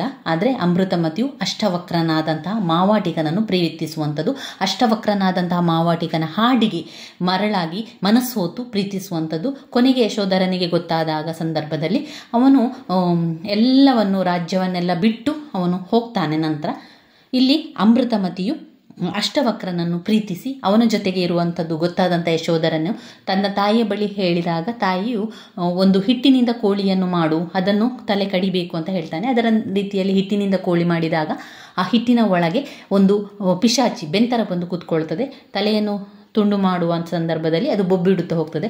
ಇದನ್ನು ಕಂಡಂತಹ ಯಶೋಧರನಿಗೆ ಒಂದು ರೀತಿಯ ಭಯ, ನೋವು ಉಂಟಾಗಿ ಎಲ್ಲವನ್ನು ಸರ್ವಸ್ವವನ್ನು ಬಿಟ್ಟು ಆತನು ಎಲ್ಲ ವೈಭವವನ್ನೆಲ್ಲ ಬಿಟ್ಟು ಅವನು ಹೋಗ್ತಾನೆ. ಅಮೃತಮತಿಯು ನಂತರ ಮರಣವನ್ನು ಹೊಂದ್ತಾಳೆ. ಅಷ್ಟವಕ್ರನ ಜೊತೆಗೆ ಇರುವಂಥದ್ದವಳು. ಇಲ್ಲಿ ಅವಳ ಒಂದು ಪ್ರಣಯದ ಬಗ್ಗೆ ತಿಳಿಸುವಂಥದ್ದು. ಸುನಂದಾದೇವಿ ಮತ್ತು ಚಂಡಶಾಸನ ಸುನಂದಾದೇವಿ ಮತ್ತು ವಶುಸೇನ. ಇಲ್ಲಿ ವಶುಸೇನ ರಾಜ, ರಾಣಿ, ಅಪ್ಸರೆಯಾಗಿದ್ದಂಥ ಸುನಂದಾದೇವಿ ಅಚ್ಚುಮಚ್ಚಿನ ಮಹಾದೇವಿಯಾಗಿದ್ಲು. ವಶುಸೇನನ ಗೆಳೆಯ ಚಂಡಶಾಸನ ಬಾಲ್ಯದ ಪ್ರಿಯಮಿತ್ರ. ಅವನು ಅರಮನೆಗೆ ಬಂದಂತಹ ಸಂದರ್ಭದಲ್ಲಿ ಸುನಂದಾದೇವಿ ಊಟವನ್ನೆಲ್ಲ ಬಡಿಸ್ತಾಳೆ. ಅಂಥ ಸಂದರ್ಭದಲ್ಲಿ ಚಂಡಶಾಸನ ಸುನಂದಾದೇವಿಯ ಒಂದು ಸೌಂದರ್ಯಕ್ಕೆ ಮಾರು ಹೋಗ್ತಾನೆ, ಪ್ರೀತಿಸ್ತಾನೆ. ಅವಳು ನನಗೆ ಸಿಗಬೇಕು ಎನ್ನುವಂಥ ಒಂದು ಗೆಳೆಯನ ಹೆಂಡತಿಯಾದರೂ ಕೂಡ ತನಗೆ ಸಿಗಬೇಕು ಅಂತ ಬಯಸ್ತಾನೆ. ಅವಳನ್ನು ಒಂದು ಮೋಸದಿಂದ ತನ್ನಲ್ಲಿ ವಶವಾಗಿಟ್ಟುಕೊಂಡು ರಾಜನಾದಂಥ ವಶುಸೇನನು ಯುದ್ಧದಲ್ಲಿ ಮಡಿದಿದ್ದಾನೆ, ಅಂದರೆ ಸತ್ತಿದ್ದಾನೆ ಅಂತ ಸುದ್ದಿಯನ್ನು ಕೇಳಿದಾಗ ಸುನಂದಾದೇವಿ ಸಾವನ್ನಪ್ತಾಳೆ. ಇದರಿಂದಾಗಿ ಚಂಡಶಾಸನ ಆ ರೀತಿ ಆಗ್ಬೋದು ಅಂತ ಅವನು ಅಂದ್ಕೊಂಡಿರಲಿಲ್ಲ. ಅವನು ಅಂದ್ಕೊಂಡಿದ್ದ ಒಂದು ವೇಳೆ ಆ ರೀತಿ ಹೇಳಿದರೆ ಸುನಂದಾದೇವಿ ನನ್ನ ಒಂದು ವಶ ಆಗ್ತಾಳೆ, ನನ್ನನ್ನು ಪ್ರೀತಿಸುವಳು ಎನ್ನುವಂಥ ಒಂದು ಕಾರಣದಿಂದಾಗಿ ಅವಳು ಹೇಳುವಂಥದ್ದು. ಈ ರೀತಿಯ ಒಂದು ಪ್ರೀತಿಯನ್ನು ಇದರಲ್ಲಿ ಕಾಣ್ಬೋದು.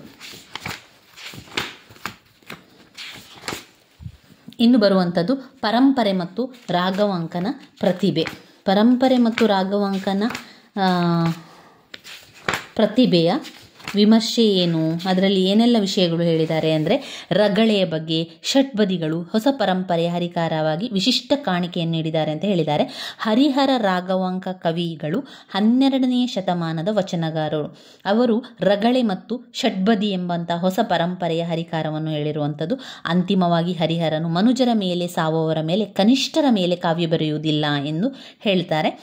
ಕಾವ್ಯೋದೇಶಕ್ಕೆ ರಾಘವಾಂಕನು ಸಹಮತವಿದೆ. ಆದರೂ ರಾಘವಾಂಕನು ಹರಿಶ್ಚಂದ್ರ ಕಾವ್ಯವನ್ನು ಬರೆದು ಹರಿಹರನ ಅವಕೃಪೆಗೆ ಒಳಗಾಗಿ 5 ಶಿವಪಂಚಕ ಕಾವ್ಯಗಳನ್ನು ರಚಿಸ್ತಾರೆ. ಆ 5 ಶಿವಪಂಚಕ ಕಾವ್ಯಗಳು ಯಾವುದೆಲ್ಲ ಅಂತ ಹೇಳಿದರೆ, ಪರಂಪರೆ ಮತ್ತು ರಾಘವಾಂಕ ಪ್ರತಿಭೆಯನ್ನು ಬರೆದವರು GS ಶಿವರುದ್ರಪ್ಪನವರು.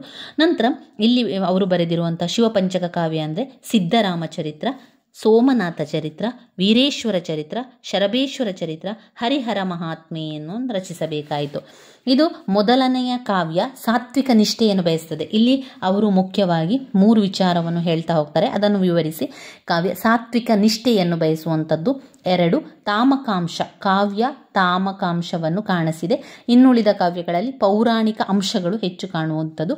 ಹರನೆಂಬುದೇ ಸತ್ಯ, ಸತ್ಯವೇ ಹರ ಎನ್ನುವ ಮೌಲ್ಯ ನಿಷ್ಠೆಯನ್ನು ಹೊಂದಿರುವಂಥದ್ದು ನಾವಿಲ್ಲಿ ಕಾಣ್ಬೋದು. ಇದು ಪರಂಪರೆ ಮತ್ತು ರಾಘವಾಂಕನ ಪ್ರತಿಭೆಯಲ್ಲಿ ನಮಗೆ ಗೊತ್ತಾಗುವಂಥ ವಿಚಾರ. ನಾವು ಆ ರೀತಿಯಾಗಿ ಅದನ್ನು ವಿವರಿಸ್ತಾ ಹೋದರೆ ಆಯಿತು. ಅದರಲ್ಲಿ ಹೆಚ್ಚು ಚಿಂತೆಯನ್ನು ಮಾಡಬೇಡಿ. ಅದರಲ್ಲಿ ಕೆಲವೊಂದು ಪಾಯಿಂಟ್ಸ್ಗಳನ್ನು ತಗೊಂಡು ಆ ಪಾಯಿಂಟ್ಸ್ಗಳನ್ನು ನಿಮಗೆ ಎಷ್ಟು ಸಾಧ್ಯವೋ ಅದೇ ರೀತಿಯಲ್ಲಿ ವಿವರಿಸ್ತಾ ಹೋದರೆ ಆಯಿತು ಸ್ನೇಹಿತರೆ. ಇನ್ನು ನಾವು ನೋಡಬೇಕಾಗಿರುವಂತಹ ಕವಿತೆ ಅಂದರೆ, ಕವಿತೆ ಅಲ್ಲ ಇದು ವಿಮರ್ಶೆ,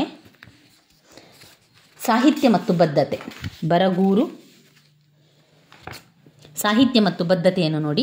ಬರಗೂರು ರಾಮಚಂದ್ರಪ್ಪನವರು ಸಾಹಿತ್ಯ ಮತ್ತು ಬದ್ಧತೆಯ ಬಗ್ಗೆ ಹೇಳಿದ್ದಾರೆ. ಸಾಹಿತ್ಯ ಮತ್ತು ಬದ್ಧತೆಯಲ್ಲಿ ಪಾಯಿಂಟ್ಸ್ಗಳಿದೆ, ನಾನು ನಿಮಗೆ ಹೇಳ್ತಾ ಹೋಗ್ತೇನೆ.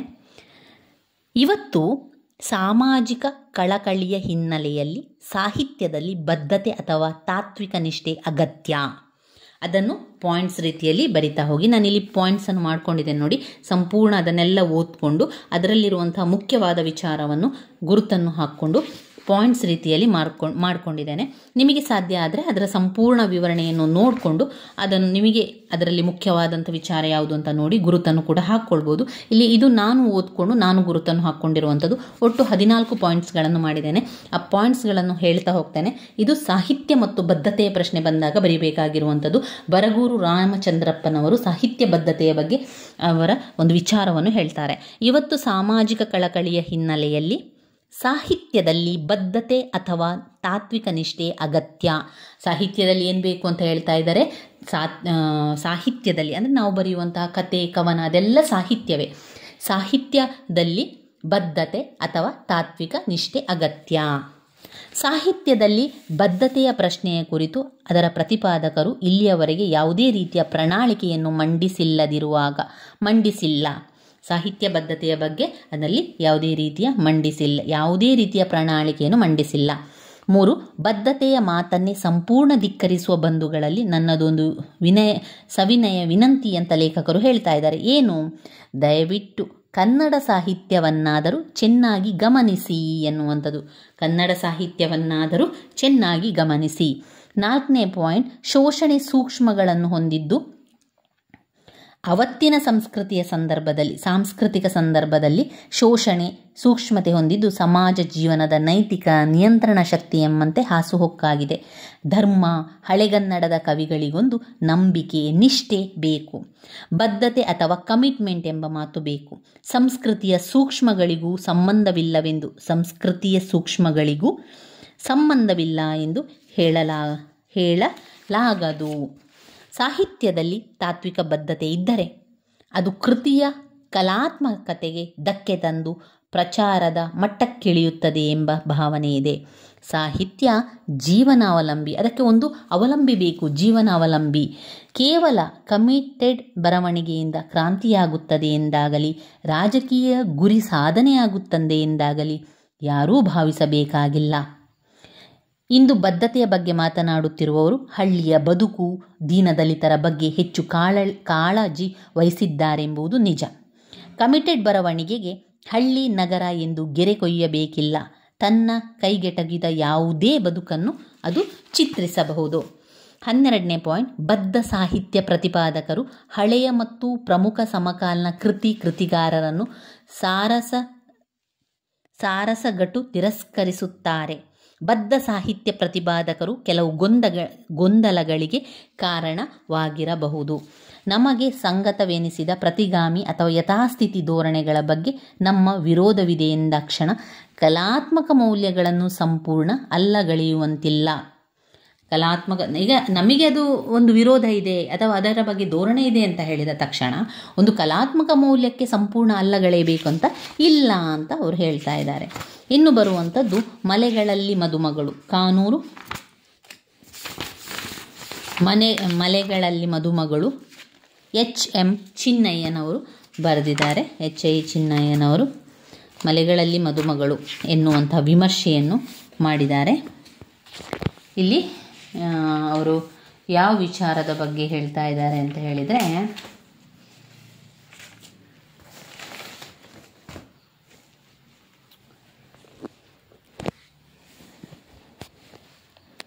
ಪ್ರೊಫೆಸರ್ HM ಚೆನ್ನಯ್ಯ ಅವರು ಮಲೆಗಳಲ್ಲಿ ಮದುಮಗಳು ಎನ್ನುವಂಥ ವಿಮರ್ಶೆಯನ್ನು ಕೊಟ್ಟಿದ್ದಾರೆ. ಅವರ ಎರಡನೆಯ ಶ್ರೇಷ್ಠ ಕಾದಂಬರಿಯಾದಂತಹ ಮಲೆಗಳಲ್ಲಿ ಮದುಮಗಳು ಅವರ ಎರಡನೆಯ ಶ್ರೇಷ್ಠ ಕಾದಂಬರಿ. ಅವರ ಮೊದಲ ಪ್ರಕಟವಾದ ಕಾದಂಬರಿ ಕಾನೂರು ಹೆಗ್ಗಡತಿ. ಈ ಎರಡೂ ಭಾಗದಲ್ಲಿ ಅದರಲ್ಲಿ ಬರುವಂತಹ ವಿಚಾರಗಳು ಎಂದರೆ ನಾಯಿಗುತ್ತಿ, ತಿಮ್ಮಿ, ಸೀತಮ್ಮ, ಮುಕುಂದಯ್ಯ ಮೊದಲಾದಂತಹ ಪ್ರಮುಖ ಮದುಮಗಳು ಪಾತ್ರಗಳ ಚಿತ್ರಣ ಬೆಳಕಿನ ಹಿನ್ನೆಲೆ ಬರ್ತದೆ. ನಂತರ ಅದರಲ್ಲಿ ಬರುವಂಥ ವಿಚಾರಗಳನ್ನು ಪಾಯಿಂಟ್ಸ್ ರೀತಿಯಲ್ಲಿ ಬರ್ಕೊಳ್ಳಿ ನೀವು. ಪ್ರಕೃತಿ, ಸಂಸ್ಕೃತಿ, ಸಂಪ್ರದಾಯ, ಆಧುನಿಕತೆ, ರಾಜಕೀಯ, ಆರ್ಥಿಕತೆ, ಸಾಮಾಜಿಕತೆ, ಆಧ್ಯಾತ್ಮಿಕತೆ ಮೊದಲಾದ ಸಾಂಸ್ಕೃತಿಕ ನೆಲೆಗಳ ಮೇಲೆ ಲೇಖನ ಬೆಳಕು ಚೆಲ್ಲುವಂಥದ್ದನ್ನು ಕಾಣ್ಬೋದು. ಅದನ್ನೇ ನಾವು ಪಾಯಿಂಟ್ಸ್ ಆಗಿ ತಗೊಳ್ಳುವಂಥದ್ದು. ಯಾಕಂದರೆ ವಿಮರ್ಶೆ ಅಂತ ಬಂದಾಗ ಅದನ್ನು ಸರಿಯಾಗಿ ಅರ್ಥ ಮಾಡ್ಕೊಂಡು ಓದಿದಾಗ ಅದೇನು ನಮಗೆ ಅರ್ಥವೇ ಆಗೋದಿಲ್ಲ. ಅದನ್ನು ವಿಮರ್ಶೆಯನ್ನು ನೋಡಿದ ತಕ್ಷಣ ಇದು ಏನಪ್ಪ, ಇದರಲ್ಲಿ ಏನಿದೆ, ಯಾವ ವಿಚಾರ ಇದೆ ಎನ್ನುವಂಥ ನಮಗೇನು ಅಷ್ಟಾಗಿ ಅರ್ಥ ಆಗೋದಿಲ್ಲ. ಕೆಲವರಿಗೆ ಬೇಗ ಅರ್ಥ ಆಗ್ಬೋದು. ಆದರೆ ನನಗೆಲ್ಲ ಏನನ್ನಿಸ್ತಿತ್ತು ಅಂತ ಹೇಳಿದರೆ, ವಿಮರ್ಶೆಯನ್ನು ನೋಡಬೇಕಾದ್ರೆ ಇದನ್ನು ಹೇಗೆ ಓದ್ಕೊಳ್ಳುವಂಥದ್ದು, ಇದನ್ನು ಬರೆಯುವಂಥದ್ದು ಹೇಗೆ ಅಂತ ನಾನು ಅಂದ್ಕೊಂಡಿದ್ದೆ. ಆದರೆ ಇದರಲ್ಲಿ ಕೆಲವೊಂದು ಮುಖ್ಯವಾದಂಥ ಪಾಯಿಂಟ್ಸ್ಗಳನ್ನು ನಾವು ಆಯ್ಕೆ ಮಾಡಿಕೊಂಡು ಅದನ್ನು ನಾವು ಬರಿತಾ ಹೋಗಬೇಕು. ಯಾಕಂದರೆ ವಿಮರ್ಶೆ ಅಂತ ಬಂದಾಗ ಅದು ವಿಮರ್ಶೆ ಮಾಡುವಂಥದ್ದು, ಆ ವಿಚಾರದ ಬಗ್ಗೆ ಯಾವ ರೀತಿಯಾಗೆಲ್ಲ ಹೇಳ್ಕೊಂಡಿದ್ದಾರೆ, ಅದಕ್ಕೆ ಸಂಬಂಧಪಟ್ಟಂಥ ವಿಚಾರ ಏನೆಲ್ಲ ಬರ್ತದೆ ಎನ್ನುವಂಥದ್ದೇ ಅಲ್ಲಿ ವಿಮರ್ಶೆಯಲ್ಲಿ ಬರುವಂಥದ್ದು. ಅದನ್ನೇ ನೀವು ಪಾಯಿಂಟ್ಸ್ ಆಗಿ ತಗೊಳ್ಳಿ. ಅದರಲ್ಲಿ ಅವರು ಬರೆದಿರುವಂಥ ಪ್ರಮುಖ ಕಾದಂಬರಿ, 2 ಕಾದಂಬರಿಯನ್ನು ಅವರು ಬರೆದಿದ್ದಾರೆ. ಒಂದು ಮಲೆಗಳಲ್ಲಿ ಮದುಮಗಳು, ಮತ್ತೊಂದು ಕಾನೂರು ಹೆಗ್ಗಡತಿ. ಅವರು ಮೊದಲು ಪ್ರಕಟವಾದದ್ದು ಕಾನೂರು ಹೆಗ್ಗಡತಿ. ಅಂದರೆ ಇಲ್ಲಿ 2 ಶ್ರೇಷ್ಠ ಕಾದಂಬರಿಯನ್ನು ಬರೆದಿದ್ದಾರೆ. ಮೊದಲು ಪ್ರಕಟವಾದ ಕಾನೂರು ಹೆಗ್ಗಡತಿಗೂ ಮಲೆಗಳಲ್ಲಿ ಮದುಮಗಳು 2ನೆಯ ಒಂದು ಕಾದಂಬರಿ. ಇದರಲ್ಲಿ 2ರಲ್ಲೂ ಕೂಡ ಯಾವ ವಿಚಾರವನ್ನು ಹೇಳಿದ್ದಾರೆ? ಪ್ರಕೃತಿ, ಸಂಸ್ಕೃತಿ, ಸಂಪ್ರದಾಯ, ಆಧುನಿಕತೆ, ರಾಜಕೀಯ, ಆರ್ಥಿಕ, ಸಾಮಾಜಿಕ, ಆಧ್ಯಾತ್ಮಿಕ ಮೊದಲಾದ ಸಾಂಸ್ಕೃತಿಕ ನೆಲೆಗಳ ಮೇಲೆ ಬೆಳಕು ಚೆಲ್ಲುವಂಥದ್ದು. ಅದನ್ನೇ ಪಾಯಿಂಟ್ಸ್ ಆಗಿ ತಗೊಂಡು ಬರಿತಾ ಹೋಗಿ ಸ್ನೇಹಿತರೆ. ಇನ್ನು ಬರುವಂಥದ್ದು ಕಾರಂತರ ಕಾದಂಬರಿಗಳಲ್ಲಿ ಜೀವನದ ಶ್ರದ್ಧೆ ಮತ್ತು ಶೋಧನೆ. ಇದರಲ್ಲಿ ಕೂಡ ಹಾಗೆ ಕಾರಂತರ ಕಾದಂಬರಿಗಳಲ್ಲಿ ಜೀವನ ಶ್ರದ್ಧೆ ಮತ್ತು ಶೋಧನೆ GS ನಾಯಕರವರು ಬರೆದಿದ್ದಾರೆ. ಇದರಲ್ಲಿ ಕೂಡ ಪಾಯಿಂಟ್ಸ್ ರೀತಿಯಲ್ಲಿ ಮಾಡಿಕೊಂಡು ಬರಿತಾ ಹೋಗಿ. ಇದರಲ್ಲಿ ಬರುವಂಥ ವಿಚಾರಗಳು ಮುದುಕಿಯರು, ಪರಿತ್ಯಕ್ತೆಯರು, ಆಳು ಕಾಳು, ಬಡವರು, ಭಿಕ್ಷುಕರು, ಸಾಮಾನ್ಯರು ಹಾಗೂ ನಾಯಕರು. ಈ ಒಂದು ಪಾಯಿಂಟ್ಸನ್ನೇ ಇಟ್ಕೊಂಡು ಇದು ಸಂಪೂರ್ಣವಾದ ಒಂದು ವಿಮರ್ಶೆಯನ್ನು ಬರಿತಾ ಹೋಗುವಂಥದ್ದು. ಅಂದರೆ ಮುದುಕಿಯರು ಹಲವರು ಬಾಲವಿಧೇಯರು ಕೂಡ ಆಗಿರ್ತಾರೆ, ಎಷ್ಟು ರೀತಿಯ ಕಷ್ಟಗಳನ್ನು ಪಡ್ತಾರೆ, ಪರಿತ್ಯಕ್ತೆಯರು ಯಾವ ರೀತಿ ಒಂದು ಕಷ್ಟದ ಜೀವನವನ್ನು ಅನುಭವಿಸ್ತಾರೆ, ಅದನ್ನೆಲ್ಲ ನೀವು ಬರಿತಾ ಹೋಗಿ. ಮುದುಕಿಯರು ಇಲ್ಲೇ ಇದೆ ನೋಡಿ, ಪಾಯಿಂಟ್ಸ್ಗಳಿದೆ ನೋಡಿ. ಮುದುಕಿಯರು, 2 ಪರಿತ್ಯಕ್ತೆಯರು, 3 ಸನ್ಯಾಸಿಗಳು, 4 ಬಾಲವಿಧವೆಯರು, 5 ಆಳುಕಾಳು, 6 ಬಡವ, 7 ಭಿಕ್ಷುಕ, 8 ನಾಯಕರು. ಅದನ್ನೇ ನೀವು ವಿವರಿಸ್ತಾ ಹೋಗಿ. ಅಷ್ಟೇ ಮಾಡುವಂಥದ್ದು. ಜಾಸ್ತಿ ಯೋಚನೆ ಮಾಡಲಿಕ್ಕೆ ಹೋದರೆ ತುಂಬಾ ಕಷ್ಟ ಅಂತ ಅನಿಸ್ತದೆ, ಬೇಗ ಅರ್ಥ ಆಗೋದಿಲ್ಲ. ಹೀಗೆ ಪಾಯಿಂಟ್ಸ್ ರೀತಿಯಲ್ಲಿ ನೀವು ಕಲ್ತುಕೊಂಡ್ರೆ ಬೇಗ ಓದಲಿಕ್ಕೂ ಕೂಡ ಸಹಾಯ ಆಗ್ತದೆ ಸ್ನೇಹಿತರೆ. ಆ ರೀತಿಯಾಗಿ ಮಾಡಿಕೊಂಡ್ರೆ ಸಾಕು, ನಂತರ ವಿವರಿಸ್ತಾ ಹೋಗುವಂಥದ್ದು. ಇನ್ನು ಕೊನೆಯದಾದ ಒಂದು ವಿಮರ್ಶೆ ಚಿಕ್ಕೋಳು ಹಿರಿದಿಮವ್ವ, ಒಂದು ಮನೋವೈಜ್ಞಾನಿಕ ವಿಶ್ಲೇಷಣೆ. ಶಿವರಾಮ ಕಾಡನಕುಪ್ಪೆಯವರು ಬರೆದಿರುವಂತಹ ಚಿಕ್ಕೋಳು ಹಿರಿದಿಮವ್ವ ಎನ್ನುವಂತಹ ವಿಮರ್ಶೆಯಲ್ಲಿ ಅದೊಂದು ವೈಜ್ಞಾನಿಕ ವಿಶ್ಲೇಷಣೆ. ಒಬ್ಬಳು ಹೆಣ್ಣು ಮಗಳು ಎಷ್ಟು ರೀತಿಯ ಒಂದು ಧೈರ್ಯದಿಂದ ಮುನ್ನುಗ್ಗಬೇಕು ಎನ್ನುವಂಥದ್ದು ಹೇಳುವಂಥದ್ದೇ ಇದು ಒಂದು ವಿಮರ್ಶೆಯಾಗಿರುವಂಥದ್ದು. ಒಂದು ಅಂತಾರಾಷ್ಟ್ರೀಯವಾಗಿ ಇದೊಂದು ಜನಪ್ರಿಯವಾಗಿರುವಂಥದ್ದು. ಇದು ಒಂದು ಏನು ಹೇಳ್ತೇವೆ, ಹೆಣ್ಣಿನ ಮೌಲ್ಯ, ಅವಳ ಒಂದು ಆಚರಣೆ, ಅವಳ ಒಂದು ಹೃದಯ ಸ್ಪರ್ಶಿ ಮಾತು ಎಲ್ಲ ಕೂಡ ಈ ಚಿಕ್ಕೋಳು ಹಿರಿದಿಮವ್ವ ವಿಮರ್ಶೆಯಲ್ಲಿ ಬರ್ತದೆ.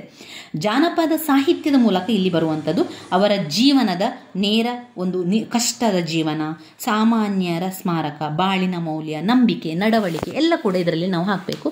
ಚಿಕ್ಕೋಳು ಹಿರಿದಿಮವ್ವ ಎನ್ನುವಂಥ ಅವಳು 7 ಜನ ಅಣ್ಣಂದಿರನ್ನು ಅವಳು ಹೊಂದಿರ್ತಾಳೆ. ಒಬ್ಬಳು ತಂಗಿ ಇರ್ತಾಳೆ. ಅವಳು ಏನು ಮಾಡ್ತಾಳೆ ಅಂದರೆ ದನವನ್ನು ಮೇಯಿಸಲಿಕ್ಕೆ ಈ ರೀತಿಯಾಗಿ ಗುಡ್ಡಗಳೆಲ್ಲ ಹೋಗಿರುವಂತಹ ಸಂದರ್ಭದಲ್ಲಿ ಅಲ್ಲಿ ಒಬ್ಬ ಬೊಮ್ಮನಲಿಂಗ ಎನ್ನುವಂತಹ ಪಾತ್ರ ಬರ್ತದೆ. ಇಲ್ಲಿ ಅವನು ಏನು ಮಾಡ್ತಾನೆ ಅಂತ ಹೇಳಿದರೆ, ಬೊಮ್ಮನಲಿಂಗನು ಅವಳನ್ನು ಪ್ರತಿಕ್ಷಣ ಶೋಷಣೆ ಮಾಡುವಂಥದ್ದು, ಅವಳಿಗೆ ತೊಂದರೆಯನ್ನು ಕೊಡ್ತಾನೆ. ಯಾರೂ ಇಲ್ಲ ನನಗೆ ಅನಾಥೆ ಅಂತ ಹೇಳಿದ ತಕ್ಷಣ ಅವನನ್ನು ಮನೆಗೆ ಕರೆದುಕೊಂಡು ಬರ್ತಾಳೆ. ಅಣ್ಣನ ಹತ್ರ ಹೇಳ್ತಾನೆ, ಅವನು ಒಳ್ಳೆಯವನು, ಅವನಿಗೆ ಯಾರೂ ಇಲ್ಲ, ಅನಾಥ, ಅವನಿಗೆ ನಾವು ಇಲ್ಲಿ ಇರಲಿಕ್ಕೆ ಅವಕಾಶ ಕೊಡುವ, ಅವನು ದನಗಳನ್ನು ಮೇಯಿಸ್ತಾ ಇರಲಿ ಅಂತ ಹೇಳುವಂಥದ್ದು. ಅದಕ್ಕೆ ಅಣ್ಣಂದಿರು ಒಪ್ತಾರೆ. ನಂತರ ಅವಳು ದೊಡ್ಡವಳಾದ ನಂತರ ಅವಳಿಗೆ ಬೇರೆ ಬೇರೆ ರೀತಿಯಲ್ಲಿ ಅವಳಿಗೆ ತೊಂದರೆಯನ್ನು ಕೊಟ್ಟರು ಕೂಡ ಅಣ್ಣಂದಿರ ಜೊತೆಗೆ ಯಾವುದೇ ರೀತಿಯ ದೂರನ್ನು ಹೇಳುವುದಿಲ್ಲ. ಆದರೆ ಹೆಣ್ಣು ಮಗಳಾಗಿ ಧೈರ್ಯದಿಂದ ಎಲ್ಲವನ್ನು ಕೂಡ ಅವಳು ಧೈರ್ಯದಿಂದ ಎದುರಿಸ್ತಾಳೆ. ನಂತರ ಅವಳಿಗೆ ವಿವಾಹ ಕೂಡ ಆಗ್ತದೆ. ವಿವಾಹ ಆದ ನಂತರ ಕೂಡ ಅವನು ಯಾವ ರೀತಿಯ ಒಂದು ಈಗ ಬೊಮ್ಮನಲಿಂಗ ಎನ್ನುವಂಥ ಒಬ್ಬ ಪರದೇಶಿ, ಅವನು ದನ ಕಾಯುವ ಕೆಲಸದಲ್ಲೇ ಇರ್ತಾನೆ. ಕೊನೆಗೆ ಎಲ್ಲ ರೀತಿಯ ತೊಂದರೆಯನ್ನು ಕೊಟ್ಟರೂ ಕೂಡ ಅಲ್ಲಿ ಚಿಕ್ಕೋಳು ಹಿರಿದಿಮವ್ವ ಅದನ್ನು ಅಣ್ಣಂದಿರ ಜೊತೆಗೆ ಯಾವುದೇ ರೀತಿಯ ಕಾರಣದಿಂದ ಹೇಳುವುದಿಲ್ಲ. ಇಲ್ಲಿ ಜನಪದ ಹೆಣ್ಣು ಮಗಳಾದಂತಹ ಹಿರಿದಿಮವ್ವಳು ಬಾಲ್ಯ, ಅವಳ ಯೌವನ, ಅವಳ ಕಾಮ, ಪ್ರೇಮ, ಪ್ರೀತಿ, ಪತಿವ್ರತೆ, ಧೈರ್ಯ, ಸಾಹಸ ಎಲ್ಲವನ್ನು ಕೂಡ ನಾವು ಇದರಲ್ಲಿ ಬರಿತಾ ಹೋಗ್ಬೋದು. ಸಬಲತೆ, ಅವಳ ಸಚ್ಚಾರಿತ್ರ್ಯ ವ್ಯಕ್ತಿತ್ವವನ್ನು ಸಂಪ್ರದಾಯ ವಾಸ್ತವಗಳಿಂದ ಜನಪದೀಯ ಗೀತೆಯಾಗಿ ಮನಃಶಾಸ್ತ್ರೀಯ ಸಂವೇದನೆಯಿಂದ ಹೇಳಿದ್ದಾರೆ. ಚಿಕ್ಕೋಳು ಹಿರಿದಿಮವ್ವ ಎಂಬುದು ನಮ್ಮ ಜನಪದ ಗೀತೆಯಲ್ಲಿ ಒಂದು ವಿಶಿಷ್ಟ ವರ್ಗಕ್ಕೆ ಸೇರುವಂತಹ ಕಥನ ಗೀತೆಯಾಗಿದೆ. ಹೆಣ್ಣೊಬ್ಬಳು ಅಪಾಯದ ಸಂದರ್ಭದಲ್ಲಿ ಎಷ್ಟು ವಿವೇಚನೆ ಮತ್ತು ಸಮಯ ಪ್ರಜ್ಞೆಯಿಂದ, ಸಾಹಸದಿಂದ ಅನ್ಯಾಯದ ವಿರುದ್ಧ ಪ್ರತೀಕಾರವನ್ನು ಸಾಧಿಸಿದಳು ಎಂಬುದನ್ನು ನಾವಿಲ್ಲಿ ತಿಳಿಯಬಹುದಾಗಿದೆ. ಬೊಮ್ಮಲಿಂಗ ಎನ್ನುವಂತಹ ವ್ಯಕ್ತಿ ಅವಳನ್ನು ತೊಂದರೆ ಕೊಡುವಂಥದ್ದು ಇಲ್ಲಿ ಕಾಣಬಹುದಾಗಿದೆ. ನೋಡಿ, ಇದಿಷ್ಟು ಆದರೆ ನಮ್ಮ ವಿಮರ್ಶೆ ಕೂಡ ಮುಗಿಯಿತು. ಎಲ್ಲವನ್ನು ಕೂಡ ಸ್ವಲ್ಪ ತಿಳ್ಕೊಂಡಿದ್ದೇವೆ, ಅರ್ಥ ಮಾಡಿಕೊಳ್ಳಿ. ಎಲ್ಲದರ ಬಗ್ಗೆ ಕೂಡ ಸ್ವಲ್ಪ ಸ್ವಲ್ಪ ವಿಚಾರವನ್ನು ತಿಳ್ಕೊಳ್ಳಿ. ಮತ್ತು ವಿವರಿಸುವುದನ್ನು ಏನು ಚಿಂತೆ ಮಾಡಬೇಡಿ, ಎಂಥ ಟೆನ್ಷನ್ ಮಾಡಬೇಡಿ. ಅದರ ಬಗ್ಗೆ ವಿವರಿಸ್ತಾ ಹೋಗಿ. ನಿಮಗೆ ಯಾವ ರೀತಿಯಲ್ಲಿ ವಿವರಿಸ್ಬೋದು ಅದನ್ನೆಲ್ಲ ವಿವರಿಸ್ತಾ ಹೋಗಿ ಸ್ನೇಹಿತರೆ. ಯಾವುದೇ ಪ್ರಶ್ನೆಯನ್ನು ಬಿಟ್ಟು ಬರಬೇಡಿ, ಎಲ್ಲದಕ್ಕೂ ಕೂಡ ಉತ್ತರವನ್ನು ಬರೆದು ಬನ್ನಿ. ಮತ್ತೊಮ್ಮೆ ಹೇಳ್ತಾ ಇದ್ದೇನೆ, ಕನ್ನಡ ಪರೀಕ್ಷೆ ಬರಿಬೇಕಾದ್ರೆ ನಿಧಾನ ಮಾಡಬೇಡಿ, ತುಂಬ ಫಾಸ್ಟಾಗಿ ಉತ್ತರವನ್ನು ಬರಿತಾ ಹೋಗಬೇಕು. ಇಲ್ಲದಿದ್ದರೆ ಕೊನೆಯ ಪ್ರಶ್ನೆಗೆ ಉತ್ತರ ಬರೀಲಿಕ್ಕೆ ಸಮಯವೇ ಇರುವುದಿಲ್ಲ. ಆದ್ದರಿಂದ ನಾನು ಹೇಳ್ತಾ ಇರೋದು, ಕನ್ನಡ ಪರೀಕ್ಷೆ ಬರೆಯುವಾಗ ತುಂಬ ಫಾಸ್ಟಾಗಿ ಬರಿತಾ ಹೋಗಿ, ಹೆಚ್ಚು ಆಲೋಚನೆಗಳನ್ನೆಲ್ಲ ಮಾಡಬೇಡಿ. ಇನ್ನು ಇದರಲ್ಲಿ ಒಂದು ನಿಮಗೆ ಅರ್ಥವನ್ನು ನಾನು ತೋರಿಸಬೇಕಿತ್ತು. ಅರ್ಥದಲ್ಲಿ ಕೆಲವೊಂದು ಮುಖ್ಯವಾದ ಅರ್ಥಗಳು ನೋಡಿ. ಹಚ್ಚಡ, ಹೊದಿಕೆ, ಗೆಡೆ, ಸ್ನೇಹ, ಇಶಾರಣೆ, ವಿಚಾರಣೆ, ಲಘುತ್ವ, ಸಣ್ಣತನ, ಪಡಕಾನೆ ಅಂದರೆ ಸಾರಾಯಿ ಅಂಗಡಿ, ಪಳ್ಳಿ ಅಂದರೆ ಹಳ್ಳಿ, ಕೊತ್ತಿ ಅಂದರೆ ಬೆಕ್ಕು, ನೆಪ್ಪು ಅಂದರೆ ನೆನಪು, ಕೈನೆ ಅಂದರೆ ದಾಸಿ, ತುರಂಗ ಅಂದರೆ ಕುದುರೆ, ನನ್ನಿ ಅಂದರೆ ಸತ್ಯ, ಸೂಳಂದರೆ ಸರದಿ, ಬದಂಗಮ್ ಅಂದರೆ ಕ್ಷುದ್ರ ಸೇವಕ, ಬೆಂತರ ಅಂದರೆ ಪಿಶಾಚಿ, ಬಾಳ್ ಅಂದರೆ ಕತ್ತಿ ಅಂದರೆ ಬಾಳನ್ನು ಉಪಯೋಗಿಸುವಂಥದ್ದು, ಕತ್ತಿ ಉಪಯೋಗಿಸುವಂಥದ್ದು, ಹದುಳ ಅಂದರೆ ಕ್ಷೇಮ, ರಜ ಅಂದರೆ ಕಸ, ಅಂಜು ಅಂದರೆ ಬಾಣ, ಅಲ್ಕೆ ಅಂದರೆ ಪ್ರೀತಿ, ಹರಣ ಅಂದರೆ ಪ್ರಾಣ, ಅನಲ ಅಂದರೆ ಬೆಂಕಿ, ನಾಸಿಕ ಅಂದರೆ ಮೂಗು, ಸೈಪು ಅಂದರೆ ಪುಣ್ಯ. ಇವಿಷ್ಟು ಅರ್ಥದಲ್ಲಿ ನಾನು ಬರೆದಿದ್ದೇನೆ. ಎಲ್ಲವನ್ನೂ ಬರೀಲಿಲ್ಲ, ಕೆಲವೊಂದು ಮುಖ್ಯವಾಗಿರುವಂತಹ ರಿಪೀಟ್ ಆಗಿರುವಂತಹ ಅರ್ಥಗಳನ್ನಷ್ಟೇ ಬರೆದಿದ್ದೇನೆ. ನೀವು ಓದ್ತಾ ಅರ್ಥವನ್ನು ಕೂಡ ಒಮ್ಮೆ ನೋಡ್ಕೊಳ್ಳಿ ಸ್ನೇಹಿತರೆ. ತುಂಬಾ ಅದರ ಬಗ್ಗೆ ಚಿಂತೆ ಮಾಡಬೇಕು ಅಂತ ಇಲ್ಲ, ಅದರ ಕೆಲವೊಂದನ್ನು ಓದ್ಕೊಳ್ಳಿ, ನೋಡ್ಕೊಳ್ಳಿ, ನೆನಪಾದರೆ ಬರೀರಿ ಸ್ನೇಹಿತರೆ. ಇನ್ನು ನೀವು ಗದ್ಯ ಸಂಪದ ಕೂಡ ಹಾಗೆ ಮಾಡಿಕೊಳ್ಳಿ. ಅರ್ಥ ಮಾಡಿಕೊಂಡು ಸ್ವಲ್ಪ ಸ್ವಲ್ಪ ಅದನ್ನು ವಿಚಾರಣೆ ಸಿಕ್ಕಿದ ವಿಚಾರವನ್ನು ಹಿಡ್ಕೊಂಡು ತುಂಬ ಬರಿತಾ ಹೋಗಿ ಸ್ನೇಹಿತರೆ. ಪ್ರಾಚೀನ ಕನ್ನಡ ಕಾವ್ಯ, ಸಣ್ಣ ಕತೆ, ಇದನ್ನೆಲ್ಲವನ್ನು ಕೂಡ ನಾವೀಗ ತಿಳ್ಕೊಂಡಿದ್ದೇವೆ. ಎಲ್ಲವನ್ನು ಚೆನ್ನಾಗಿ ಮಾಡಿ ಪರೀಕ್ಷೆಗೆ ಚೆನ್ನಾಗಿ ಬರೆಯಿರಿ. ಎಲ್ಲದಕ್ಕೂ ಕೂಡ ಉತ್ತರವನ್ನು ಬರೆದು ಬನ್ನಿ. ಪ್ರತಿಯೊಬ್ಬರೂ ಕೂಡ ಪಾಸ್ ಆಗ್ತೀರಾ. ಯಾವುದೇ ರೀತಿಯ ಚಿಂತೆ ಬೇಡ, ಆರಾಮದಲ್ಲಿ ಹೋಗಿ ಬರೆಯಿರಿ. ಎಲ್ಲವನ್ನು ಕಲ್ತಿದ್ದೀರಿ ಎನ್ನುವಂತಹ ಒಂದು ಧೈರ್ಯ ಬರಬೇಕು ಅಂತಂದರೆ ನೀವು ಆ ಒಂದು ಎಲ್ಲ ವಿಚಾರವನ್ನು ಸ್ವಲ್ಪ ಸ್ವಲ್ಪ ತಿಳ್ಕೊಳ್ಳಿ. ಈ ಒಂದು ಸಂಪೂರ್ಣ ವಿಡಿಯೋವನ್ನು ನೀವು ನೋಡ್ತಾ ಹೋದರೆ ನಿಮಗೆ ಸಂಪೂರ್ಣ ತಯಾರಿ ಆದಂತೆ ನೀವು ಎಲ್ಲದಕ್ಕೂ ಕೂಡ ಉತ್ತರವನ್ನು ಬರೆದು ಬರ್ತೀರಾ. ನನ್ನ ವಿಡಿಯೋಸ್ ಎಲ್ಲ ನಿಮಗೆ ಇಷ್ಟ ಆಗ್ತಾ ಇದ್ದರೆ ಲೈಕ್ ಕೊಡಿ, ಶೇರ್ ಮಾಡಿ, ಹಾಗೆ ಸಬ್ಸ್ಕ್ರೈಬ್ ಮಾಡಲಿಕ್ಕೆ ಮರಿಬೇಡಿ ಸ್ನೇಹಿತರೆ. ಧನ್ಯವಾದಗಳು.